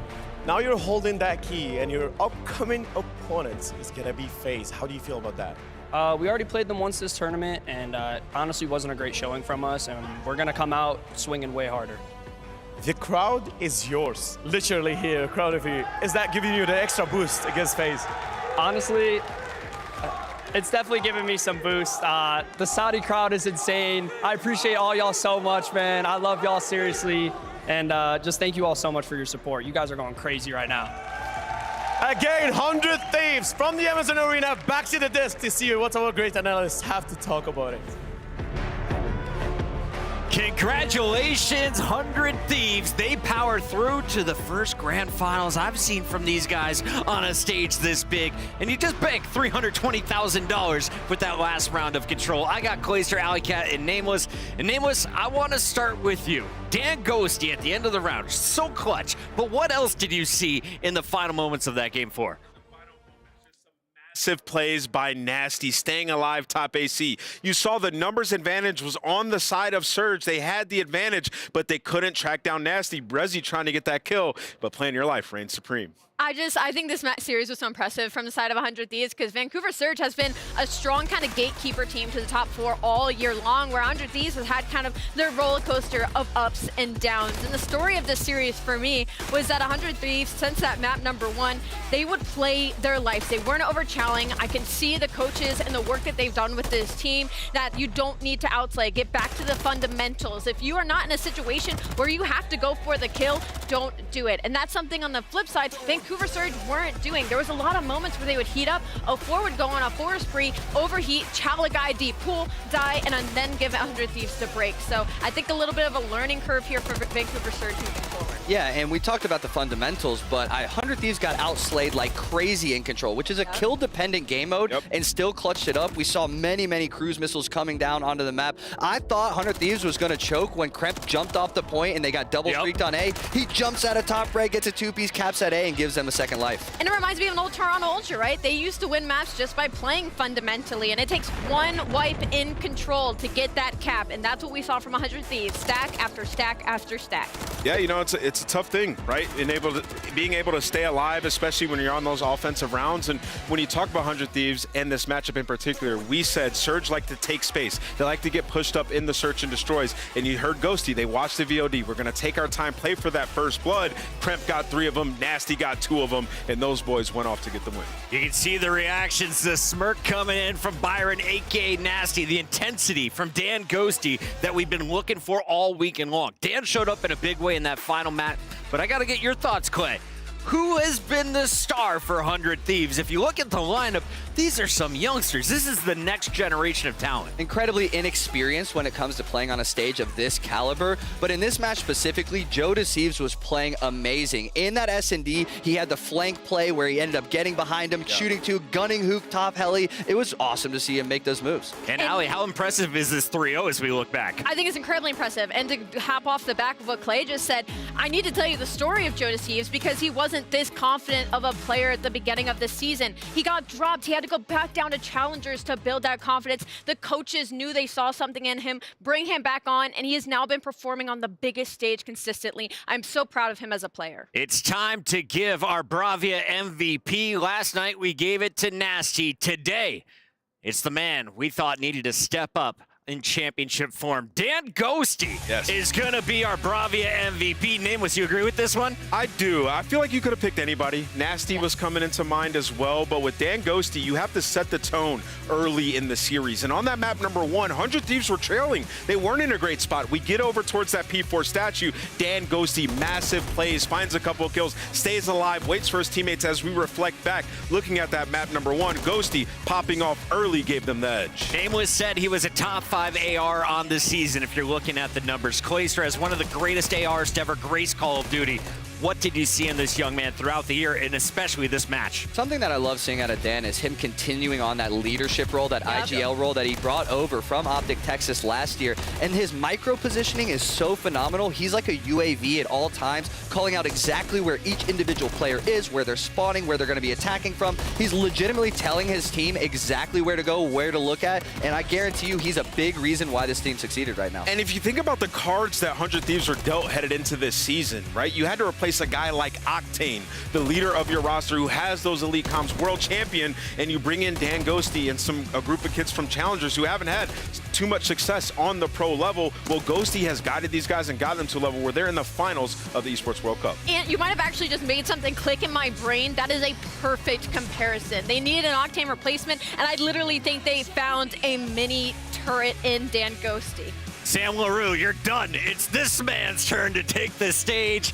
Our match MVP, Dan Ghosty, a 1.43 and a hard point to go with is a minute 30, and of course a 1.06 and 12,000 damage across 3 games. And he might not be putting up the craziest KD, right? But he's making winning plays. And we talk about that in Call of Duty all the time. You could go double positive, but you're not really having that much influence on the game. Dan Ghosty plays for the win, gets the pivotal kills, and makes sure he's succeeding when he needs to. Love these call-outs. Let's take a look at our prediction results.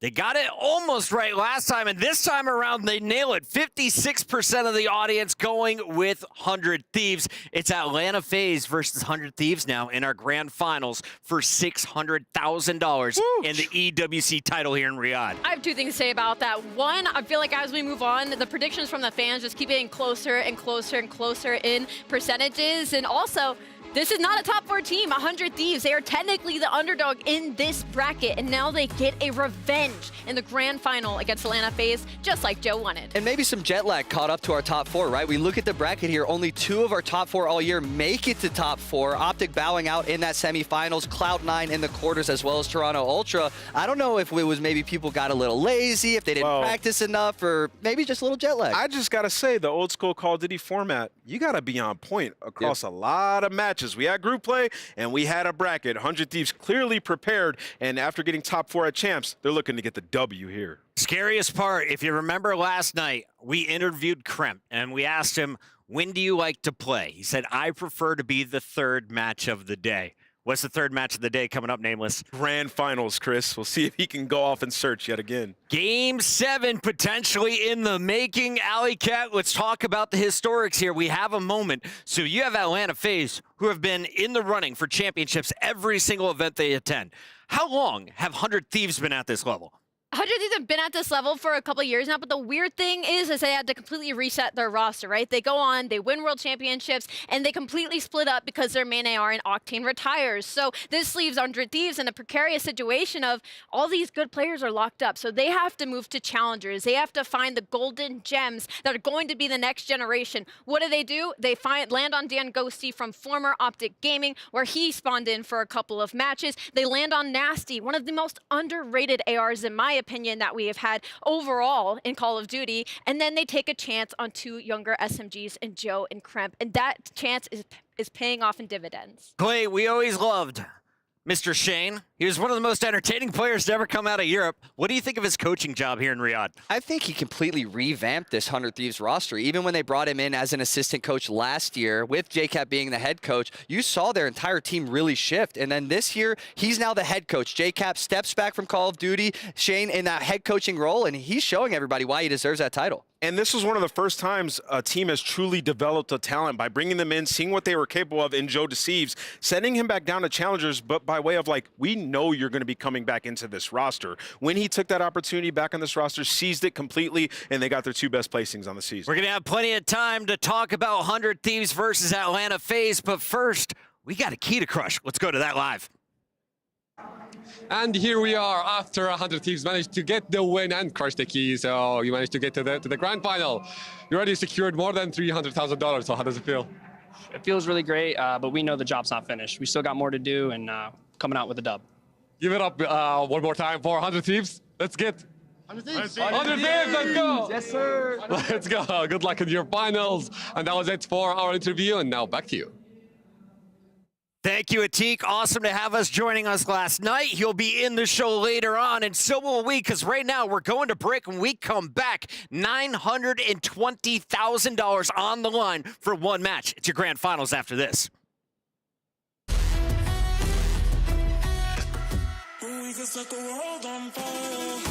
Ladies and gentlemen, this is Underrated, Overrated with Atlanta FaZe. We're going to choose a couple of these teams to see what their thoughts are about them. Optic Texas.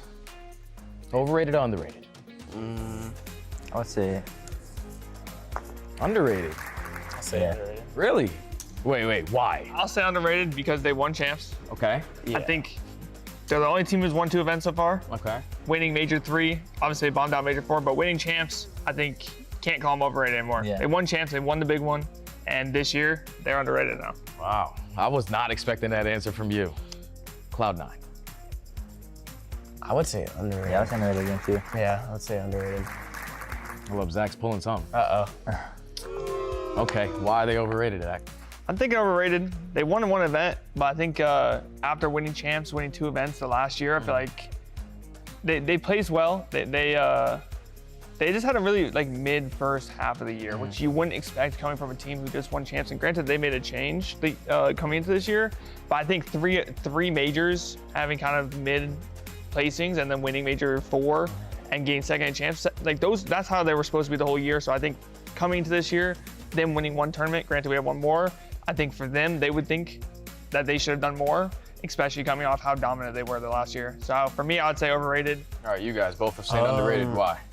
I would say just because of the way they finished the year. I feel like they definitely weren't playing good COD at the very beginning of the year, but I think the fact that they turned up at the end of the year when it mattered most, which they didn't win champs, so you can't really say because I feel like what Zach said, it doesn't matter if you don't win.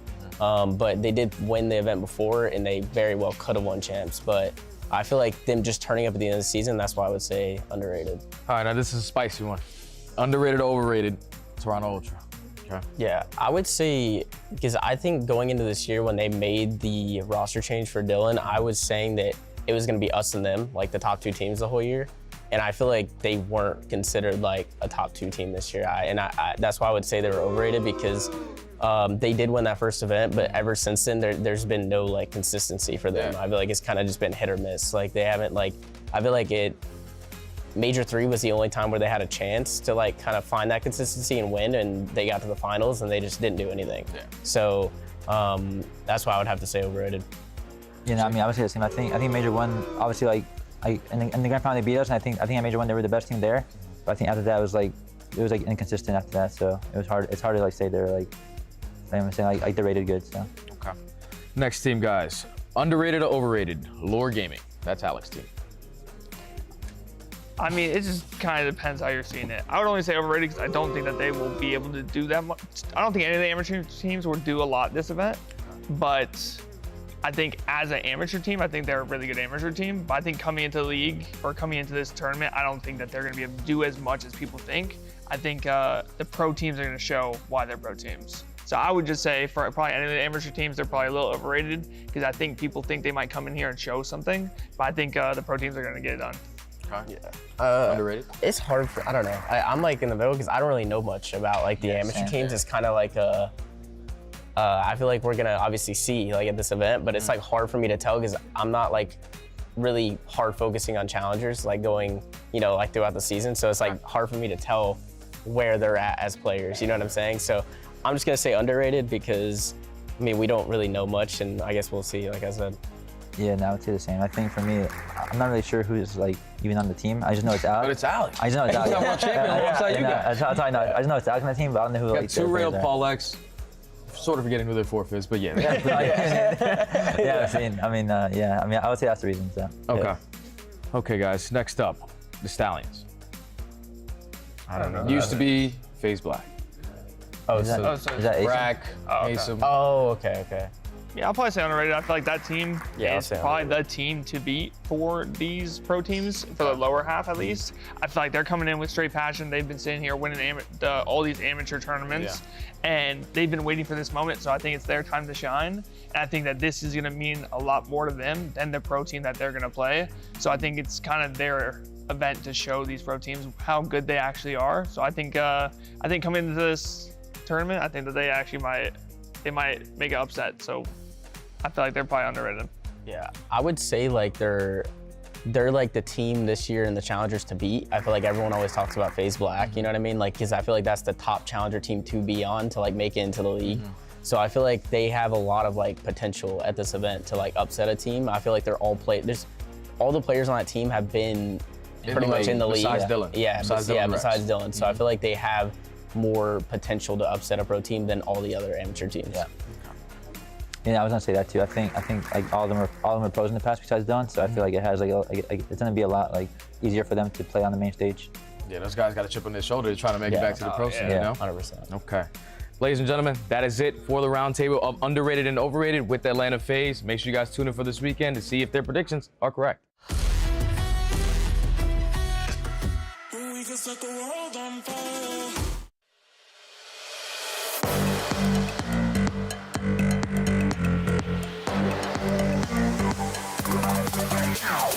Call of Duty Modern Warfare 3 at the Esports World Cup. It's underway.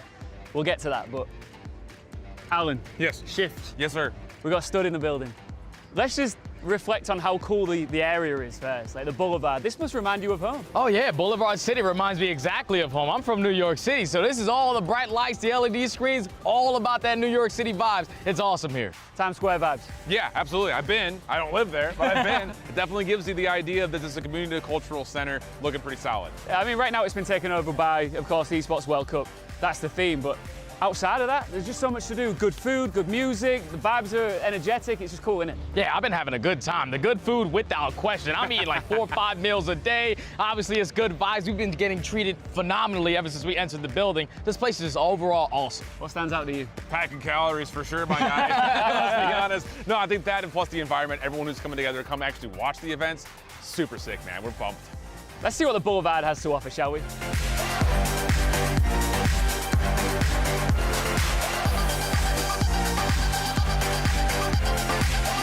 Right, there's so much to do here on the Boulevard, right? But the reason we are here is for the Esports World Cup. Yeah. Specifically Call of Duty Modern Warfare 3. Stud, you've been in the game a long time. This is different level. This is totally different level. We got teams from all around the world. Obviously, Team Falcons representing this place. Saudi Arabia, they came out and had a showing. Challenging teams from all over the world, the pro teams all over the world, all in one place to play for the big prize. The players are getting such a unique experience out here as well, treated so well. The hospitality is a different level, really gets them in the mindset where they can show up and show out. But the club championship, that's awesome. Dude, it's more than just the players. We're starting to reward out some of the teams that put together some of the best rosters across every esport, not just one. So why not give the orgs a little bit of love too, bud? I want to do this every year. All right, I'm down. For now, though, let's go explore the Boulevard. All right, let's go.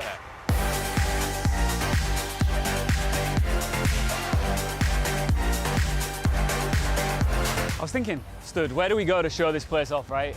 Too much choice. There's too much choice. There's a lot of stuff to do here, man. Everything is beautiful, bro. Bright lights, a lot of people. It's all happening. Look, Call of Duty's all about the hype, my guy. Yeah. And I'm looking at this house of hype right now. Oh, what do you think? I love the hype. Even when I was a player, I'm always getting hype. Let's go.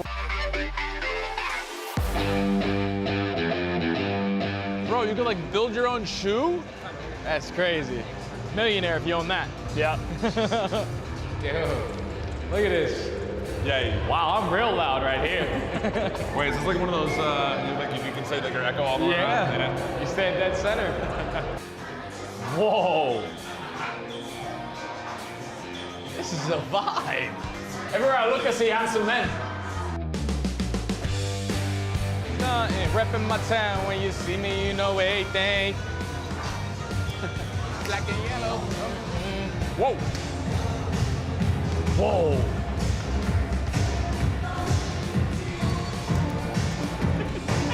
Dude, this place is dope. I feel like I'm in like rush hour.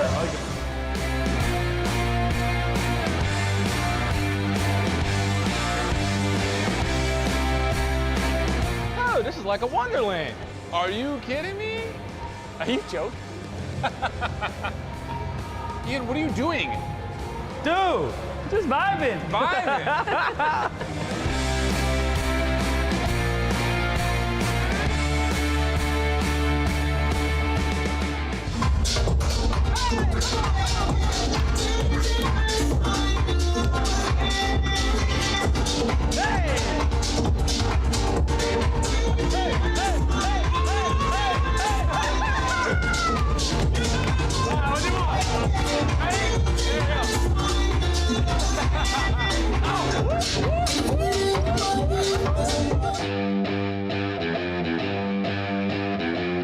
What just happened? That was awesome. I don't know what happened, but it was great. All right, back to business. The biggest and best players in the world have come out for this tournament, Call of Duty Modern Warfare 3 here at EWC. We can talk about the money, we'll get to that, but what do you think of the performances so far? I think we had a lot of expectations for our top teams. And so far, those expectations in some ways have been met. A little bit of drama, but that's what the COD space is all about, man. We gotta have drama. Yeah, there were some challenger teams able to take down a bunch of pro teams. 2 teams specifically left home yesterday, so they unfortunately today didn't have the best bet. All the big dogs making it to bracket. And everybody is scrapping for that huge prize pool, one of the biggest here at the World Cup. $1.8 million. That's a lot of dough. That's unbelievable amount of money. When I was playing, it was $10,000, 1.8 million. God! Hey. Oh, you should have gotten a little bit later on, man. Born too early. Big prediction, who's winning? Give me Optic for a back-to-back. I'm going Atlanta FaZe. Whoa! All right, well, it's still all to come. Do not miss a beat of the action here at EWC.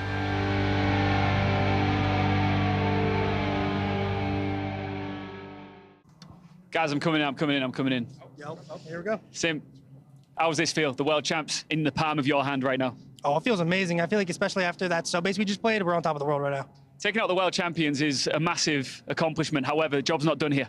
Oh, definitely not. I mean, we got to stay locked in for finals on whoever we play from LA Thieves or Surge, but we're excited to play. Just collectively, right now, of course, like I just said, there's a grand final still to come, but do you feel like the best team in the world? Always have been. The whole year I felt like that, and it's time, to show everyone. What's your prediction? Do you raise that trophy high in the air and crush one more key right here at the end of the day? Oh, we're definitely crushing another key, and we're definitely raising that trophy. All right, congrats again on the semi-final win, and best of luck in the grand final. Thank you.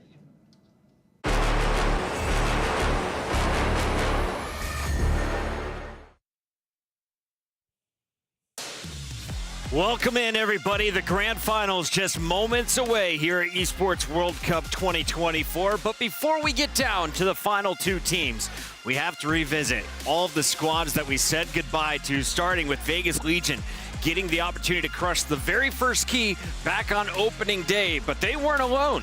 Lore Gaming and to send some opposing squads home, including the Falcons.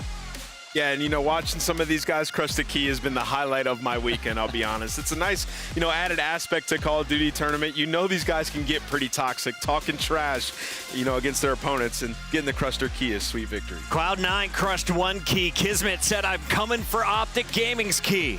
He fell short of that goal as Optic was able to take them out 3-1. What do you think of Cloud9's performance here in Riyadh? It left a lot to be desired, Chris. I mean, they fall to 100 Thieves. Sure, 100 Thieves is in our grand finals. They fall to 100 Thieves in the group play stages and make this bracket incredibly top-heavy. I think that Cloud9 struggled quite a bit throughout the tournament. And as I'm watching Breach crush this, can I just say, get Gigglewake some help. I wasn't on the desk during that segment, but he played out of his mind. And honestly, shout out to those guys having a run here getting top 8. Yeah, he told us that they were going to win. They were up 100 points. FaZe came back and beat them. Go ahead, Alley Cat. Yeah, we're not going to talk about that. What we are going to talk about is just because you have 40 doesn't always mean everything, and kills don't always How about mean everything. 04? But 04, absolutely. They're crushing their key as well. They did just get beaten by 100 Thieves, so they got their key crushed as well following this. But I think my favorite thing about all this key crushing is as the weekend went on, it felt more and more personal. Like, it became more and more like, oh yeah, this team dropped me, or I know somebody on the other side. I really want their key. And Atlanta FaZe, they want to put Optic's key in their trophy because of the history there. So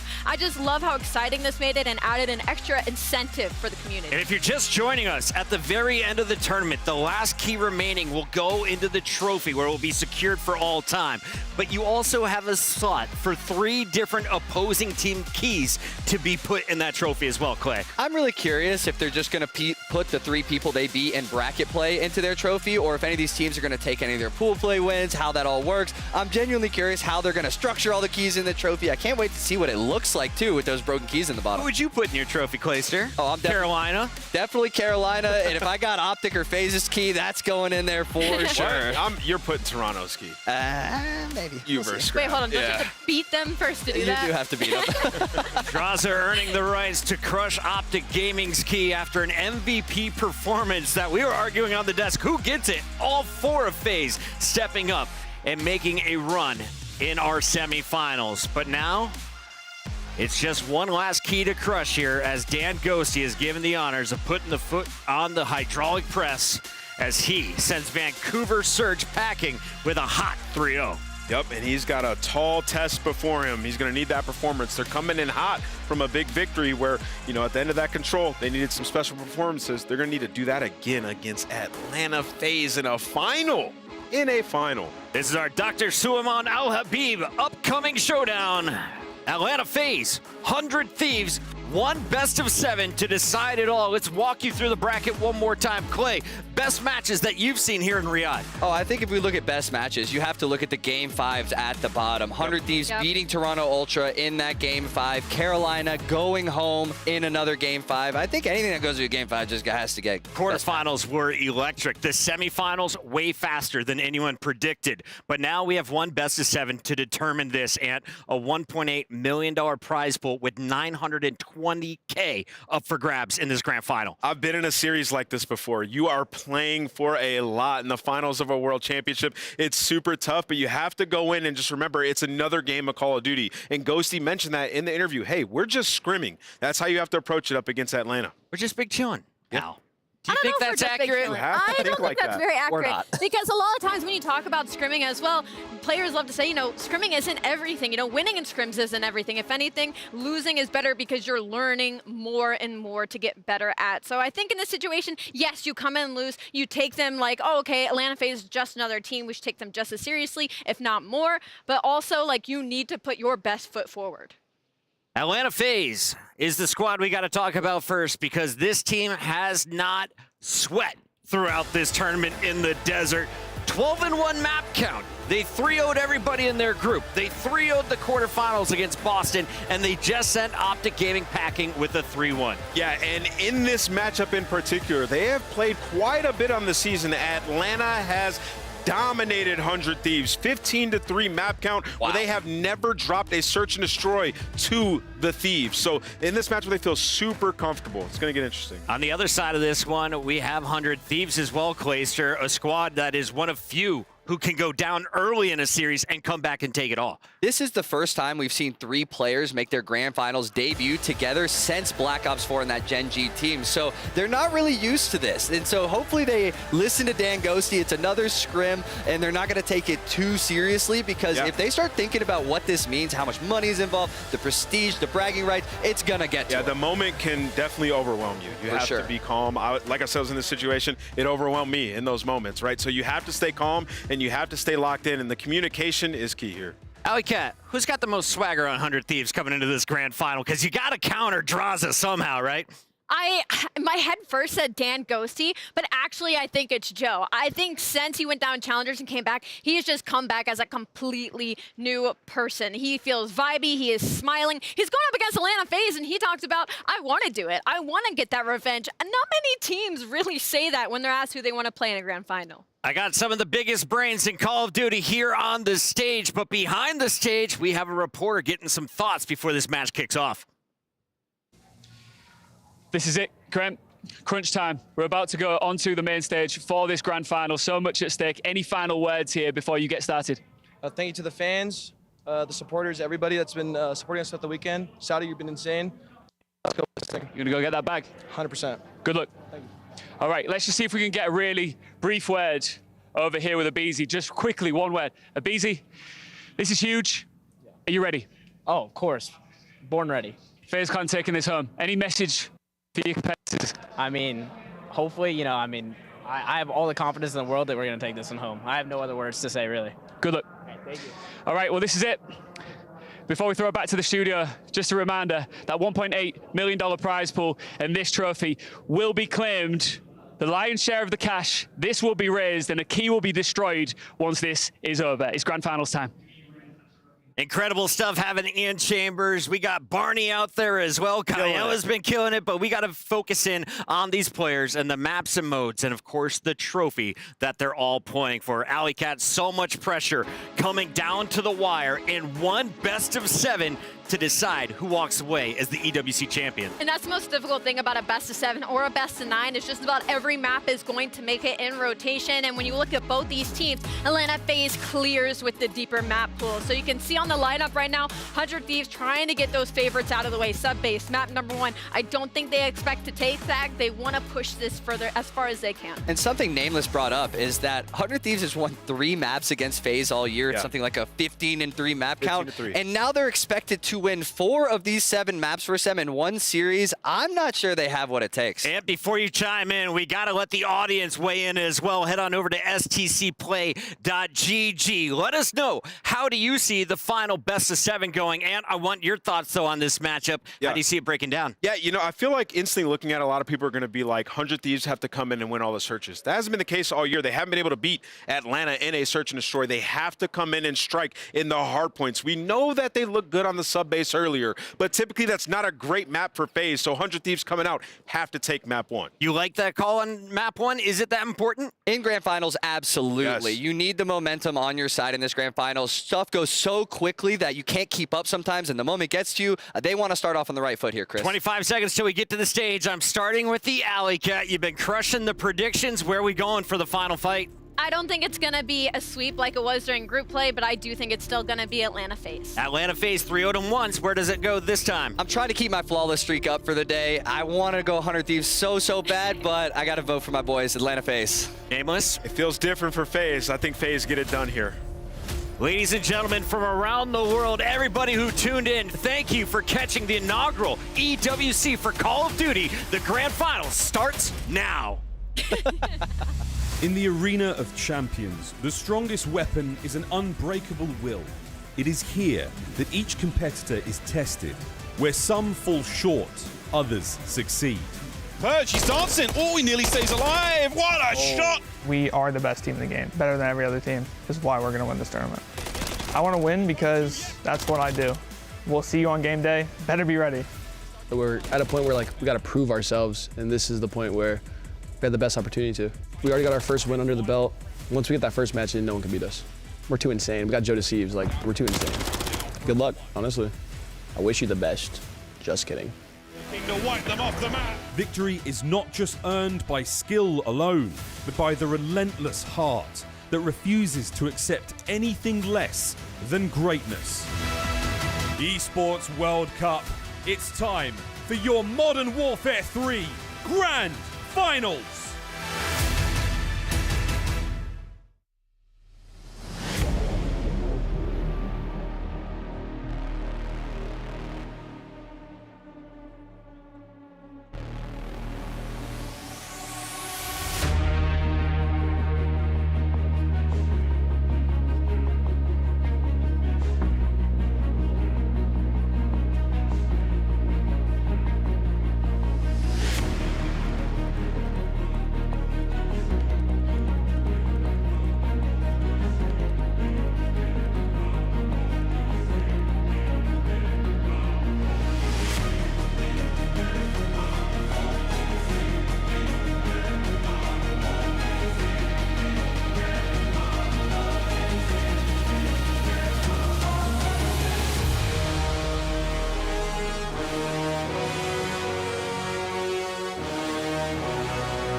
Ladies and gentlemen, Call of Duty fans around the world, the journey ends here. One best of 7, $600,000 on the line, and a legacy that will live forever. Ladies and gentlemen, welcome to the main stage, your first Esports World Cup Call of Duty Grand Finalist, Atlanta FaZe!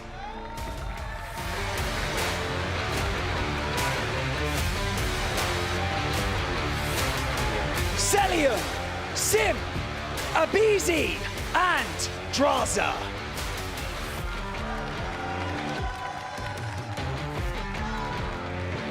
These two teams have showcased their dominance throughout the Esports World Cup, and now you have met the unstoppable force. Now let's meet the immovable object. Make some noise for your second grand finalist, 100 Thieves!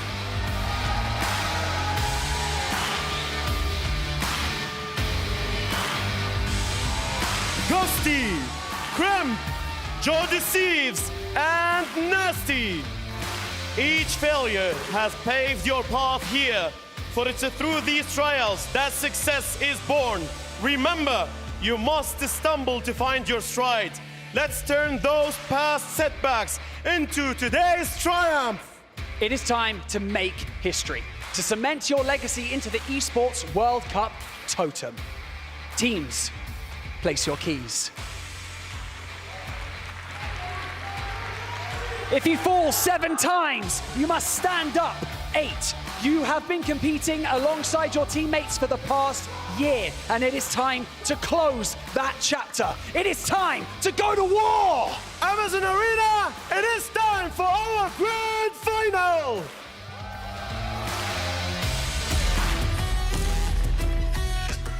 We can set the world on fire.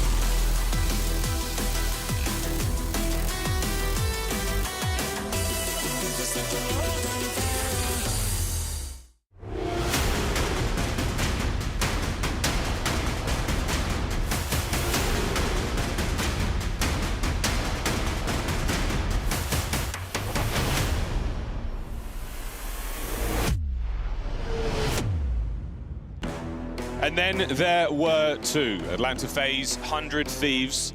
One squad who many thought would find their way here, the other. An incredible run from a young underdog roster. This should be history made tonight here, Chance, here in Riyadh. It has been a sensational tournament. Ups and downs on this absolutely magnificent stage. The stakes have never been higher. And I love the idea of it being your failures, the places where you have stumbled, this being your opportunity now for redemption. For 100 Thieves, the biggest problem this team has had, at least with this current roster, in my opinion, has been the occasional chokes. When they go to Game 5s on the online stages, they've been menaces, but when it comes to champs, that is where they eventually faltered. These guys have had the ice so far this tournament. We have literally watched these players grow. And on the flip side for Atlanta FaZe, well, I mean, their trial has been a sub-base hard point, and that's going to be our map number 1. We test them straight away. Will they come out swinging? Will they be able to melt the ice of that Siberian spot? It's going to be a tough one for the Thieves. This is a very, very strong map for Atlanta FaZe. They've shown dominance on it all year long. For 100 Thieves again, the question remains, the youngsters, do they have the fortitude? We heard Nameless talk about it on the desk. The pressure on those young shoulders could not be heavier. We will find out if it makes them 30% better or 30% worse. And we are going to get that answer so quickly as well. And talking about the desk, Clayster mentioned it. They've matched up these two teams quite a few times this year.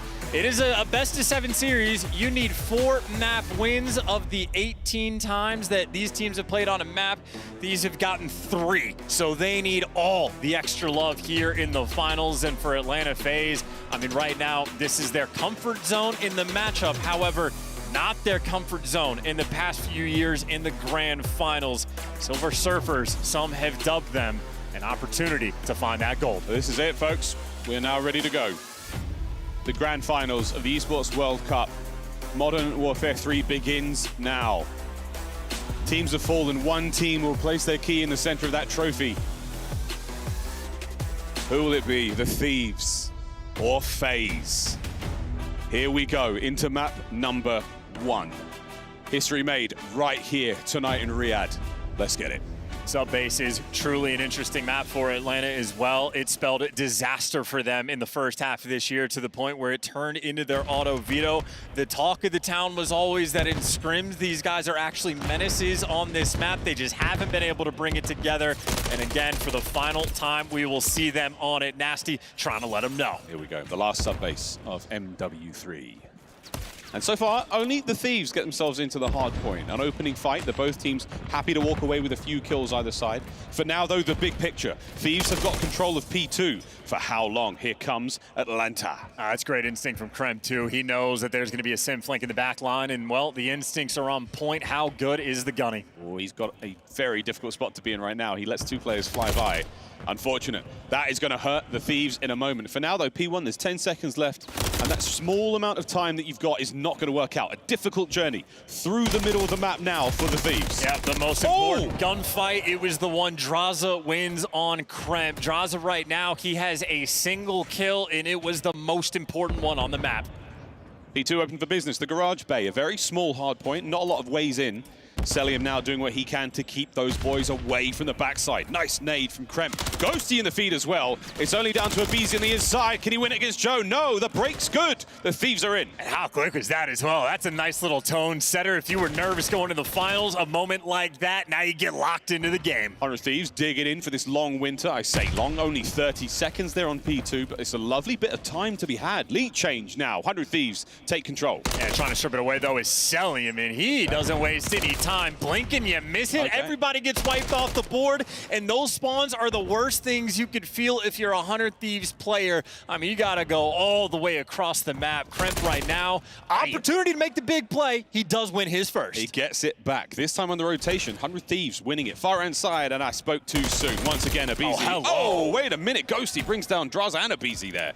So now, the rotation complete. Thieves are in again. Yeah, look at that spawn. How about that? Atlanta FaZe, uncharacteristic mistake on this map, and maybe one of the ones that spoils their doom. And, well, now Krem back in position. He lost the important gunfight. Doesn't matter. You got to go again. Krem right back at it. Oh, dear. Damage. No win. Draza there for it, but trades again. Thieves coming in hot after that series against the Vancouver Surge. Can they keep it going here? Nasty pushing the front line forward. And now he's making the FaZe boys turn around. Yeah, he's done a good job as well. You see Nasty starting things off right. Double-digit kills already. So Byron bringing the gunny, and Thieves, I mean, they have just been super soakers on this time. And now a dangerous and delicate moment as well, but good thing Celium is in position just to block those spawns. Thieves, once again, it is going to be a hike and a half across the map. Atlanta FaZe, they don't screw up the spawns this time. No, not at all. Well, good stuff there from the 100 Thieves boys. They've got the lead for now, but we will see that change quickly unless they can get themselves across the map. FaZe in control of the new hard point. It's open for business now, and Simp, he has the opportunity to cause some big damage. There's number one. Wow, big win from Joe Thieves. Now an avenue to fly towards the point. Such a difficult hill to break through. You've been watching the water hops if you need to. Celium, the front line cutoff man, and only a single player for 100 Thieves has even made it past that front line, and no one is surviving this tail. Everywhere you find death if you're a 100 Thieves player. It's shaping up to be a potential full 60. It's one by one the Thieves now creep on through. They need to do this as a squad. Very difficult to do on subbase. Here comes a concerted effort, but again, it's Krem upstairs, trying to now help his boys get forward. Can he get more than one in the life? He can. What a two-piece. Stays alive for a little bit longer, but again, a superb hard point from Atlanta FaZe. Not quite the perfect full 60, but a very solid amount. Yeah, you get, what, maybe 3 seconds of time that you don't actually collect because the gunfight win by Nasty. That is a painful little spell there for 100 Thieves, but they do have this rotation. Kremp and Joe Thieves, there to strike, there to collect. You get top warehouse, you're pushed out top glass as well. All power positions covered. Now we're looking at the stats now, and the man on your screen, Nasty, 15 and 9. He has not slowed down whatsoever. Keeping things going here. This new hard point over by the tank on the bottom side of the minimap. Thieves are looking good. Once again, lead change. Lovely looks here in the first set. These guys are just so patient. So patient as well. 100 Thieves, well, maybe a moment where things can get mixy. You're going to be in a bit of a pinch, and Ghosty gets hunted down. Simp does that with a Renetti. Atlanta FaZe, as we know, can be built different, and Celium, he's there for the break. We have checked the quality control, and it is fantastic. Big wins from Celium. Now back into the hard point. FaZe locking it down. Next wave of attacks from 100 Thieves coming forward.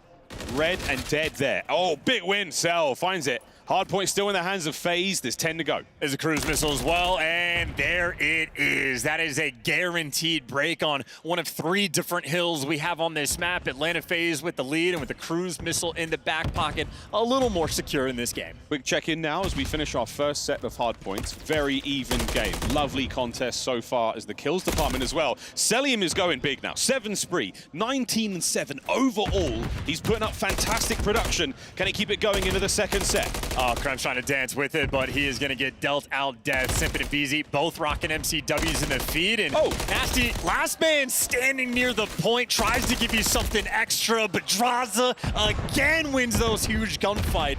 Draza has a clutch factor that cannot be quantified. Not at all. Clutch factor, healing factor, you name it. He is superstar.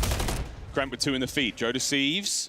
Doesn't check the corner. A couple of bullets in the Celium, but not enough. Open hard point for now. And again, the Thieves, it's a slither of a lead, but they've still got it. Yeah, Celium is both a lover and a fighter as well. One of the best body shots we have had all year. Celium player always happy to let you know. And right now, comfortable on the rotation. An effective tied-up game on this P2 Thieves. You don't necessarily need a clean break, but you need to get them off this time. This is exactly what we saw in the first go-around. Joe deceives, 9 of 14. A little slower to start things off, as he was very, very dangerous in the previous series against Surge. Can he make his way in on the point? Here's the entry. Damage dealt. His teammates now making their way forward, and Krem slows down the flow of reinforcements. So here we go. One big hit now from the Thieves. Can they get the break? Joe waiting patiently, can't get anything done, and that moment of hesitation might hurt unless Ghosty can somehow get 2. Oh my! He delivers, but you still get right back on that time. Another situation where Atlanta FaZe maybe have 10 seconds stripped off the hill, but ultimately still a strong showing. The nade's though going to back them down off a little bit, and for Thieves, you do have to be a touch bit careful in this moment. You don't want to lose the rotation as well. So much pressure right now being poured on P2, and Atlanta FaZe absolutely handle business. All the kills go their way, but the good news for Thieves, at least you had those spawns for new. Got new, you've got to hold on to it to pull this one back. That second hard point was not kind to the Thieves whatsoever. Very profitable for Atlanta FaZe. And this is how you break a hard point, folks. Celium 7 spree. It might pay off. Here's the connect. No good, as the Amazon Arena lights up. Yeah, Simp wins the gunfight. That's the player that Celium was spamming the callouts for, and Simp, one of the few players that can understand them. And I, too, love Cold Havoc. We all love Cold Havoc. Hope he's having fun watching this one as well. Celium at that 27 and 10, another 4 spree. He's just used his cruise missile, and there's a chance for him to get another one. Joe, can you bring him down? Don't let it happen. Will this be kill number 5? He's dancing, he's diving, and we'll check back in on the fight later. Oh, there you go. That's number 5. And there's number 6. Ghosty just gonna hand it to him. So thirsty for the kill. And well, Celium, he had a cruise for the last guaranteed break. He's got one for this hill, too. This is so helpful.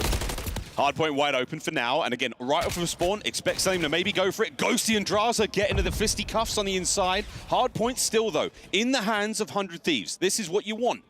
They've got a bit of momentum now. Simp, these long-range shots, and there it is. Off spawn, into the cruise.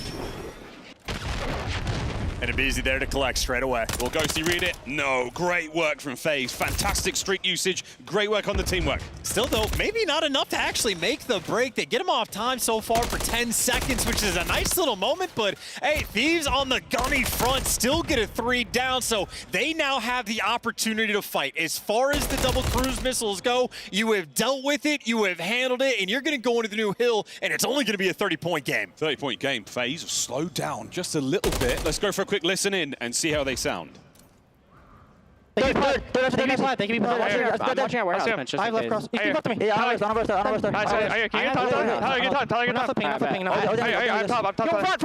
Front time. He's weak. I hit him once. He's still there. There you go. Where else? You have AC up or no? Kind of. I stayed in one front B2, one's on warehouse. He's low. Another one time. Shit. One time. Nice. Top B2, top B2, top B2. He's going barrel door, I think. And once we like AC maybe. I'll see barrel door. Hey, that's a good time, bro. How much? That's good time. Top B2. I need silos. Silos Joe. Keep them on time. Keep them on time. I'm taking her out. One time. I'm taking her out. B2 weak. On you, Joe. Dead. I'm playing the flip. Stay down. B2, right side B2. Middle dead. Come back from mid. Dead. Two out. Let's go. MC go. I'm seeing Joe Dan. I'm trying to go get ramp. Maybe all out. Yo, it's top secret. Secret, jump on my hill. On P1, in P1. He didn't come in. He went back to secret. He went back to secret. I don't think secret could be ramp. I'm in time. I send him ramp. Top comes. I'm one shot. So can you help me shoot this guy? Hey, I'm a bullet. Tunnel. Dead. On team time, I'm ramp right now. Give me one secret. On team time. Comes. Yeah, comes. Secret. One on time, bro. Secret. Secret dead. Comes, nice. One shot, get time.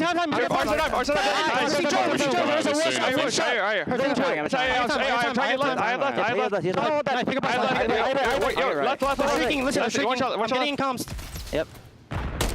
Playing like their lives depend on it. FaZe, lovely control. 25 seconds for the win in map 1. Bringing all the energy, and they got the lead, and they're going to have those spawns. It's still so much white time that has happened in this game, and Thieves now winning the gunfights. This is 15 seconds to scrap that they're going to need, because again, those rotations are going to be a problem. BZ finds one, picks him out of the point, over to Crimp, nice damage. Force free for aBeZy here, the late stage of the game. Ghosty down, aBeZy on a 5, aBeZy in the time, looking towards the second hard point in this set, and for the third time, FaZe are in. Wow, that is incredible hunting as well from aBeZy. Kremp, the only player that got behind enemy lines. Now it's all guns forward. Guns forward, guns ready, and they are red hot, and that's FaZe red. Are we in? Simp's gonna be on the time. Couple attacks now, you've got to go, Thieves, dive on in. Ghosty gets one, team kill, breaks good, but Draza's still here. You've got to bring him down. You've got to take care of business, and Draza, the CEO, he knows the game plan, and he's rocking and rolling in the point. He at least gets traded, but 7 more seconds and this game is going to be over. Thieves unable to flood. Trying to find the break once again. Joe looking for the big win, and there's Simp toe-to-toe with the Phenom. Brings him down, oh, nearly with the pistol. Thieves, a late break. They've got to stay alive here. If you can force the rotation, there's going to be hope, but you got to force the rotation, and you simply can't get it done. Celium, the stamp on the game, 37 kills. Welcome to the Grand Finals. That's an explosive opener. Sub-base, always good for FaZe. This year's been very kind to them. And that's exactly how they wanted to start the Grand Finals. Expectations are sky high for this roster, especially in this moment. They've got a long way to go still. 1 of 4 wins they need here in the Grand Finals. Yeah, truly the moment now for Atlanta where they just want to take care of business, chasing that bag, the 600K top prize that you get for this tournament, and they have started things off right. 37 and 18, 32 non-tradeds, and near 6K damage. Shout out MacArthur for that one. Dominant in the lobby. Celium said, I slow down on Sundays. I'm not the same player. Today, a different day. It may be Sunday, but that is a 37 and 18 out of MC. Highlights here, folks, as the man got 2 cruise missiles and 8 spree to close things out. Brilliant stuff there from FaZe in map 1. And that is the big thing. I mean, if we're looking at the kills right now for Draza, 17 and 21 on the kill feed, but he has been incredibly consistent with finding the impactful ones. When you need him to clutch, Draza delivers even just to start the game. He wins those rotational gunfights. Celium, basically just that omnipresent force, and this is definitely a map where if you exist on it, he will find some weird angle to shoot you from, and of course, it is truly the double cruise missiles that roll through that make the big difference maker. I mean, a couple wide open hills, and he goes after you back-to-back. Thieves, that is just too much pressure to allow. They couldn't keep up as well. It was the first set was great. Second set, they started to fall apart. The Thieves, it was a very, very good look to begin the map. Quite unable to keep up with the stamina, and that's just where FaZe, it was these P2s were so strong. There was no way for the Thieves to get in, and even if they did, it's moments like this. Draza, you get into the hard point, he finds these big threes. Joe does the best he possibly can here, but again, a very, very difficult hard point to break. We will say goodbye to Subbase. Now in the MW3 season, you might be seeing it in ranked play back home.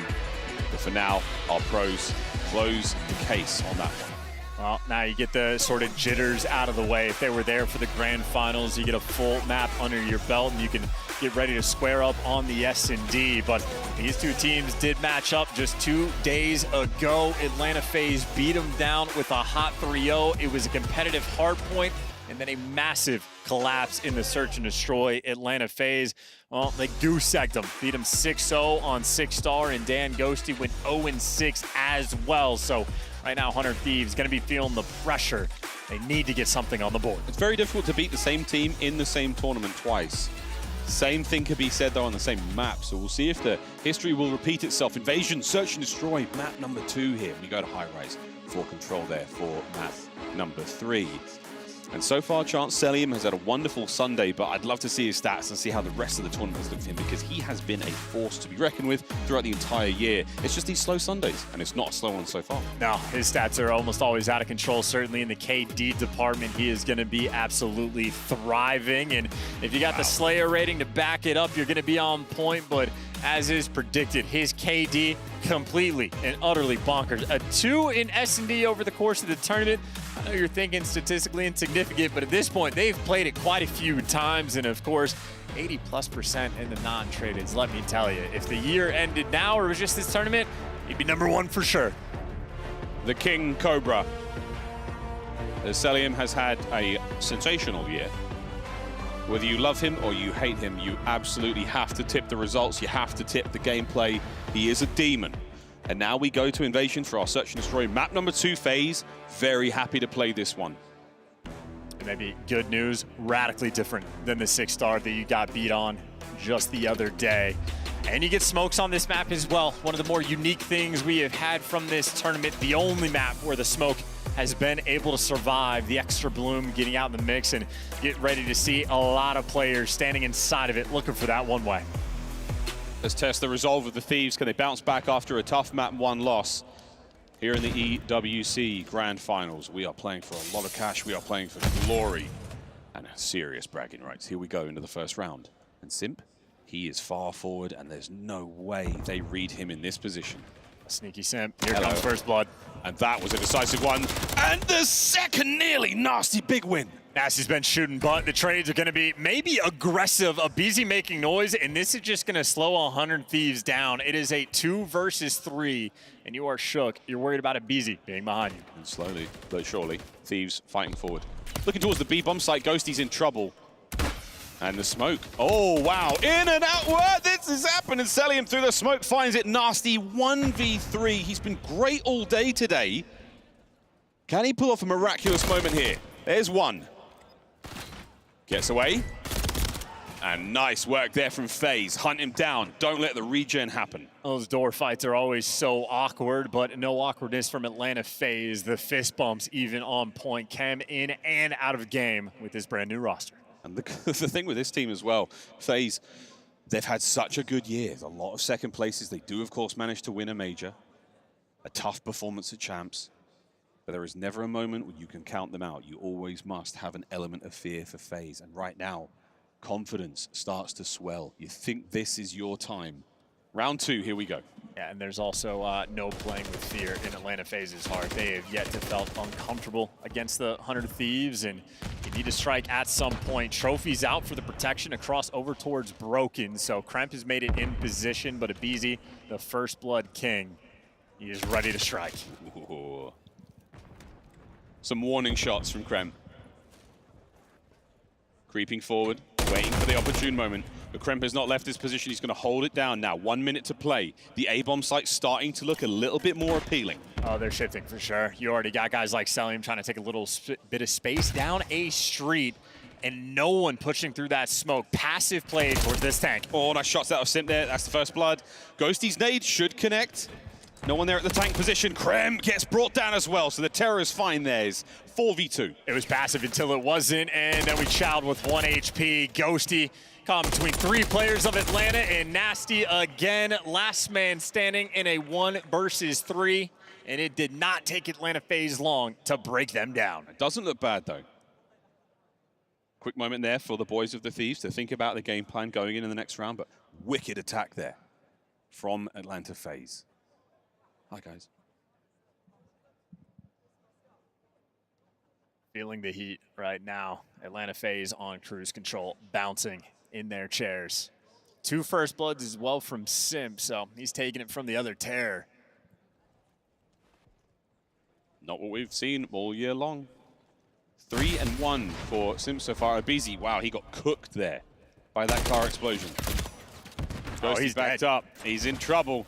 Can Abizi stay alive? He's dancing. Nice job there. The second car takes care of business. Celium, great angle to have the damage there. Here's the smoke. Here's Ghosty. An apparition through the smoke brings down Celium. Draza now right back into the fight. Can he get away? Yes. Draza and Simp, they've had 2 different 2v4 clutches. They might add another to the pile. Draza has yet to fall as well. So bomb down just on the outside there of the bomb site. And Kremp trying to hold what he's got. Uh-oh. Has he been spotted? He has. Tactical retreat, find the next piece of cover, maybe even grab the bomb. And Kremp finds it. All down to Simp. That was a great shot. Can Simp keep the spree alive as well? Fresh magazine, the MCW. With the Thieves very camo on it. Will it be their downfall? This is such an interesting play. Sim's playing around the bomb, but 100 Thieves, they have just wrapped out behind him. And that's going to be the perfect play call. 100 Thieves on point. That is some heads-up gameplay rolling through. A 2v4 would have been a dagger, but they clutch up in the 2v2. And these are sort of the spoils for 100 Thieves, right? Those breakdowns, the nerves. Occasionally, it has gotten to them. That has been their main focus point, and they iced up in that round. Nervy for sure, but the heads-up play call was there. They get something on the board. You know that Simp is fully aware that that bomb is down, and he's expecting them to play for the objective. Here's a quick look at Draza helping fight back into it. Kremp shots here were huge. That's that is incineration. Incredible bit of work. Opening fight. It looks like Celium took a couple of hits there, so we'll slow him down on the approach. 3-1 split for the Thieves on defense here. Ghosty first blood. Yeah, and Ghosty with 2 assists as well. So the first blood from downrange going to be a pretty big impact. And now Celium trying to get active, but he's in between so many players and they catch him. A 4 versus 2 now in favor of 100 Thieves. We've been here before. Abizi recovers the bomb. Can we recover the life count though? That's going to be the question. Thieves with an overwhelming advantage in this round. Nasty now makes it nearly impossible. But for Tyler Faris, Abizi, 1v4 to keep FaZe in the lead. He really thought he was in blue, but as soon as those shots ring out, 4 arrows honing around Abizi. Come out. Question is just who gets the kill. Yeah, there you go for Kremp. Come out with your hands up. We have you surrounded. And for FaZe now, this is 2 rounds in a row where they've been dealt with. 100 Thieves tie things up. It's also a 4 spree for Kremp as well, so the idea of a crew is going to be sitting in the back of his mind. We know what the cruise missile here on Invasion, very, very helpful against both bomb sites. Gives you a lot of space to work with, gives you some options as a team. The most important thing, though, is when you use it. We'll find out if we can get that, though, for Kremp, because he's still only on the 4. 2-2 split from FaZe here, and FaZe, look at those 2 bottom arrows. They are long gone around the backside of the minimap. This could be very, very bad for the Thieves. Oh, by the time, Nasty turns to check it, congratulations. Yeah, they're behind you, and they only know about Simp. They have not yet spotted Abizi. He is completely free on this flank. 100 Thieves about to be surprised. Are they? Yeah, indeed. Big shots. Wait, Kremp, can he save it? Trades now going down. All of it is on Ghosty, and there we go. The game plan pays off. FaZe take the lead. Yeah, talk about a nice little bounce back there. 100 Thieves get 2 rounds in a row, and Atlanta FaZe all the confidence in their hearts. I mean, that is, again, hyper aggressive on the flank. 2 players make it through, and that's unfortunate for Nasty. By the time the idea of picking up the flank was in his head, he was 5 seconds too late. So the instincts for 100 Thieves simply not there. No, it's there, just a little late. Nice game of Invasion so far, 4 minutes and 38 seconds. FaZe lead by 1. All the sprees are gone. See if Joe Deceives can get on the board this time round. He's number 3 on the minimap if you want to keep track as well. And that's 3 players for Atlanta FaZe that just went on the cross. So you see Ghosty's arrow maybe starting to get dragged over towards this B site, but He's going to be staring down the center of the map to see if Atlanta FaZe ever crosses back. Right now, 100 Thieves comfortable. No one's crossed into dark until Nasty comes. Doesn't need the reinforcement, but with the tags coming through, 100 Thieves have to respond. They feel this pressure coming towards B. Long gunfight here. Nasty trying to hold them in position. Send Kremp in to find the kill. And that is what you wanted. Wow, FaZe, good read. Absolutely bait him in. 100 Thieves respond to the pressure, and, well, the pressure may be starting to get to him. Damn, Daniel. While Thieves is caution to the wind. They're trying to send it towards the B bomb site, but FaZe are long gone. They're long gone towards A. The trap is already set. Draza's going to be looking at a kill in a moment as well, and this could spell doom for 100 Thieves right now. Nasty, all alone 1v4. Ghosty, the best team killer in the league right now. Nasty. Maybe just an opportunity to try to win a gunfight or two. This is not a round you're going to clutch. Not at all. Well, we'll give him a chance. He's got to check a lot here. And there it is. FaZe, another strong round. They play the Thieves like a fiddle, 4-2. And especially since you see Nasty playing it passive as well. Instead of staying on the site and squaring up with Atlanta, he backs down. And if Nasty's backing off this site, it forces the play to happen on the flank, and they know Kremp loves to do it. And for Atlanta FaZe, it's just easy reads. Make a little bit of noise, sit there and stare at that open door. That is quite literally like a book. And this is the unfortunate team kill there. Joe gets himself in a position, and unfortunately, it is a friendly fire incident. Either way, only 2 rounds separating our squads. Thieves have made crazier comebacks than this, but it doesn't help when Abizi gets the first blood, and he gets away with his life, and he's safe and sound now. A long-range gunfight over by the A street, but it might not even matter. They really try to square up for that pressure. Now Joe Deceives getting tagged up through the wall. Simp doesn't yet want to strike, but the moment he feels the opportunity, makes the move, but instead it comes to him. Ghosty though with the gunny. You got ourselves a 1v2 for MacArthur. Here we go. Selium is on defense, waiting for something to happen over towards either one of these bomb sites. I wonder if the Thieves are going to commit to B. They've got nobody there, but they have no idea where Selium is right now. So it will take them some time to get there, and that's going to give Cell a lot of information as well. Well, this is going to be the 1%er. It's a bomb plant at B, someone play on the forklift, someone play over by square. Selium's going to have to run towards the tank and gun these players down. I mean, this is a 1% clutch opportunity. Incredibly difficult night now for Selium. We've seen a few of these, though, throughout the season. Ghosty in a strong position. Over by the dozer is going to be Nasty. Here's the first fight. Selium knows all the places he's got to check. Top tank. Can he pick one? 4 rounds remaining. 20 seconds on the clock. Over the top. Can he get at least the first player? No. Thieves. High percentage opportunity there for the win. Perfectly played, and shout out to Ghosty for that one. He makes up for the team kill. He gives you 2 in the round inside a cafe. I'm thinking that's a guaranteed Simp 2-piece, but nope, the Renetti thrives in Ghosty's hands. And that was a really, really big 2-piece. That, I mean, if we have a replay of that, I don't know how he pulled that one off. Brilliant stuff there from Ghosty. 7-5 overall. Joe Deceive still yet to get on the board. Nerves absolutely hitting. This was Simp's perspective. And things look so good here, but wow, what a win there. Both the terrorists down. That slight awkwardness of throwing the stun costed him in that moment. But Thieves around there desperate for, because now they get a defense, and instead of playing passive off this site, they're making the adjustment, getting Kremp into position. But only 2 players on the cross, and you see the idea. Sim's playing in showers. We've seen this setup from Atlanta before. And 100 Thieves, they're playing it cautious. I wonder if Kremp is trying to see something that we can't see. He's just chilling. He's just chilling. Dodges the nades, gets on back. FaZe now marching forward. Simp's going to be on the other side of the map for now, but the question is for the Thieves. Soon as the play starts to develop, they've got to get their reinforcements in position quickly. Joe Deceive starts things off, gets on the board. Nasty, the off angle, through the smoke, and the last man alive is Draza on the inside of the site, down and out. Thieves tie it up. Okay, we got ourselves a game. Thieves making moves, and Joe Deceive finally gets off the donut cam. Just patient as well. Simp, that island player.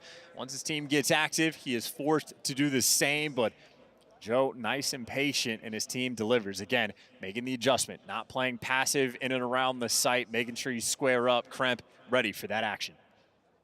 An action is absolutely what we got there on the B-bomb site. The new smoke here on this patch, huge, wide, great space to play with there. The bloom is very, very big. Nearly the entire B-bomb site there covered in smoke. Big attack now, opportunity, 400 Thieves. A little bit of momentum after those 2 rounds. Can they make it 3 in a row? FaZe, though, it's a 2-2 split defensively. And here comes a BZ through the middle of the map. I just love this. I mean, they flanked so fast a few rounds ago. Ghosty's like, I'll just stare at it from the jump. We're not letting any funny business through this time. Strictly business. 100 Thieves, nade up. No connect. No stun either, but Krem sees it. And they know about Jaws. The question is, do they know about Simp? They're going for it. Krem silently moving forward. There's the cross. Here's the nades. Whoa, big win from Abizi. Starts off proceedings here. B-bomb site starting to fill up with players. Simp finds 1, Simp finds 2! That is huge work now, and down and out go the Thieves. The B-bomb site once again the battleground. Yeah, 100 Thieves just didn't have a clue. Simp being sneaky, never had that intel that he's over on the cross. Draws it, he just keeps jumping back and forth. They're never thinking they're gonna double stab up over towards square, and once they see him over towards the forklift, they think they know it all. Either way, though, that is an offensive round. You can handle those losses for Thieves, clutch up on defense, and just force the round 11. The opportunity is here, but my God, do 100 Thieves need a first blood? That's a really good point. They've not been looking great so far in the first blood department. FaZe all in over towards B, and they're moving fast. And again, no pressure. This is another 100 Thieves. These are the flank plays coming through if they go for this B-bomb site. Nasty, maybe going to be looking through a crack in the door, but Abizi's going to be there to meet you. They're absolutely trying to take the initiative here. Close trophy. Draws now filling through the streets. Selim on the flank. Yeah, I was going to say, Selim is playing a deep spawn spot right now, so if you go through DVDs, he's going to catch you. It's going to be tough for them to make that move. If they don't go through DVDs, though, Selim just joins the fight a little too late. And what a tense moment now for both our teams. There's one nade into a trophy. Here's the bomb plant. It's a 4v4 situation. Selim is going to play a pivotal role in defending this bomb site. He's just so far back. Selim is wasting so much of 100 Thieves time. Will he be able to get it? Here we go. Nasty creeping forward. Krem also looking for it. He might find Selim here. The timing again massive. Spots Selim out. Got him. Starts things off. You just don't have time. You got 20 seconds to get this done. They're flying forward. Sends it. Big win. Joe Deceives on the site. Nasty! What a retake! An unprecedented play, and 100 Thieves do the unthinkable. And this is the test for 100 Thieves. It is the clutch. They had to waste so much time before they could pick up Selim.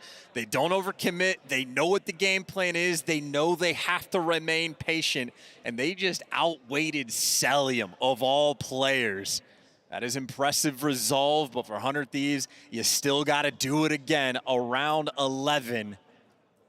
These moments have been the thorn in their side. The last chance here on Invasion. Their search to destroy has treated us. The game clock there on no one's side. Byron Plumridge, Nasty. The flex superstar here in Riyadh. Making magic happen. How many more tricks do the Thieves have? Well, I like this idea. This is a stack on B right now for defense for 100 Thieves, and if the bomb ever swings over, Joe Deceives is going to be sneaky. FaZe, they're marching forward towards the B-bomb site once again. If they broke, don't fix it. And right now, it's the Avalanche. It's rock, rock, rock. No paper or scissor to be seen. They're crossing now. That's 2. That's 3. Ghosty, yeah, this is the play. He's got the timing. Aggressive as well. The first blood they needed. In and out. Nasty now pushes to the front line. The trap is set. Will FaZe fall prey to the cheese? They've risen to the occasion, but you still have to get this done. Trophy systems are still in play. FaZe have got to fight out of this trap. Once again, Selim watching the flank, and it's a widespread setup for the Thieves. This is Call of Duty timing at its finest as well. Atlanta FaZe, they have extra jobs to do with a man down. Selim saw him. Ghosty now, you are a wanted man. Dead or alive. Selim, wait a minute. He has to finish it, he does. The battleground now, flying forward. Selim looking to find another, the pinch. Joe Deceives, can he win it? He does! It's all down to Abizi on the bomb site now. The Renetti! Lightning strikes twice! 100 Thieves, another retake, and they tie up the grand finals. This is a team we have been watching them grow. Better over time, ice when you need it, and my God, do I love that aggression from Dan Ghosty through dark. So tough to spot him in that moment. And again, he just jumps on the opportunity. Last time Atlanta FaZe goes for that setup, you had Celium playing in the depths of his spawn. The moment Ghosty saw 3 players, he says, you know what? Celium's not going to be in the mix. I have this for free. He catches it perfectly, gets out of dodge, and his teammates ice up. Hunter Thieves, how do you do? The youngest team in the league, looking like veterans with outrageous composure there. That's 2 defensive rounds in a row where FaZe with strong post-plant positions on the B bomb site on Invasion. What an unbelievable way to close out that map this year. A hell of a game as well. Again, those first bloods for a long time were flowing heavily by the way of Atlanta FaZe, but a nice little comeback. And I mean, a couple different rounds you could break down. Simp and Draza, a terrifying duo in the clutch. They had a 2 versus 4 in round number 3 that they were inches away from being able to execute, but Ghosty and Kremp held them off. And again, that would have been the dagger round. Honestly, could have called the entire grand finals if Atlanta FaZe could keep steamrolling like that. But Hunter Thieves finally apply some pressure. Unbelievable individual fights here. I think for Ghosty in that final moment as well, not to get greedy. See those 3 players get one and retreat immediately. Force in the play once again. You've walked away with the advantage after that opening fight. They didn't squander it either. These are the highlights of an absolutely brilliant game of Invasion S&D. Yeah, seeing the adjustments being made over time as well, right? Atlanta FaZe, absolutely terrifying force. By the way, that's another look at the Ghosty 2-piece inside a cafe. Another one of those massive moments, but Atlanta FaZe clearly putting on the pressure. That kill happened with 26 seconds on the clock, and Nasty gets the last one with 16. So, I mean, a 10-second swarm. This is just a game of first half versus second half, right? Atlanta FaZe, all the plays they start to make. We're watching Hunter Thieves calculate. Are these flanks coming through A Street? Okay, we're watching from the jump. Am I getting caught running out of DVDs on the flank if I'm Kremp? All right, next time we make this play, come with the reinforcements. Hunter Thieves calculated there on Invasion S&D. It was really a game of patience and precision, and both teams showing it with aplomb. That really was an absolute banger.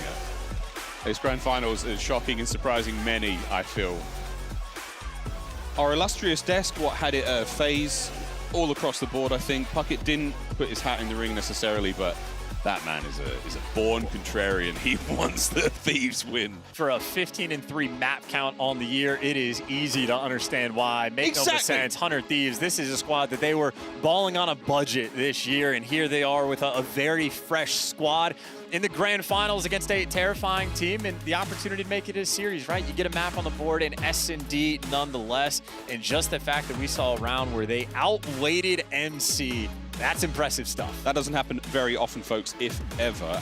The desk again brought up that hard points had to be a strong suit there for the Thieves. So far, we've only seen one sub-base, a very, very difficult one for most teams. FaZe absolutely had that one in the bag. We've got plenty more hard point to play, though. Chance Control coming up in a moment as well, folks. We're going to Highrise for that one. Spicy stuff ahead of us, Chance. Yeah, it's a shooter map as well. I love it. That is an opportunity for Ghosty to really come out and fry, and another one for Kremp, where I think he might be the X factor for that high-rise control. So a lot of players to pay attention to, but I know you had Celium as well in map number 1 drop some bombs. So as long as you don't go 4 and 23, keep the lights out of your eyes, you'll be good to go. Here we go. Well, that is a quick look there at the Atlanta FaZe dugout as the boys get ready to go into the next map. Quickly looking over video as we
even Stevens 1-1 here in our grand final so far. 100 Thieves taking on Atlanta FaZe, and we have had a very, very exciting start to this matchup. The first hard point, not really close, but a round 11 finish sees the Thieves tie things up here in Riyadh.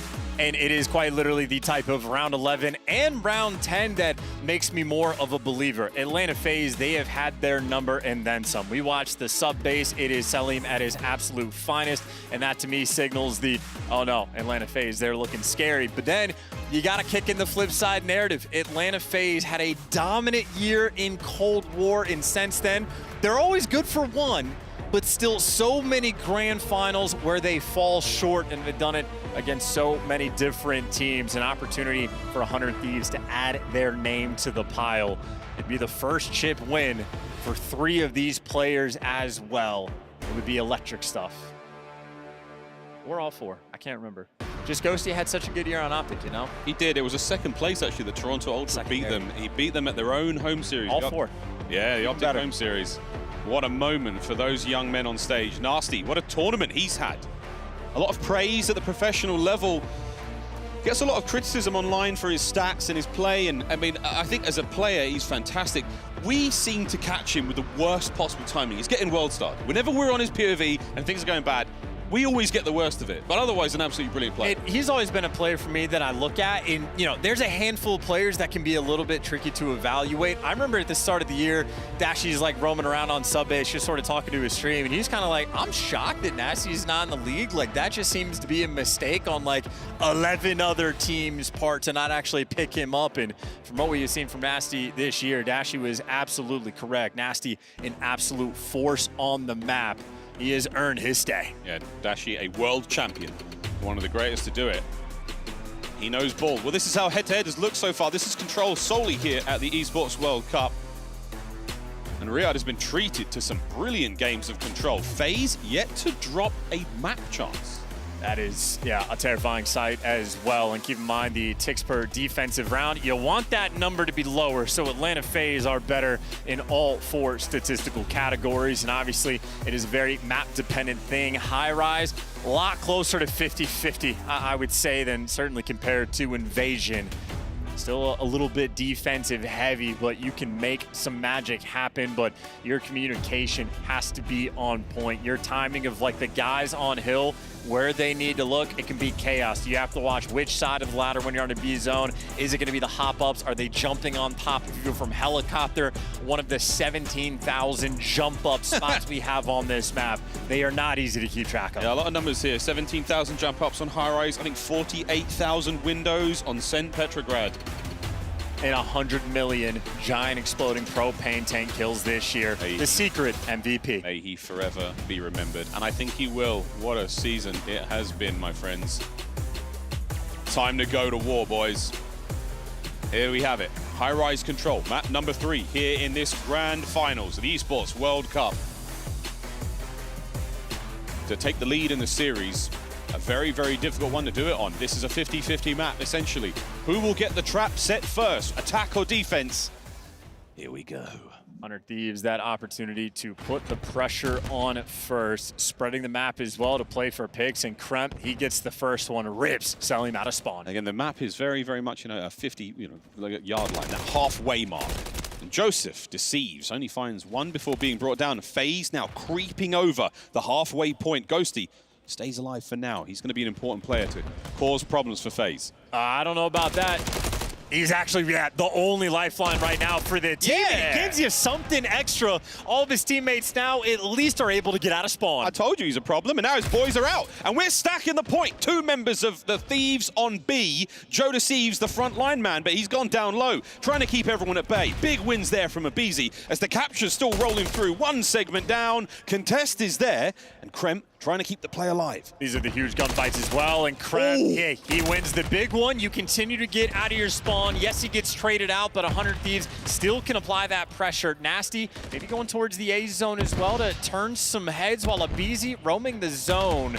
Stuns tagging him up, backing him down. And Abizi doing a great job staying alive there, finding kills for Spree and pulling down the progress on the B zone. Finally, though, Ghosty back in there, stops the clock at 25, and we're getting the capture done as well. Unfortunate that they never got that second tick, so they still have some extra work to do, and a trophy system would have been nice. Absolutely tatters and tags them up. Simp gives you 3. Crep there for the trades, but he gets taken down. That is everybody back in spawn. He's not an easy player to bring down. He certainly goes swing in 10 seconds, though. Someone's got to get close to the zone. Who's that who snuck down low? Nasty.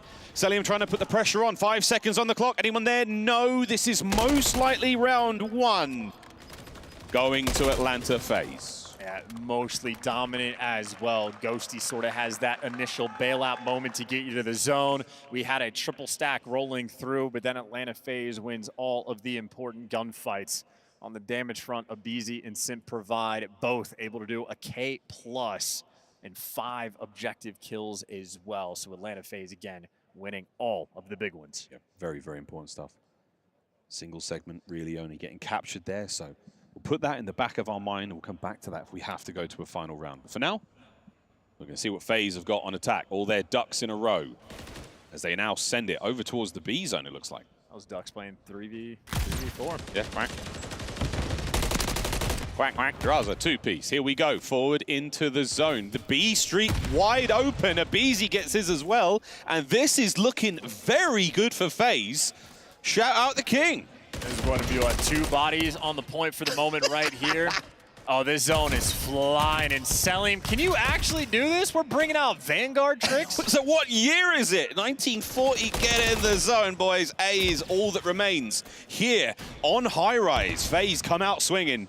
This round is going by quick. I'm so disappointed knowing you can do that, apparently. I trust Selim to know every little nerdy thing about this game. That, by the way, is the only second death for Atlanta FaZe. Make it 3rd with the BZ. That was an utterly dominant start to this round. 100 Thieves, though, have stabilized, got some power positions under control. It's not the spawn trap setup you're looking for, but they're halfway there. Oh, they're getting there.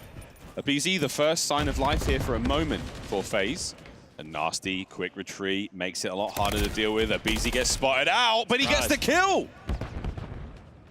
Number 12 for him as well. No trades rolling through. 100 Thieves, though, again, maintaining that mid-map pressure. Abizi right now knows he needs to take a route to try to open things up. But in the meantime, his teammates are falling. Abizi right now needs to give you at least 2. This is a nightmare, but Joe Deceives knows him very well. What a read. 1 HP. Can you bring down Abizi? He's just done a fantastic route, and he's still at large and on the run. Well, they've lost him completely. Well, now they found him again. This is 2 players dealing with Abizi, but his teammates need to get out of spawn. They simply cannot track this, man, and because they invested 2 players, that could have been the front line open. Joe Deceives there to slow you down, and Joe Deceives might have been the bailout. That could have been the control play of the century for Abizi there. Holding it all down. Nice work out 100 Thieves. They put the APB out on Tyler Farris. They finally bring him to justice, and now back in spawn. Nice shots out of Nasty. Yeah, Selim gonna walk that off. That is 3 bullets in your head, but it's 4 to take you down, and we can heal up in this game and get back to new. Atlanta FaZe, 4 players trying to run through blue. Yeah, it's gonna be a headbutt. Joe Deceives. Oh, he's got to watch out for these players. Lovely timing, big damage. No kill, though. 30 seconds to go. Coverage from upstairs. Last man, Joe. Can he get 2? This would be huge. Sem is in. Stops the clock. 26. Gotta win an extra gunfight. Joe Deceives, so much damage being done, but simply unable to find this kill. And Abizi dancing with them to slow him down. It's there for the trades phase. Still have a little bit of pressure. Last man standing, though, is Simp, and Crimp and Nasty deliver. Joe Deceives bought you so much time. Joe fighting there with the strength of 10 men to hold FaZe at bay. Allows the reinforcements in. Bad news. If you lose the fights here, Thieves, you're in serious trouble. Good news. You seem to be winning the fights. There's going to be a dive bomb for this last moment to try to get out, and it is heroics that it is going to take. Last chance. And it might be heroics that you get. Well, no, last man standing, Draza. He's got the ice, but simply overwhelmed. Joe Deceives. That is a strong defensive round, just holding that line. Both our teams win their defensive round openers. And now we roll right back to it. Kremp, what a round he had, Chance. Yeah, 13 kills that he just provided. So Joe Deceives, he had 2 different moments where he was the last man standing near the zone, and he buys guys like Kremp time to get back in the mix. Talk about how Simp and Abizi had a K damage plus. Well, Kremp now leading the lobby, setting pace on the defensive end. That sort of illustrates how difficult it can be to organize an attack on this map. Atlanta FaZe had a perfect opening break and still only able to capture that B zone. Let's see if they can have a little bit more success here, because FaZe currently winning the segment battle, so they will get defense in the final round. Nice shots from Krem there, a little bit of teamwork flying in. Anyone going to send it? Okay, 2 down. You've still got to contend with a player on the B zone. They can see that he's in there. Those red chevrons indicate that there's a player in the zone, and it's Simp. They bring him down. 2-man stack so far, make it 1. A BZ trying to counter it. Draza with a nade. Wow, the moment you touch the zone, you fall. Atlanta FaZe letting those bodies hit the floor. Now Nasty, he's in the elevator, trying to just keep some space, keep you a little bit of pressure so you can creep up the map. And, well, 100 Thieves playing off of it. Gonna make it back near this B zone, but you already see those Atlanta FaZe just absolute problems on the map, crawling around your spawn and slowing you down so much.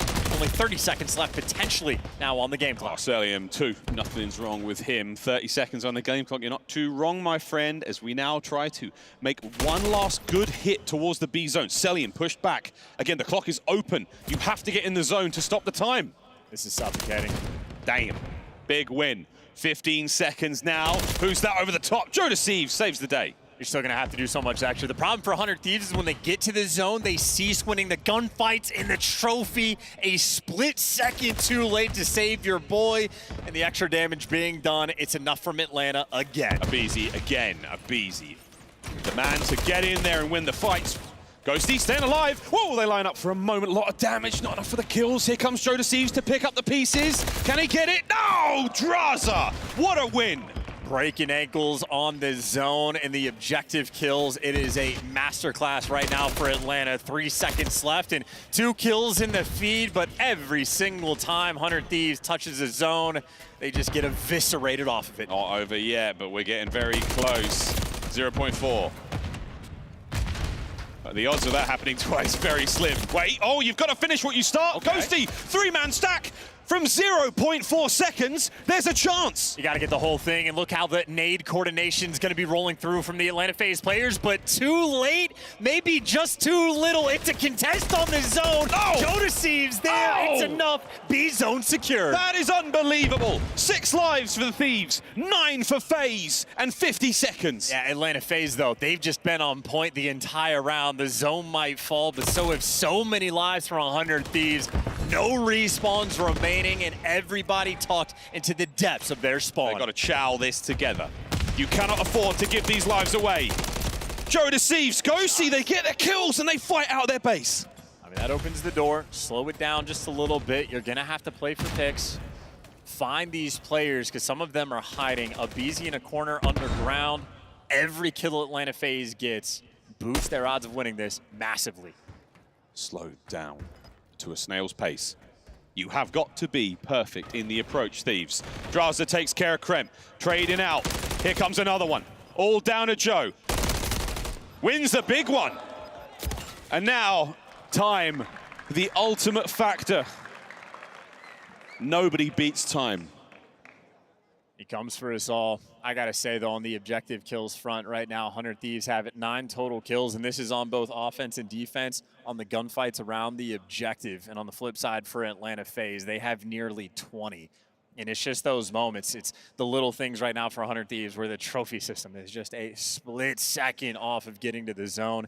How many nade kills have we seen just crush the momentum for 100 Thieves? So opportunities created, but Atlanta FaZe looking to push pace on this attacking round.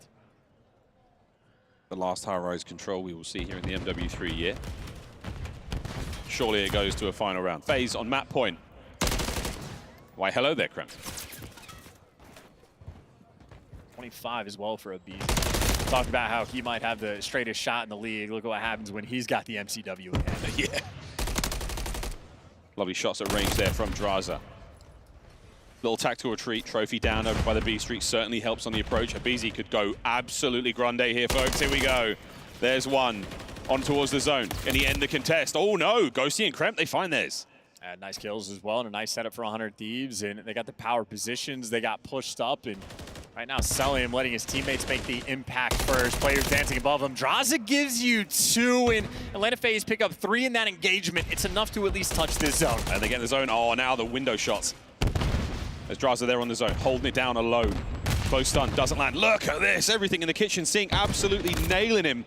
They do manage to get the segment. They get him off it for now, though. That segment's not going to buy you too much, maybe an extra few seconds that you can save. And now it's going to be an A-hit forced through. Joe Thieves, his shot has been on point this game, and it remains on point. That's a 3 spree for Joe. He's fighting forward as well. He should be able to catch a couple more. Will he check right? That's the question. He does! Another for Joe. 5 in a row. 4, sorry. Yeah, he's looking for the cruise as well, but Simp, no time wasted there for the trades. You stop that bleeding, but right now, this has been a pretty dominant round coming in from 100 Thieves. It might be a bit of a shootout of who's going to get this defensive for potential round 5. Wow. 8.8 seconds. Nades up. Trophy's in position now. Kremp trying to find the angle. Can he thread the needle?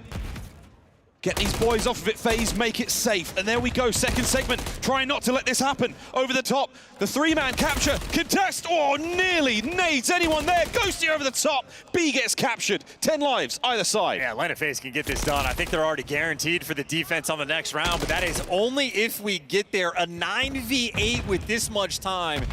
This round very well could be decided just on a game of TDM. Moments like this, though, from Nasty, keeping it 8-8. Every kill, so important. Bang! Shots. What a win from Nasty. Can he get any more out of this life? The stun connects. Now on the hunt. Fantastic reposition. Joe off spawn. Nasty with another 1v1. It's a huge gunfight.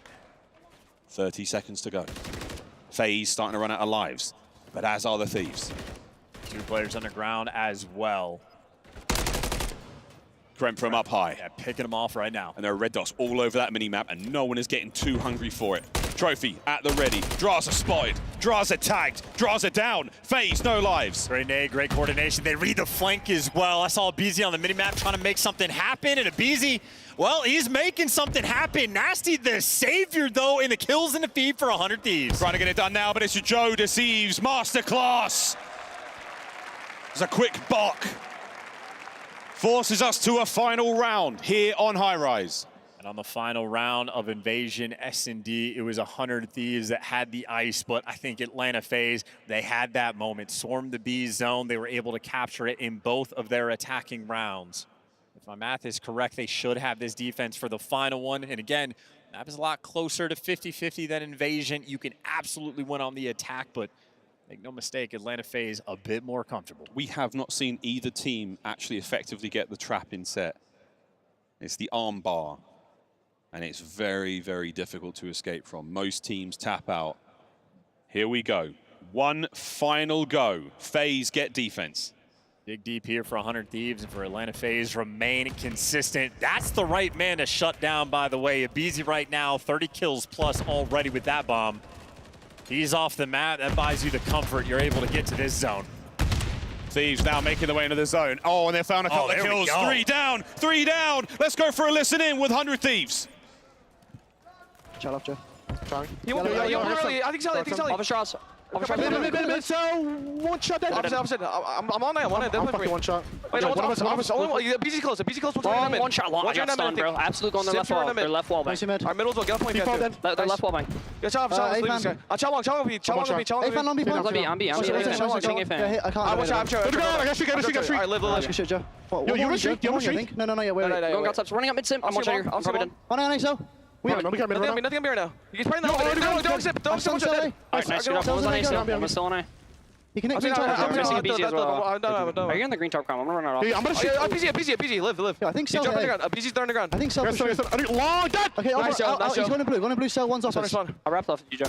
I'm streaking. Green tarp, he's pushing up on it. One green tarp. There's one on A, and then there's one in their office, okay? Bishop green tarp. Double bottom blue. There's 2 in blue, and then one in their windows, okay? Alright. I got one in their windows, 2 in blue, guys, okay? Nothing on green tarp. So, he was from blue then. I do with the trophy, I'm nading close. No, underground blue, hold dead. I fuck my nade. One shot of BZ underground. One still, low blue. He was low blue. White barrel's dead. Nice. I have a trophy right now. I'm nading your check. I'm nading your check right now, guys. I can Attacking the A zone now, Thieves. What a moment for them. What a moment for Joe Thieves. Can he find any more here? Pressure now on towards the A zone. Nasty getting the capture. Second segment, long gone. It is a massive turn of events. Thieves They take the lead in the grand final. And like father, like son, Abizi brings Joe Deceives up in the league. Maybe for Joe, just to knock him down. Abizi drops 35 on their heads. Joe Deceives matched him and then some. A 30 bomb for him. A cruise missile in the round so many times on defense. Joe is that man. The last stand to slow down Atlanta FaZe. Such a difficult task. He got it done, but pay attention to this damage when we throw up the data view. Joe Deceives, a masterclass of a high-rise control. So locked in, barely calming. Didn't say a word. Didn't say, hey, I'm gonna 5, I'm playing for the streak right now. He snapped on a player and said, yo, I got it, but 7K damage plus. Damn! Joe Deceives, an absolute shooter. He entered this venue a boy. He will leave a legend. What a performance. 21 assists. That's actually, the assist game right there for 100 Thieves might very well almost be the most impressive thing. Dominant on that end, and were the objective kills initially for Atlanta FaZe. I'm telling you, they had 19 objective kills in the first 3 rounds when 100 Thieves only had 9. By the end of it, off the back of Joe Deceives, 100 Thieves right there to match them, squaring up against Atlanta FaZe on the main stage. Wow, that brilliant final round of control. Again, I saw Dashy's tweet and I completely agreed. At least I don't have to play Highrise again. But after that map, I will remember Highrise fondly here in MW3. What an absolute banger that was. And Joe Deceives, not exactly the hottest start either, right? We just saw the most recent check on him was 17 and 21. Slowly started making the comeback. And of course, not just Joe, not a one-man show. Everybody provides. Nasty dealing out some damage as well. But it is a map for the shooters. And on the end of it, the final memory we will have of high-rise control, it is Joe Deceives. Remember the name. Screaming dead, and we might have heard it through the listening, but when Joe screamed dead, the Amazon arena, it absolutely lit up. We heard a great cheer. As here we get later into the night in Riyadh. Streaks either side, an 8 spree there from Joe. Wow, what a map this was. Well, chance. Bye-bye Highrise. Time for another game of Hardpoint on Karachi.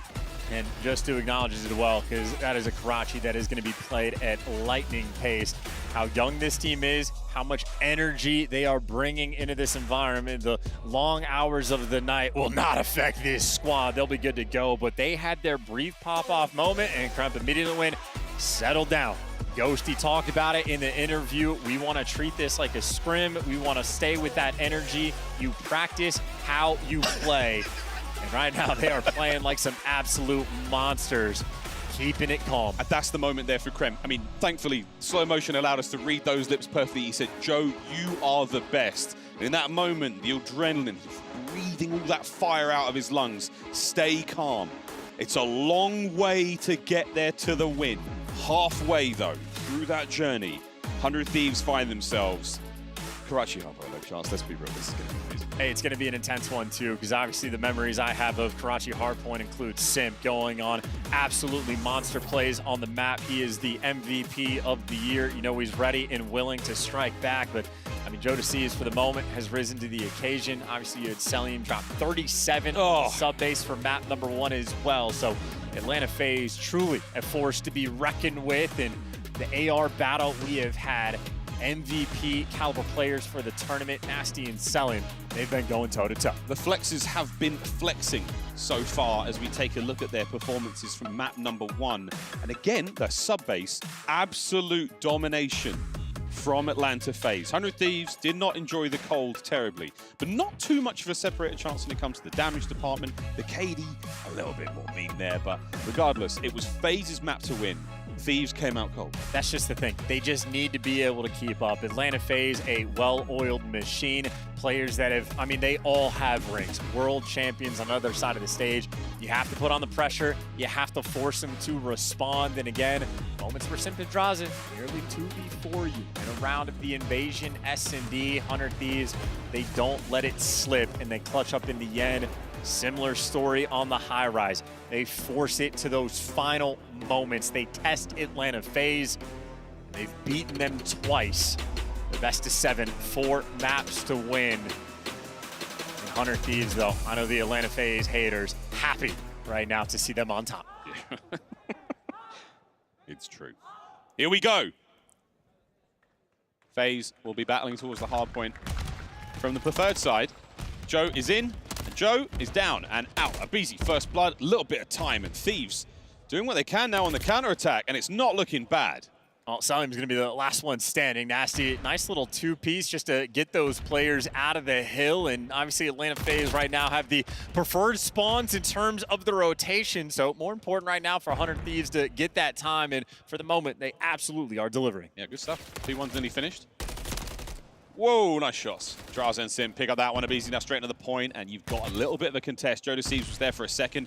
The trades are done, and FaZe absolutely starting this one off strong. They've got a lot of time there, and they've still got P2 control in, what, 5 seconds? So much more important for Atlanta FaZe on this hill to play keep away, and in the end come out effectively tied up. So they kept it super close, and for 100 Thieves, well, they kept those spawns so far away. Nasty, though, trying to find his way into the mix, but good gunfight wins Atlanta FaZe. I mean, they effectively 3v1'd them in that moment. 100 Thieves got to regroup. Atlanta FaZe are taking the lead.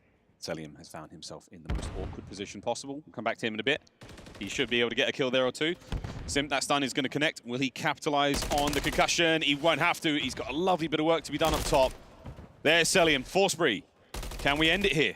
Oh, good comms as well. Yeah, Simp's calling him out. Selim knew that Chow was coming through, and it's only Simp there to stop him. This has been a nearly perfect P2. Nasty does rip a player out of the hill, and Abizi maybe feeling a little bit of pressure. 100 Thieves want to cut their losses. If you can get them out of time, that's great, because they are comfy for the rotation. 2 through the back door, and they take care of business. Selim sticks him. Can he get the second? This is huge work defensively. It's a few seconds there on the hard point, but trying to get that spree back up and running. New hard point, ready to go, and Draza, what a win. Draza always wins the big ones. Well, one player, Joe Thieves, is able to slip the net and actually get towards that time, but Atlanta FaZe, so much pressure they have on the minimap. Yeah, FaZe from up top, they're going to be sending it towards the hard point. Big news, though, Ghosty, he's shooting hot. Keeping him at bay. Draza, look at the angle he's managed to find there. Pressure there on a Ghosty. A little bit of suppression to allow his teammates to get in. Send in the submachine guns. That's the game plan right now, but the Thieves are holding the line. Well, someone's got to make that move, and Draza trying to get active. Abizi was doing the same thing, but Abizi, he was the first one to die on the push, and he was also the next one effectively to die in the push. Atlanta FaZe, not pushing pace, getting gunned down, and Thieves collecting that time. Albeit Nasty needs to stay alive, and Abizi, I mean, he is playing at a rapid speed, a full send to get that scrap. He manages to find the kills and keep FaZe in the lead. Rotation, though, towards the new hard point. Low left-hand side of the minimap here on Karachi. No cover, really, on this one. Wide open play space. The Thieves are all over it. This might be Selim at his finest. Killed number 11 already. Dropped at 2.0 in map number 1. His stats somehow getting even better. Look at this angle, this very calm play. Joe Thieves right hooks Draza into the afterlife. Abizi cut down. Hard point still a dangerous place to be. 3 dead.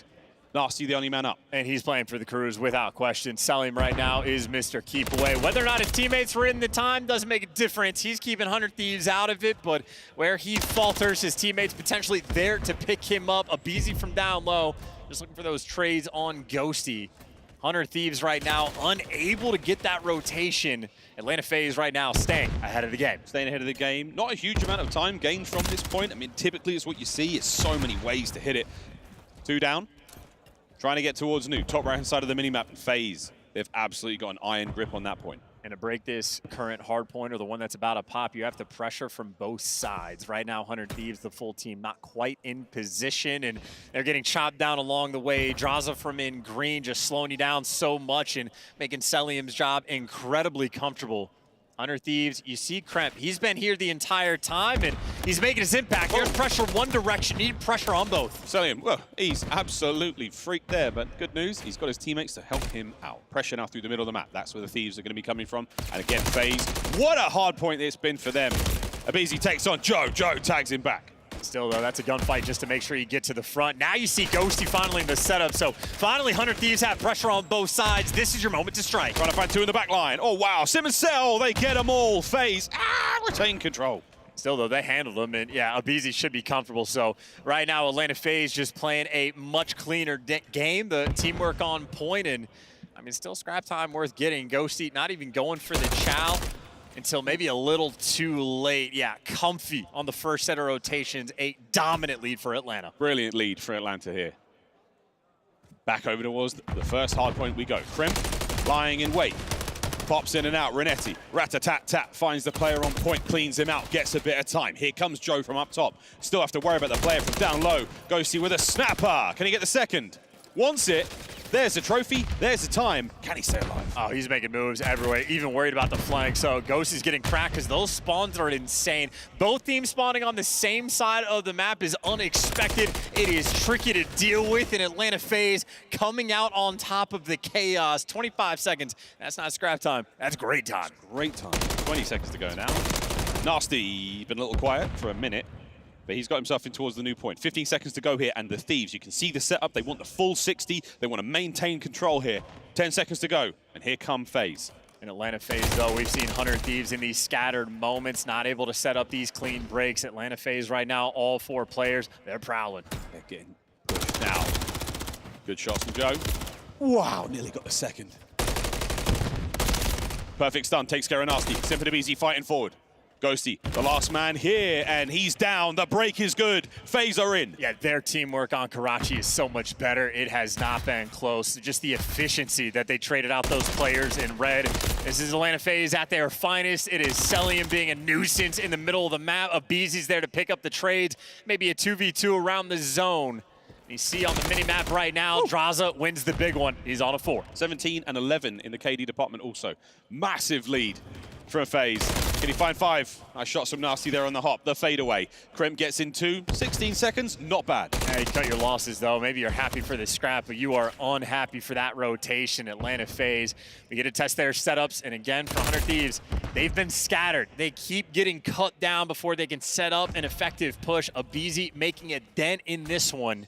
You see Kremp able to strike, but Joe Deceives does not have the support just yet. New hard point, and Joe has got to do it alone. Wow, great reaction time there on the Abizi kill.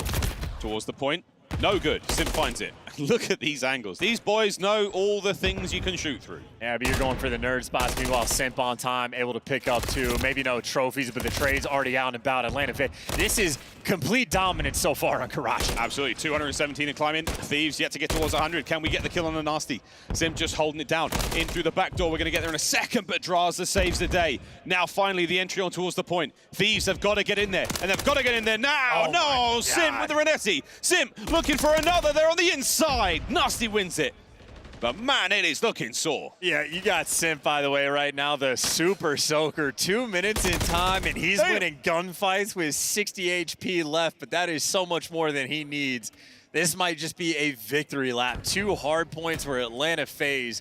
I mean, they have just separated themselves from 100 Thieves. We forget all about that incredibly exciting game of Control. Thieves have been bodied so far on Karachi, but it is not over yet. This hard point wasn't ideal for either team, Chance, but let's see how this goes. Got a long way to go. I mean, 100 Thieves do have the right side spawns. You got a Nasty on a 5. If he can get a cruise, that's a guaranteed break, potentially on the next P1, but where his teammates fall, he just gets shredded through a wall. Abizi's built different. That is an incredible heads-up play. Simp cutting him down. 5 for the win. We're looking at a tied final. FaZe strike back.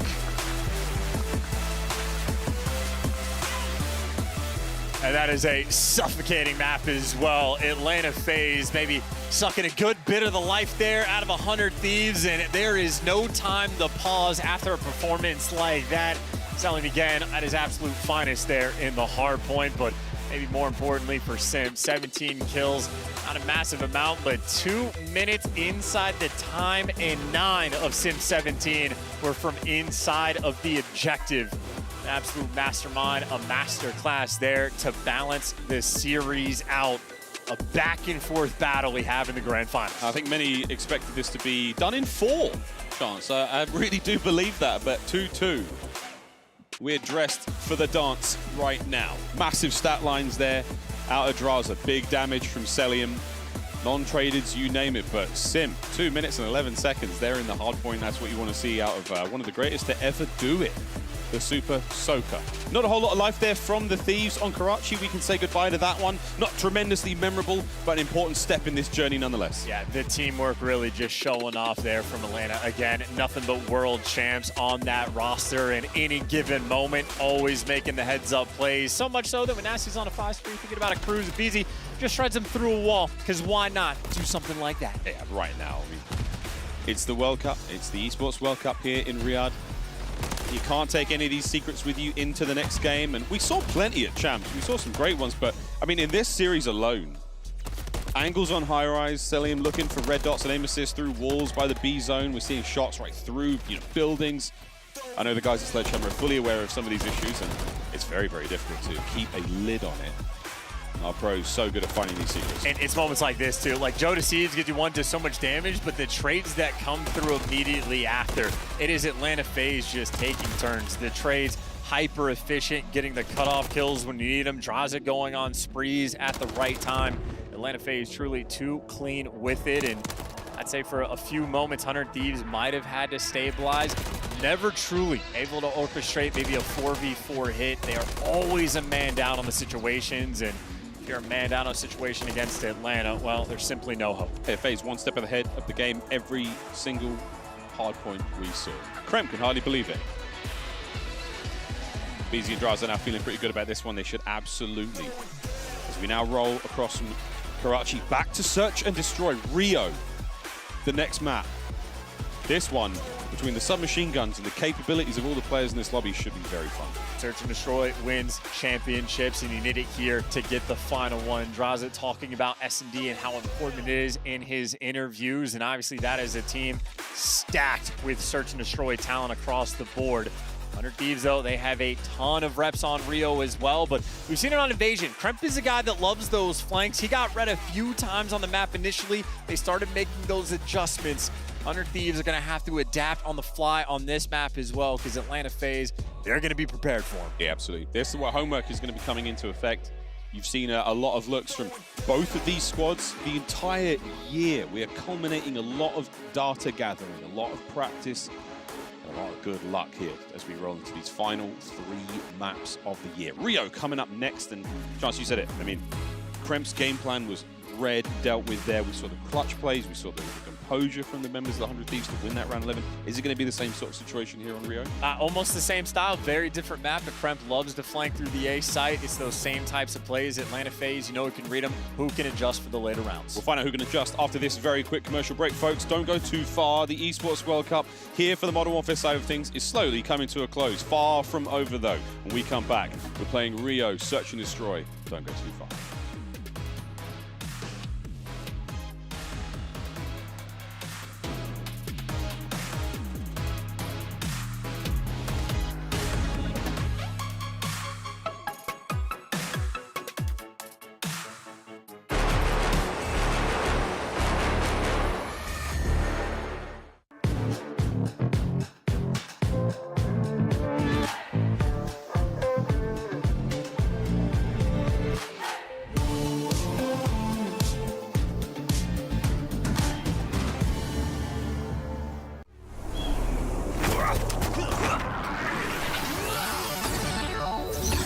Ready, set, go.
Odina, assalamu alaikum, and welcome back, ladies and gentlemen, to the Esports World Cup. We're all tied up 2-2 here in this grand finals. A big surprise for some, but for these casters, just happy to be riding the boom. Here we go, chance into another search and destroy. Rio should be a treat. And I told you this at Champs, sort of behind the scenes. Yeah, he already knows where this is going.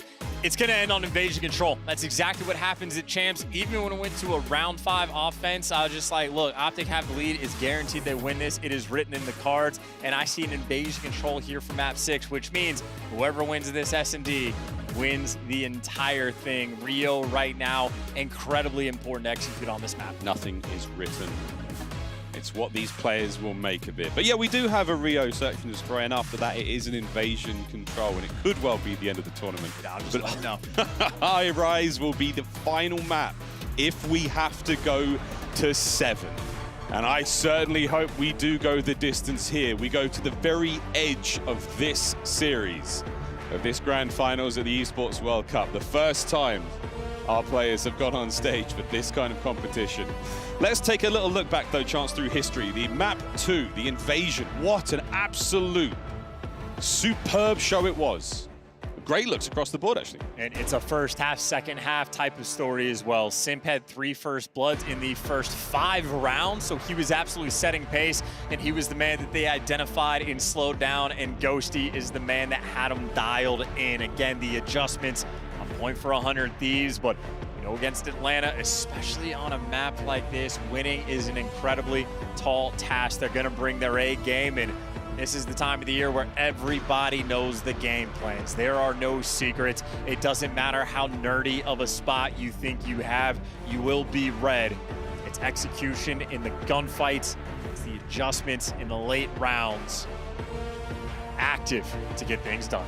The only way to get it done now, sheer will, skill.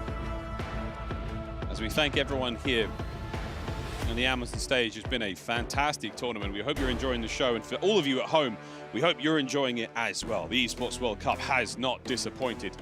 Neither will our 2 teams as we now go into map number 5, Rio Search and Destroy.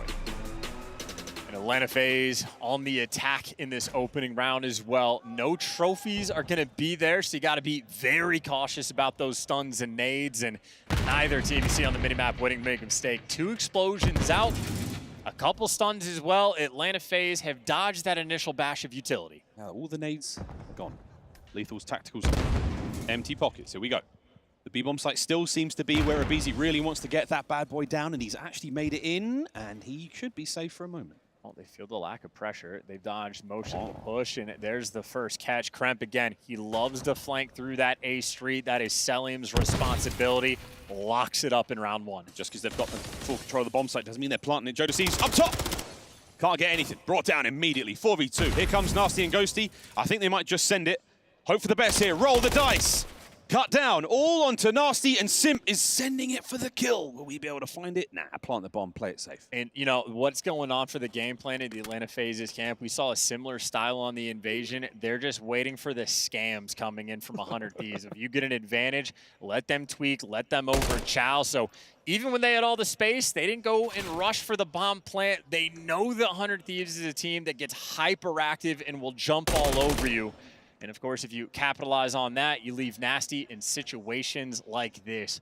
Hopeless in a 1v3. I mean, he was going for it. FaZe, do not let anything go wrong there. Full control.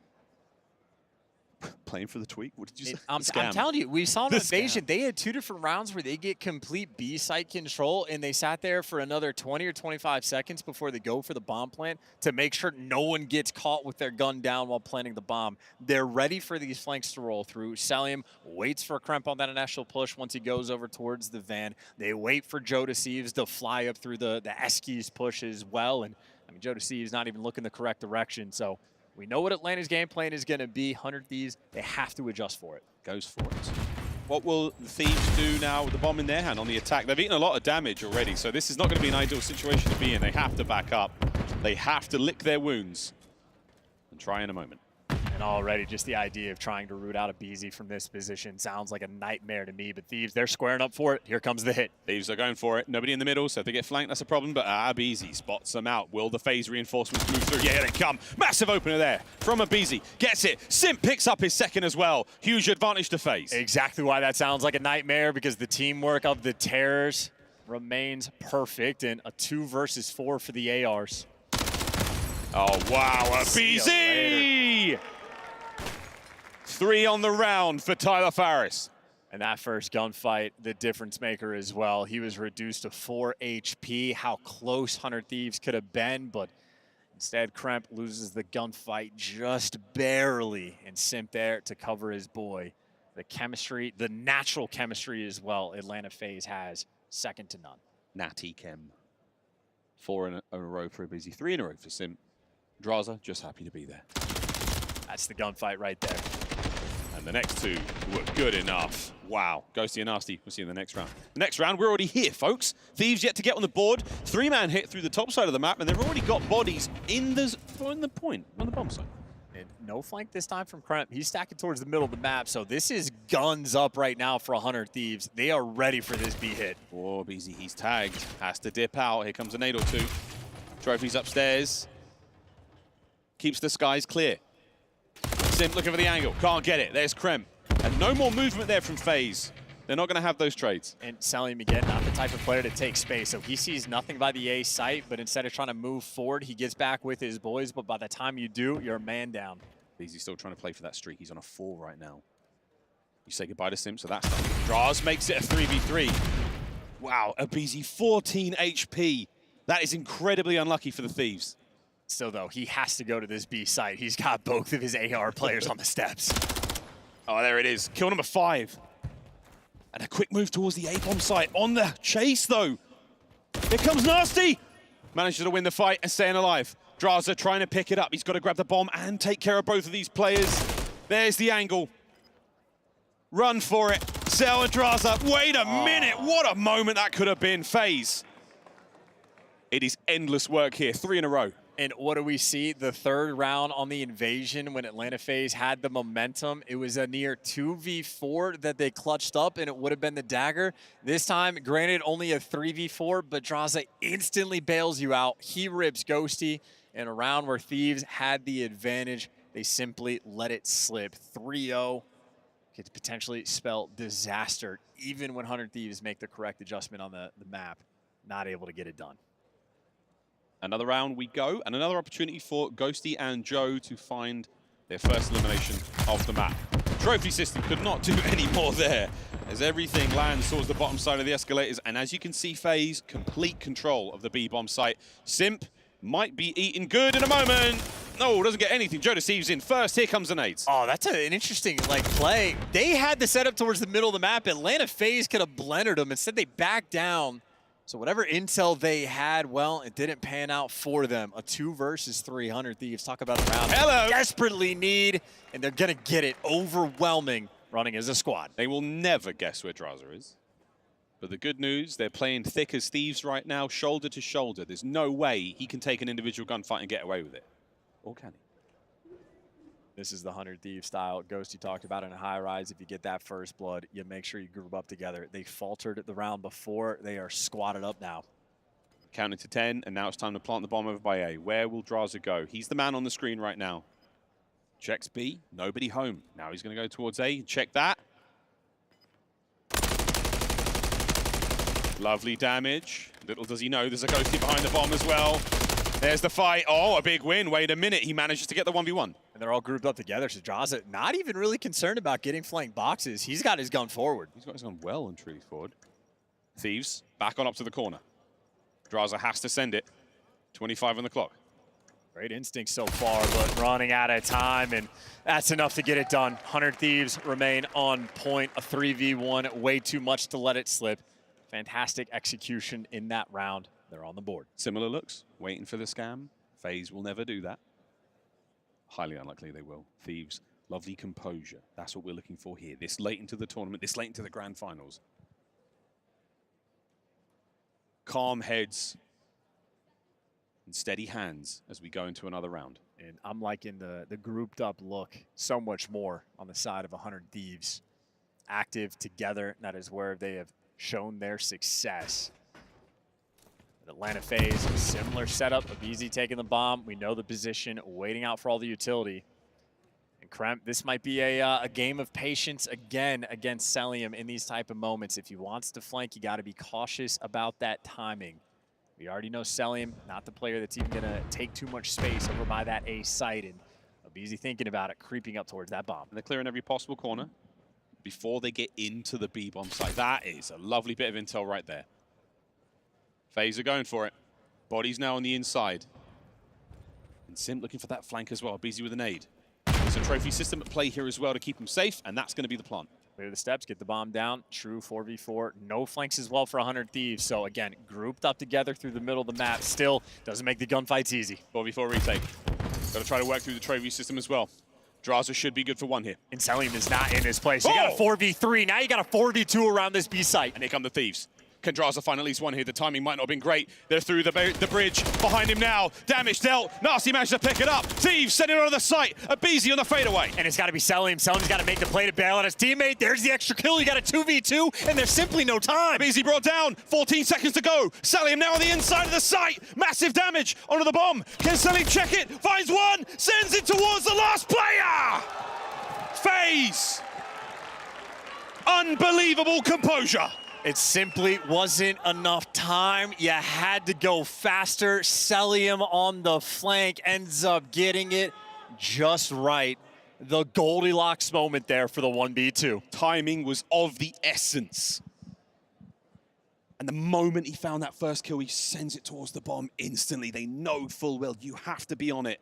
It takes 7.5 seconds to defuse that bomb. Ghosty sticking it out, and there it was. Celium, a master of the craft. Built different. 4-1 lead. Huge advantage in this game, and Abizi dodges the nades, but just barely gets out with his life. Even the tags rolling through. Nasty nearly shreds them. But when all is said and done, all 4 players for FaZe still alive, and it's not even a retake. Bomb not planted yet. Not yet. First, the crimp though. And Celium, no damage, but he's going to have to back on up. Can't really take those fights. He and Draza, though, still working with those MCWs over by the B-bomb site. On big first blood. Ghosty looking for his big first kill as well.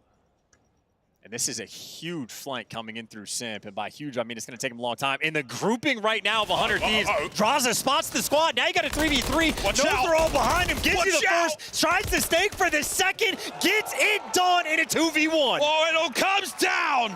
The last man, Draza. That is an unbelievable Renetti win. Map point FaZe. The heartbreaker and the life taker, and he is letting Ghosty know about it. Great trigger discipline. His instincts kick in. That is why you grind this game, to feel out moments like that. He spots out 3 and instantly hits the go button. They isolate the 1 player left at bridge, and then you just turn around. Joe Deceives unable to hit that final bullet. Those pumps on point there from Draza. And now FaZe, they're all in. All 4 members towards B. Simp does have a trophy to work with, but he's counting the tacticals and lethals thrown. It might be a waste of a trophy at this point. There's the plant. Counterattack now from 100 Thieves. It's got to be perfect. Number 6 got through. Kremp, he got flew from a different direction. Wait a minute. Doesn't check the corner. Free first blood. Celium in. Tactical retreat. Nades connect. Can they finish Abizi off? Oh, what a drive-by piece of information that was. Draza there. Can he find another? No, Ghosty fighting forward. Man advantage FaZe. This is going to be it. At least Ghosty gets off the LaRue cam, but now for a 2v3, slide in a corner. It's a 1v3 that does not last. Atlanta FaZe bully ball on the Rio. And we talked about how adjustments are going to win you that map. How about Celium in that final round? He's been responsible for the A push every single time. Kremp loves to do it. Cell picks a different spot, and he reads it perfectly. Atlanta FaZe in their final form to set up potentially the final map. Tournament point. This may be the final map of the Esports World Cup.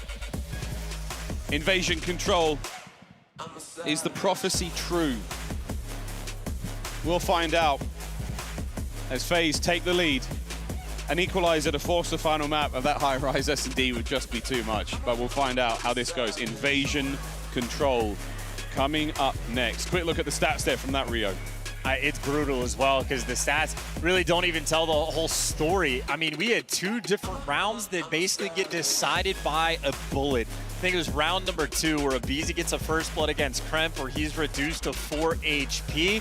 And then aBeZy goes and gets 2 more kills after the fact. We had the round for Draza spotting 3 players on the flank. He also gets reduced to 1 HP. If Jodeci's finishes that kill, well, you still got to play the 2v2, but what could have been? And well, there's a look at the first one. It is literally a battle of margins, but again, for Atlanta FaZe, give them an inch, they take a mile. And as close as some of the rounds were, a 6-1, it just looks, and it just feels so brutal. It does feel so brutal. I mean, the Thieves, these and rounds another one, close. 14 HP, another gunfight just decided by a bullet. And that bullet will haunt the Thieves for a long time. Even Ghosty with the absolute snapper there, not enough. Draza on your screen there. What an unbelievable map. An unbelievable moment now for FaZe. They are 1 map away from being crowned Esports World Cup champions. And these are stats that are easy to remember. Atlanta FaZe on invasion control, #1 team on attacking rounds, #1 team on defensive rounds. It is their bread and butter. They have been the absolute finest. And this is a map they can execute and end their year. They're staring down the barrel, $600,000 for that top prize. Not bad whatsoever. They're key into the trophy. And they get to pick 3 of the destroyed keys that go with them as well. I wonder who FaZe would pick. I mean, surely the Thieves for the battle they've had here. Maybe a nod to Optic Gaming, maybe C9, maybe Toronto, if they can take their pick of their rivals throughout this season. Here we go, folks. Invasion Control. Nothing is granted and everything is earned, and it may well be decided here. Amongst the rubble and the ruin of this map, 2 zones and 30 lives either side. Here we go. Atlanta FaZe haters. They're gonna find a narrative to spin. They're gonna say something, but that's only if Atlanta FaZe get it done. And if 100 Thieves make this comeback, then Atlanta FaZe haters, they'll feast for a long offseason. Oh, that offseason will feel very long indeed. In we go to the map. Match point, Atlanta FaZe. 3 rounds and they're your champions. Let's see what the Thieves are made of. Well, that's a tough first blood to falter aBeZy. You'll find it one of 2 ways. By nade, by name, by nature, whatever it is, 100 Thieves, no pressure right now on the map. And we're waiting for a kill. They're the attacking team. Ghosty, lovely tags, and it's a couple of trades back and forth. Thieves wins the fight over by B, so that's the capture starting. A minute 3 paused. Open up that B door, but Atlanta FaZe, again, they'll play the safe game, selling the opportunity to go on the fullest of full flanks. That's going to be the long-term game. In the short term, Atlanta FaZe, you see, very safe right now. They are playing on the mini-map. 100 Thieves occasionally toy with the idea of those like sort of mid-round A hits, try to catch you off guard, but wow, Atlanta FaZe not being caught off guard, not in this moment. No, not at all. Well, second segment of B gone, third, very, very close to being finished as well, and that is that, folks. 2 minutes now to play, 24 lives either side. Going to be playing the long game. Can 100 Thieves find the opportunity to break this down? Not a bad start, Dan. Ghosty, 3 kills, make it 4. Wow. MCW, love the headshot multiplier. Last man on the point. Ghosty, I don't think he saw him there, but you got to worry about the players coming out of spawn as well. Teamwork, can I make the dream work? Ghosty can't get any more, but you're in A. You've got to now fight for it. Any extra tick you get is huge. He's got number 4 in the mini-map. Jodeci is watching his cross. 2 players in front of him. He feels the pressure, gets out of dodge, and gets gunned. Gets gunned as well. A little bit of damage into the next player, but for now, Thieves, they've maintained pressure. They've got players pushed upfield. Wow, but that doesn't help. 30 seconds gone as well off the clock, and they have lost every bit of momentum that they once had. FaZe holding the line so far. Thieves slowly but surely being cut down, looking to do what they can just to maintain position here on Invasion. A very, very difficult map to attack on. Ramp has eyes on one, knows the player's going to be back blue, and he lets Joe Deceives take that man down. Another kill in the feed. He's cleared out the back spawns. You look for Cafe, you look for Laundry. This, he's checked every possible corner, all good. I might just be able to dive on this, he says. Has to worry, though. Abizi taken care of. Now Joe Deceives in a prime position to help maintain this presence. Oh, an awkward little moment here. Plenty of phase members up. Trades are on. They're spawning him in mid. They just have pressure all over the place, so they're spawning him like inside of rugs. It's going to be awkward. Who could come out on top of the chaos? Well, Ghosty. He's made it to the zone. Trophy in play as well. Here we go. Eyes on number 8. Draza crossing the street. Managing to get at least one kill out of it. Joe Deceives. Can he find it? Nice work. Stays alive. Want that extra tick. That is all you need. Joe Deceives going to have to do it himself. One gunfight against BZ. And he's got the help from Nasty downrange. Gives you a big 2. Joe Deceives is safe on this zone. The Guardian Angel is Ghosty. Can he win this fight as well? Keeping the presence up. The capture still rolling. Halfway through A. They gave up the cross for a moment. They got it back now. Ghosty watches the cross. This is your second tick. Here comes Simp. Through the front door, a little bit of damage. Joe wins it. The second no, though. Celium is there, and FaZe stay alive. And a 6v6 as well. This is a game that's going to come down to lives. Right now, Thieves, you could play for the spawn kills. Backed up against the wall. 25 seconds. In Atlanta, FaZe are turtled. Kremp looking for anything. No one showing a single sign. Waiting for his teammates to make this move. They're running out of time. Their time is so fast. They're 15 seconds. It's all moving forward now. Kremp looking for anything. Can't get Simp. Waiting for somebody else to make the play. You gotta go. 8 seconds left. 100 Thieves. You just haven't taken the gunfights. Finally, they strike, but it might be too late. It might be too late. Who's this flying forward? Get involved. There's too many FaZe members there on the point. No one able to make a decision there, and FaZe, with the advantage on defense, just had to sit tight. Yeah, I mean, they had a solid 30 seconds to work with when they had all the presence in blue and just took too long. All things considered, though, still a phenomenal attacking round. You get the 2 extra tick on the A zones. Make no mistake, that's a small victory for a map that can be a long war. Yeah. Whew. How we doing, Riyadh? We okay? It's quite a stressful game. Round 2, fight. And Ghosty, 10 kills on an attacking round. Always love to see the double digits. Got it. Slowing Atlanta phases, pushes down, spreading the map just a little bit. You got Selly Mendraza roaming towards the A zone, toying with the ideas. So important gunfights all over the place. And 100 Thieves a small advantage, but Joe Deceives and Ghosty, well, they come out on top for the kills. Ghosty built different at Renetti, singing sweet. Ghosty has had a brilliant tournament, it has to be said. Good here. Sunny. Oh, Joe. Joe, what a shot onto the second player. No kill, though. Kremp with a nade, down range, buying some space. And Ghosty back at it. They're putting pressure on the defensive end as well. And 2 players right now for Atlanta. They're going to be near the zone and off spawn. Going to be pretty quick. They have the 2-tick advantage on the A zone, but if you stop them off of B, that can be a massive beneficiary as well, and Joe Deceives is shooting. He's keeping him away from the zone. Yeah, you've got him off the time for a moment. 45 seconds, 1 segment of B. Ghosty, Ace been stunned, so now you're looking for it. Nice work out of Draza. He and Abe fighting forward. Joe gets 1. Well, nearly the second as well. Unbelievable gunny Kremp. He gets 2. Simp now fighting through the back.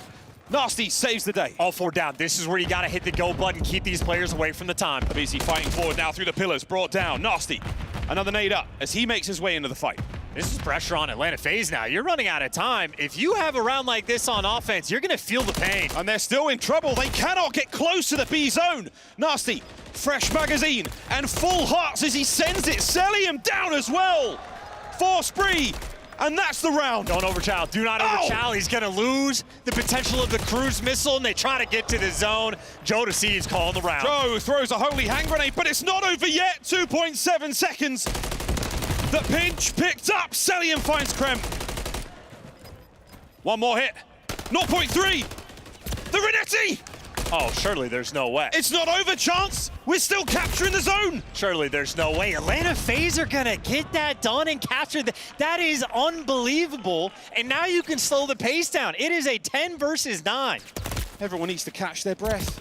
Nasty down. 9 lives either side. I can't believe they've been able to pull that off. Now Atlanta FaZe are crawling around their spawn. They're in spawn. Simp taking care of business. Kremp's there. This is unbelievable resolve right now from Atlanta. Only 7 lives remaining, and Joe Deceives trying to bail you out, but he gets cut down as well. Frantic call-outs now. He's inside Laundry. That's going to be the shout. Kremp with the gun up, trying to make sure you keep those players trapped. This is so nervy. 5 lives for the Thieves. Simp manages to secure the cruise. Finds kill number 7. He is so good. He just gets time to think and he picks you apart. He has made it to the zone. A 6 versus 4. And they're stacking it. 2 of them. It's the terrorists. They're on the inside of the zone. Here comes the first segment. Thieves trying to scramble for the fight. Simp and Cell find theirs. It's a team kill, and it might be saved right here and now. Still, Draza, he can get in there and do it. He's got to do it, though. I mean, it's all by himself. He's waiting for his teammates. They are sprinting across the map to try to help him out. Here we go. Buy a little bit of time. 5 seconds. Do or die, and it's die. Here comes the next hit. 1.1, and that's the round. 100 Thieves. Tie it up.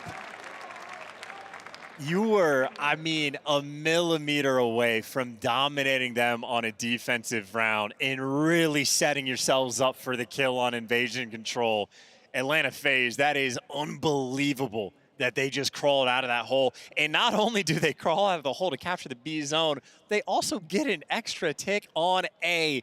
And Simp, if you want to keep track, had 14 kills on that attacking round. He destroyed half of the lives that Thieves had to work with. That's your MVP. 3-1 split right now for the Thieves on the attack. They've committed quite heavily towards B in this round. We came very close to an attacking round win, and we see it here again. Abizi, what a 2-piece there. Makes the B zone safe.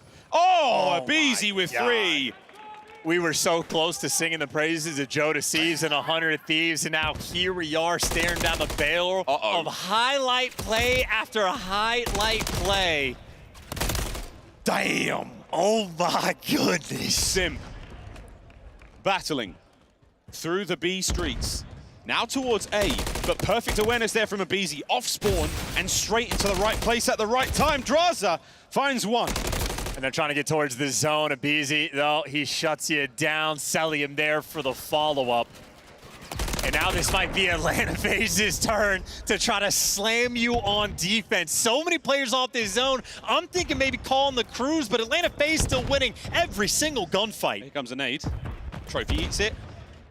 Second segment of B is going to be done. It's not a multiple-man stack, but there's many players here for it. Draza just trying to thread it. Nothing there, mate. 45 seconds paused. Can Draza go? Nice work, 100 Thieves. They will capture B. Okay, happy for it. That's a neutral round so far on the attack. In 1:40 to work with as well. That is so much time. Ideally for 100 Thieves, you want to burn that cruise missile as well, but with kills like that from Abizi, you're not going to have all players get involved just yet. Ghosty, though, and Joe Deceives, they're maintaining the pressure. The problem is you got to get past Simp. That's tough work as Simp finds 2. Also, no cruise, by the way. Incorrect call by me. Whatever happened, maybe you got team killed at some point. Maybe with a trophy team kill, I think that rolled through. That's tricky. Well, FaZe. Great spot to be in right now, but you do have an attack here from 100 Thieves. Ghosty, the tip of the spear right now. Joe putting pressure on the back line. This could get very ugly very quickly. There we go. Ghosty's in. Nasty's in as well. Next one up. That's 3 dead. FaZe, though, still spawning close. A nade off spawn. They might be able to save this. And they got the trophy on the zone as well, but you saw Simp keeping the pressure from Bridge. They're going to get flanked in this moment. Simp, full speed ahead, does a little bit of damage. His teammates need to get that trade. Wait a minute. On the zone, on the minimap, draws it in cell, clear almost everybody out. Kremp trying to flank around. Kremp there to try to give you 2. Oh my, 1 more bullet and he would have saved it. 9 lives for the Thieves. Simp trying to make it 8. You still got that extra ticks, though, so that was enough by Kremp in that final moment. You still maintain that advantage. You don't have a lot of bodies left here near the zone, Atlanta FaZe, so they're spawning deep. The Ghosty still trying to keep the pressure up. 30 seconds to go. A 5-tick advantage overall. Oh! A wild gunfight there between Draza and Ghosty. And not a lot of time now for the remaining players of 100 Thieves to work with. They got to get these guys across the map. Selim's going to be a big problem here. That's another big one. 15 seconds to go. You're not within the failing point here. Thieves can get onto the zone. Nasty driving forward. Still on the inside is going to be Abizi. Backing up, taken down, and that should be it. 6 seconds, and it's a 2-man stack. And Celium's across the map. Again, you got the advantage because they're so far away. 2-man stack. Joe goes down. In goes Draza. Can he save this one? Second segment gone. Draza on the belly crawl. Contest. Through. Nasty. Gets 2. But it's Tyler Farris. Abizi. Last hit. Crimp. It's not over yet. Holding it together. FaZe in. FaZe win. Tournament point now. These rounds have been exhausting. Utterly insane. Both of the activity these guys can produce on the A zone, second to none. As far as the tick tame goes, I think 100 Thieves have almost but guaranteed defense on the final round. On the A zone, they have given you so much extra. The thing about Atlanta, though, they have been the best team all year on the attacking rounds. It's an invasion as far as the map goes, but as you pointed, still a round away on tournament point. Atlanta FaZe, at a moment's notice, can rip life from you and end their year with a dub. On to Joe. Gets 2 to start this round off. Krem finds a pair as well, so a hyper-aggressive opener here. 100 Thieves pushing FaZe back. It's as good as it gets, an opening break like that. Everybody working out of Palace. 3 players now swarming A Street. Krem gonna be able to spot them all. That's a frantic rush down the A Street. Over to Ghosty. Still keeping the damage alive, but he's got a lot of information passed over. Can his teammates help out? Airs Nasty. Gets himself one. Brilliant snap there from the FaZe boys, as now they're on A. Yeah, Ghosty's feeling the heat as well. Abizi gives it the extra one. Kremp trying to get in reposition, but Atlanta FaZe have all guns up on the cross. They're ready for the fight. Kremp wins a big one. Reinforcements now on the way, and you're going to need them. Joe Deceives gets one at least. Into the zone. Abizi still alive. Kremp stops it for now. 40 seconds towards B, we now fly. And now you can flood back over towards this B zone. Atlanta FaZe, all that A pressure is just to stabilize. You get daggered off the opening break. You got to dig deep just to open up the map, but we are all back to square one. Man, we dug so deep in that last one. We all came out with a geology degree. Simp. Oh my. The B capture and now the A. 2 members of FaZe on A. The reinforcements now flooding in. It's going to be a war on 2 fronts, and that's a big win. Trade's done. Ghosty now in, saves the day. And we're still alive as well. Celium gets cleaned up as well. Welcome back to your spawn, Atlanta FaZe. They absolutely push pace immediately. Did you get eyes on? Yeah, Joe Deceives on the far flank. Damage in. Anyone there to help out? Yes, this is going to be an absolute battle. 20 seconds to go. The war of the streets now on. Surely they have done enough. 15 seconds. Not enough time. Getting the extra kills as well. 100 Thieves surviving. They've survived. That's it. 3 down. A final round on Invasion. What an absolute marathon this grand finals has turned out to be. And 100 Thieves have done more than enough to get defense for this final round. Thematically, the easiest thing in this game to do, win a round of defense, but again, the threat on the other side of that stage for 100 Thieves, a team that can pull off miracles. They have put the pressure on both of their attacking rounds. Simp gave you 14 kills in one of them. So the pressure is there, but 100 Thieves, a good opportunity. They can force a map 7. For the first time in history in the Esports World Cup and Modern Warfare 3. What a finals we are being treated to here. To stay alive in the tournament, 100 Thieves. To win it all, FaZe. Here we go, on to B. All about their business. Default setup straight towards that B zone. Instantaneous first blood there from Abizi. Nasty getting hunted, chased down, and getting put on lock. Atlanta FaZe, this is where they're at their best. Go for the solo stack and play for kills. A couple trades rolling through, and important ones to get. Celium catches Ghosty and maintains just a little bit extra. The clock has been paused, only 9 seconds thus far off the game clock. But this is so strong. The pressure here from FaZe early on has been decisive. A single segment of B is all that remains. They've got themselves in there so quick. Joe, whoa, what a win. First one down and out. Not enough, though. Left in the tank here for the mine count of FaZe as they just fight their way forward. Plenty of time still. They're going to finish the capture, and they're going to march across the map. Z-Zone has fallen 2 minutes and 14 seconds. That is the most time you could ever hope for to work this A-Zone. This guy, This guy, look, he's I don't know what to say. I hate this guy. Such a nice guy, but in game, demonic. 2-man left alive there for FaZe. You have to play this one sensibly. Beautiful shots from Nasty. Just enough to keep you trapped inside. And BZ now will be under pressure. Good play. There we go. Nasty and the Thieves fighting forward. I love that. Now you can get active on the map, trying to push for a little bit of space. Joe Deceives staggered by some stuns, but Kremp throwing hands with Simp towards the middle of the map. And we've seen how tall Kremp is. He's got the reach advantage. He does. He really is he's a big guy. Lovely shots as well. Tacticals on the inside here. DVD's absolutely popping right now. Trying again, keep FaZe away. Great spot to be in right now. Is going to be Joe Deceives, right there in the middle of the map. Trying to stop anyone get close. And Kremp, man, he's been alive for so long. So much pressure as FaZe clawing forward. Each inch feels like a mile. Oh my God, Atlanta FaZe are getting this done. They've had so many different players one shot, but they just continue to stay alive. That's 3 down in the feed. Here we go. Kremp's got to go big. He only gets 1. Down range, though. Joe Deceives finds his. A single man onto A. Clock has been stopped, but right now you just need that teammate support. Hunter and Thieves thinking about playing with the spawners, trying to surround him, selling him there to give you 1, but he gets traded. You get all the trades, and Simp by himself might have enough. Kremp, Simp, the master at work.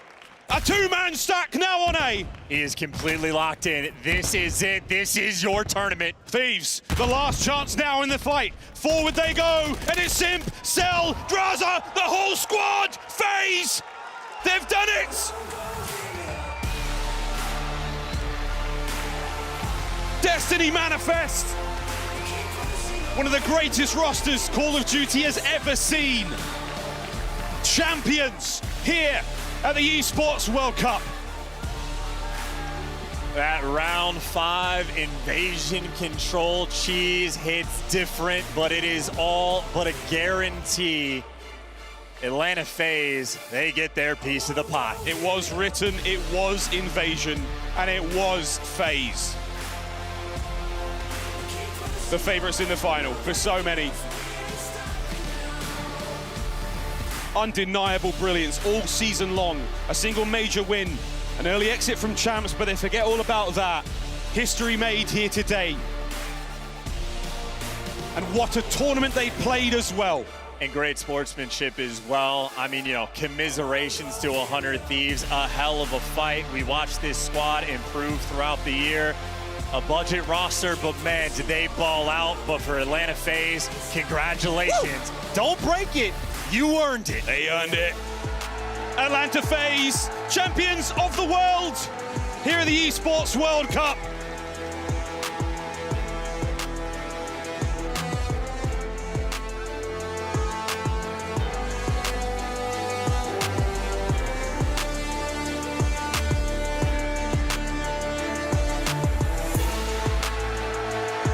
World Cup champions, not just the Esports World Cup champions, the first ever Esports World Cup champions in Call of Duty. Draza, you've done it. Try to put into words how it feels for you and how it feels for the rest of your team. Yeah, I mean, after the top 6 placement at champs, we needed this win. And Chris got the 2-piece, and invasion control has been our bread and butter the whole year. And to win our offense the way we did was just comical. So this event means everything to me, and I'm just out of words. Shout out to my fucking teammates, they're fucking insane. And what a way to end the year. What a way to end the year. I'm gonna come down the line, Simp. Tell us a little bit about, you know, this kind of redemption arc we've been talking about since champs. How does it feel to be standing here right now as the Esports World Cup champions? Well, I mean, this is everything. I feel like after champs, I feel like we definitely needed that redemption story. That wasn't us at champs. I feel like we didn't play as well as we should have. And I feel like we came here, we put in the work, and I feel like it definitely fucking showed. It did indeed. I'm gonna keep moving down the line. It's all right, we can bleep things out, I think, maybe. Easy, holding that trophy. I mean, first of all, how does it feel to hold that trophy? Is it heavy? This thing is heavy. It's really heavy. No, I was standing with you guys backstage. You guys seemed really cool, calm, collected. You know, Draza gave me his signature shrug before you guys went out there. What do you think separates you from the rest here at the Esports World Cup? I mean, I feel like we just played our game this event. We played super confident, and it showed. Okay, simple. I like it. Celium. There's a reason why I'm talking to you last, my friend, and I think you might know why. But the first thing and foremost, I'm going to ask a very special person to come out here on the stage briefly. Cool, stage manager Pete. Make your way over here. What a legend. You are the tournament MVP. What an unbelievable performance, Celium. As a consequence of that, you get to place the frame of the key of your org onto the Esports World Cup Totem. Congratulations. How does that feel, my friend? It feels amazing. I'm at a loss for words. I mean, I have the best teammates in the world, so I'm just glad we came out and performed, and I'm happy, obviously. So obviously, you guys have many, many fans around the world. Your org, your teammates are super proud of you. Is there anything you'd like to say to them? I mean, I want to shout out everyone behind the scenes, Crowder, RJ, Pac, everyone behind the scenes, man, because I think everyone after champs was a little bit disappointed, but all of us talked our issues, you know, and we just figured it out. You figured it out indeed, because you're standing here as champions. Everybody in the Amazon Arena, one more time, make some noise for your champions. It is, of course, Atlanta FaZe. And we're going to send it back over to the studio where they can close out this tournament. What a tournament, boys. What a grand finals, and what a fitting way for Atlanta FaZe to close out Modern Warfare 3. 4-2, the final score. The MVP holding the trophy as he banks $50,000 additional dollars. That is a $650,000 total prize that Atlanta FaZe earns for becoming world champions. Unbelievable performance, and they are champions of the world in their own right. Just a few weeks ago, they fell short. They didn't have a lot of time to come up with a game plan. They figured it out. They come through this tournament, and they go through their opposition in Optic, get to that final versus the Thieves, where they cleaned up. I mean, I'm at a loss for words. From the season that Atlanta FaZe has had, from the way the past few years have gone for them, just constant top 2, constant top 3, just getting themselves to that point and not being able to close it out. They get one chip at the major here, but it wasn't enough. They got a second chance at becoming world champions, and they come out and they show out on Sunday. So incredibly proud of the boys in red. Clayster, you heard from FaZe how much this one meant to them. Everyone was saying maybe they need a roster swap. Maybe this isn't the right fit.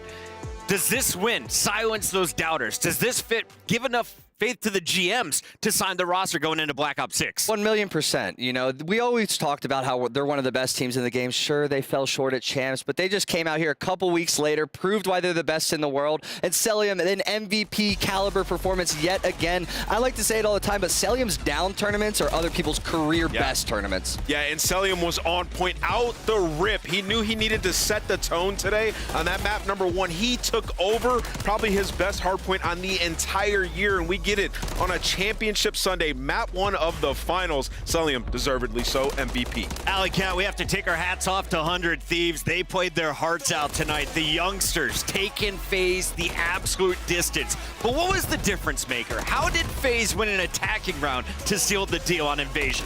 Well, for me, Atlanta FaZe, like, they are the best Invasion control team. By far. We talked about this already. We just saw them do it versus Optic Gaming. And for Atlanta FaZe, they just understand their situationals. That last round, they're like, all right, we're going to play this aggro because 100 Thieves are way too prepared for this early A push. What do? We push up B Street. We prioritize the aggression towards their spawn. Once they got a couple of kills, they move in towards DVD and Laundry. They leave a player to play spoiler, and 100 Thieves could not sniff them out in time. Out-talented, outplayed, Atlanta FaZe 100% deserved.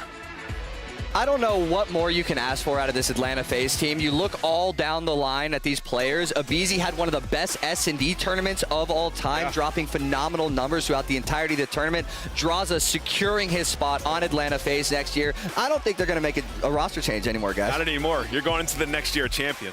On the other side of things, 100 Thieves fall short, but they don't walk away empty-handed. $320,000, the biggest prize they are going to earn in 2024, at least for this title, Alley Cat. No matter what, it's awful to lose, but for 100 Thieves, this is such an achievement for these younger boys. I mean, they have gone through the gauntlet this entire season, and for them to show up in the grand final, not only to get to Sunday, but also to push FaZe to the limit. This was almost a best of 7 that went all the way to the distance. If you're 100 Thieves and you're in Nate Shot right now, you are so incredibly proud of what they were able to accomplish. And for the COD nerds out there that have been watching all year long, you know how close we were to seeing a Game 7. Yeah. And given how 100 Thieves have been playing in Search and Destroy, could have very well been their tournament. So they got to hold their heads up high. Incredible performance, and these guys truly were shooting. In the words of Tasteless, nerdgasms all around here in Riyadh. What a fantastic show. It's an old school reference, Al. You wouldn't get it. We got to take a look here at our MVP one more time. Our Bravia MVP of the Grand Finals is none other than MacArthur, a.k.a. Celium. Clayster, his worst tournaments are other people's best, but he does it so consistently. #1 KD leader on day 1, #1 KD leader on day 2, and he closes out the tournament on top of the leaderboard again. I had a conversation with Celium this year afterwards at a tournament. I'm like, hey man, I've been watching your gameplay, trying to emulate it, and I just can't do it. I don't know if it's your teammates, the way your brain works, or you're just way better than me, but not many people can play like Celium plays. And you know, he had to do like some introspective thinking this year because they kept falling short on Sundays, and he was thinking like, hey, maybe it's my fault. And you heard all the interviews coming into this tournament on Sundays. What is the issue? Why are they falling flat? And he said he thought his pace slowed down in those matches. Well, it didn't. And you can see the highlights from that map #1. He was everywhere, and I'm talking this map came down to the wire. They needed him to make a huge play on the P2, and he does it. When you need him, he's there. Celium MVP. 30-10 to kick things off there on sub base, and then of course as we went the distance, a very clutch round 11 once again from 100 Thieves. We went to control a 3-2 game. 100 Thieves take the lead in this best of 7. Where did FaZe bring it back, though, Clay? What was the difference maker in the second half? What you just saw right there with that 1v2 clutch from Celium, killing both of them and then killing the bomb diffuser, is such a big momentum booster. You saw all his teammates get fired up. When you feel that energy and that passion coursing through you on that main stage, you feel untouchable. Look at the final KD. Dude, 1.36, 82 non-traded kills, and a 1.67 in search and destroy are excellence in action presented by Bravia. And he's such a nerd, too, dude. Like, Celium, he knows everything that everybody else doesn't. He is putting so much extra time into the game. Even in that grand final alone, we were seeing spots that we hadn't seen throughout the entirety of the year. You want to talk about players that put in the extra time, Celium's always going to be that guy. Love to see what they accomplished today, and what a surprise it was to have 100 Thieves at the end of this tournament after slipping up in group stages to the same squad 3-0. They came out as a different force today. Nameless, what did you see in this grand finals? What's going to be your big takeaway at the end of the night? Yeah, I mean, obviously, I think Atlanta FaZe sticking together, that's one of my biggest takeaways, but also, even more, 100 Thieves roster is unbelievable. Yes. And the way that they operated it from an organization standpoint, developing Joe Deceives, getting him to that level, he was shooting. And with the dynamic between Ghosty and Nasty, 2 ARs, they're here to stay. Can I also say, Nasty is him. In that opening map, he was the one dropping the damage. He had double digits over the rest of his team in the start of that sub base. He has proved himself as an AR to be taken seriously in the league. As good as 100 Thieves have been, you can see it's Atlanta FaZe who have the honors of placing their key in the Totem, cementing their place in Esports World Cup history as the first champions of Call of Duty. And what a reward it is, and how rewarding is this for Replays, a guy you won a world championship with, what was it, over a decade ago, back in AW? Pretty much, and this guy might be the most accomplished, the most decorated Call of Duty player / coach of all time. He's standing up on stage looking fly as always with his boys. We got the whole social media team, the sports psychologists in the back. It is a full top-to-bottom win for the Atlanta FaZe organization. There you see them celebrating with Your Highness Prince Faisal, and he has been a big fan of these guys for a long time. A special moment as Eric Anderson and the whole FaZe crew throwing up the FaZe signs. They're going to be celebrating hard for the weeks to come. Absolutely. And Chris, I don't know if you noticed, but they were picking out the 3 that they wanted at the bottom of their trophy. I don't know. I can't read from this far away, but you got to assume Optic Gaming is one. I'm really curious, though, as what the other 2 are going to be. Nameless. Everyone said this is an easy tournament for Atlanta FaZe. They haven't been tested. How did things turn around once we got to the playoff bracket? I mean, I just think Atlanta FaZe knew Saturday and Sunday they had to translate that gameplay that you see in group stages or in our CDL tournaments on the Thursdays and Fridays. They've been falling short. So I know the extra push was there. I seen the boys warming up in their PPAs, Crowder going over the strats. The extra push gets you over the edge, and they showed it.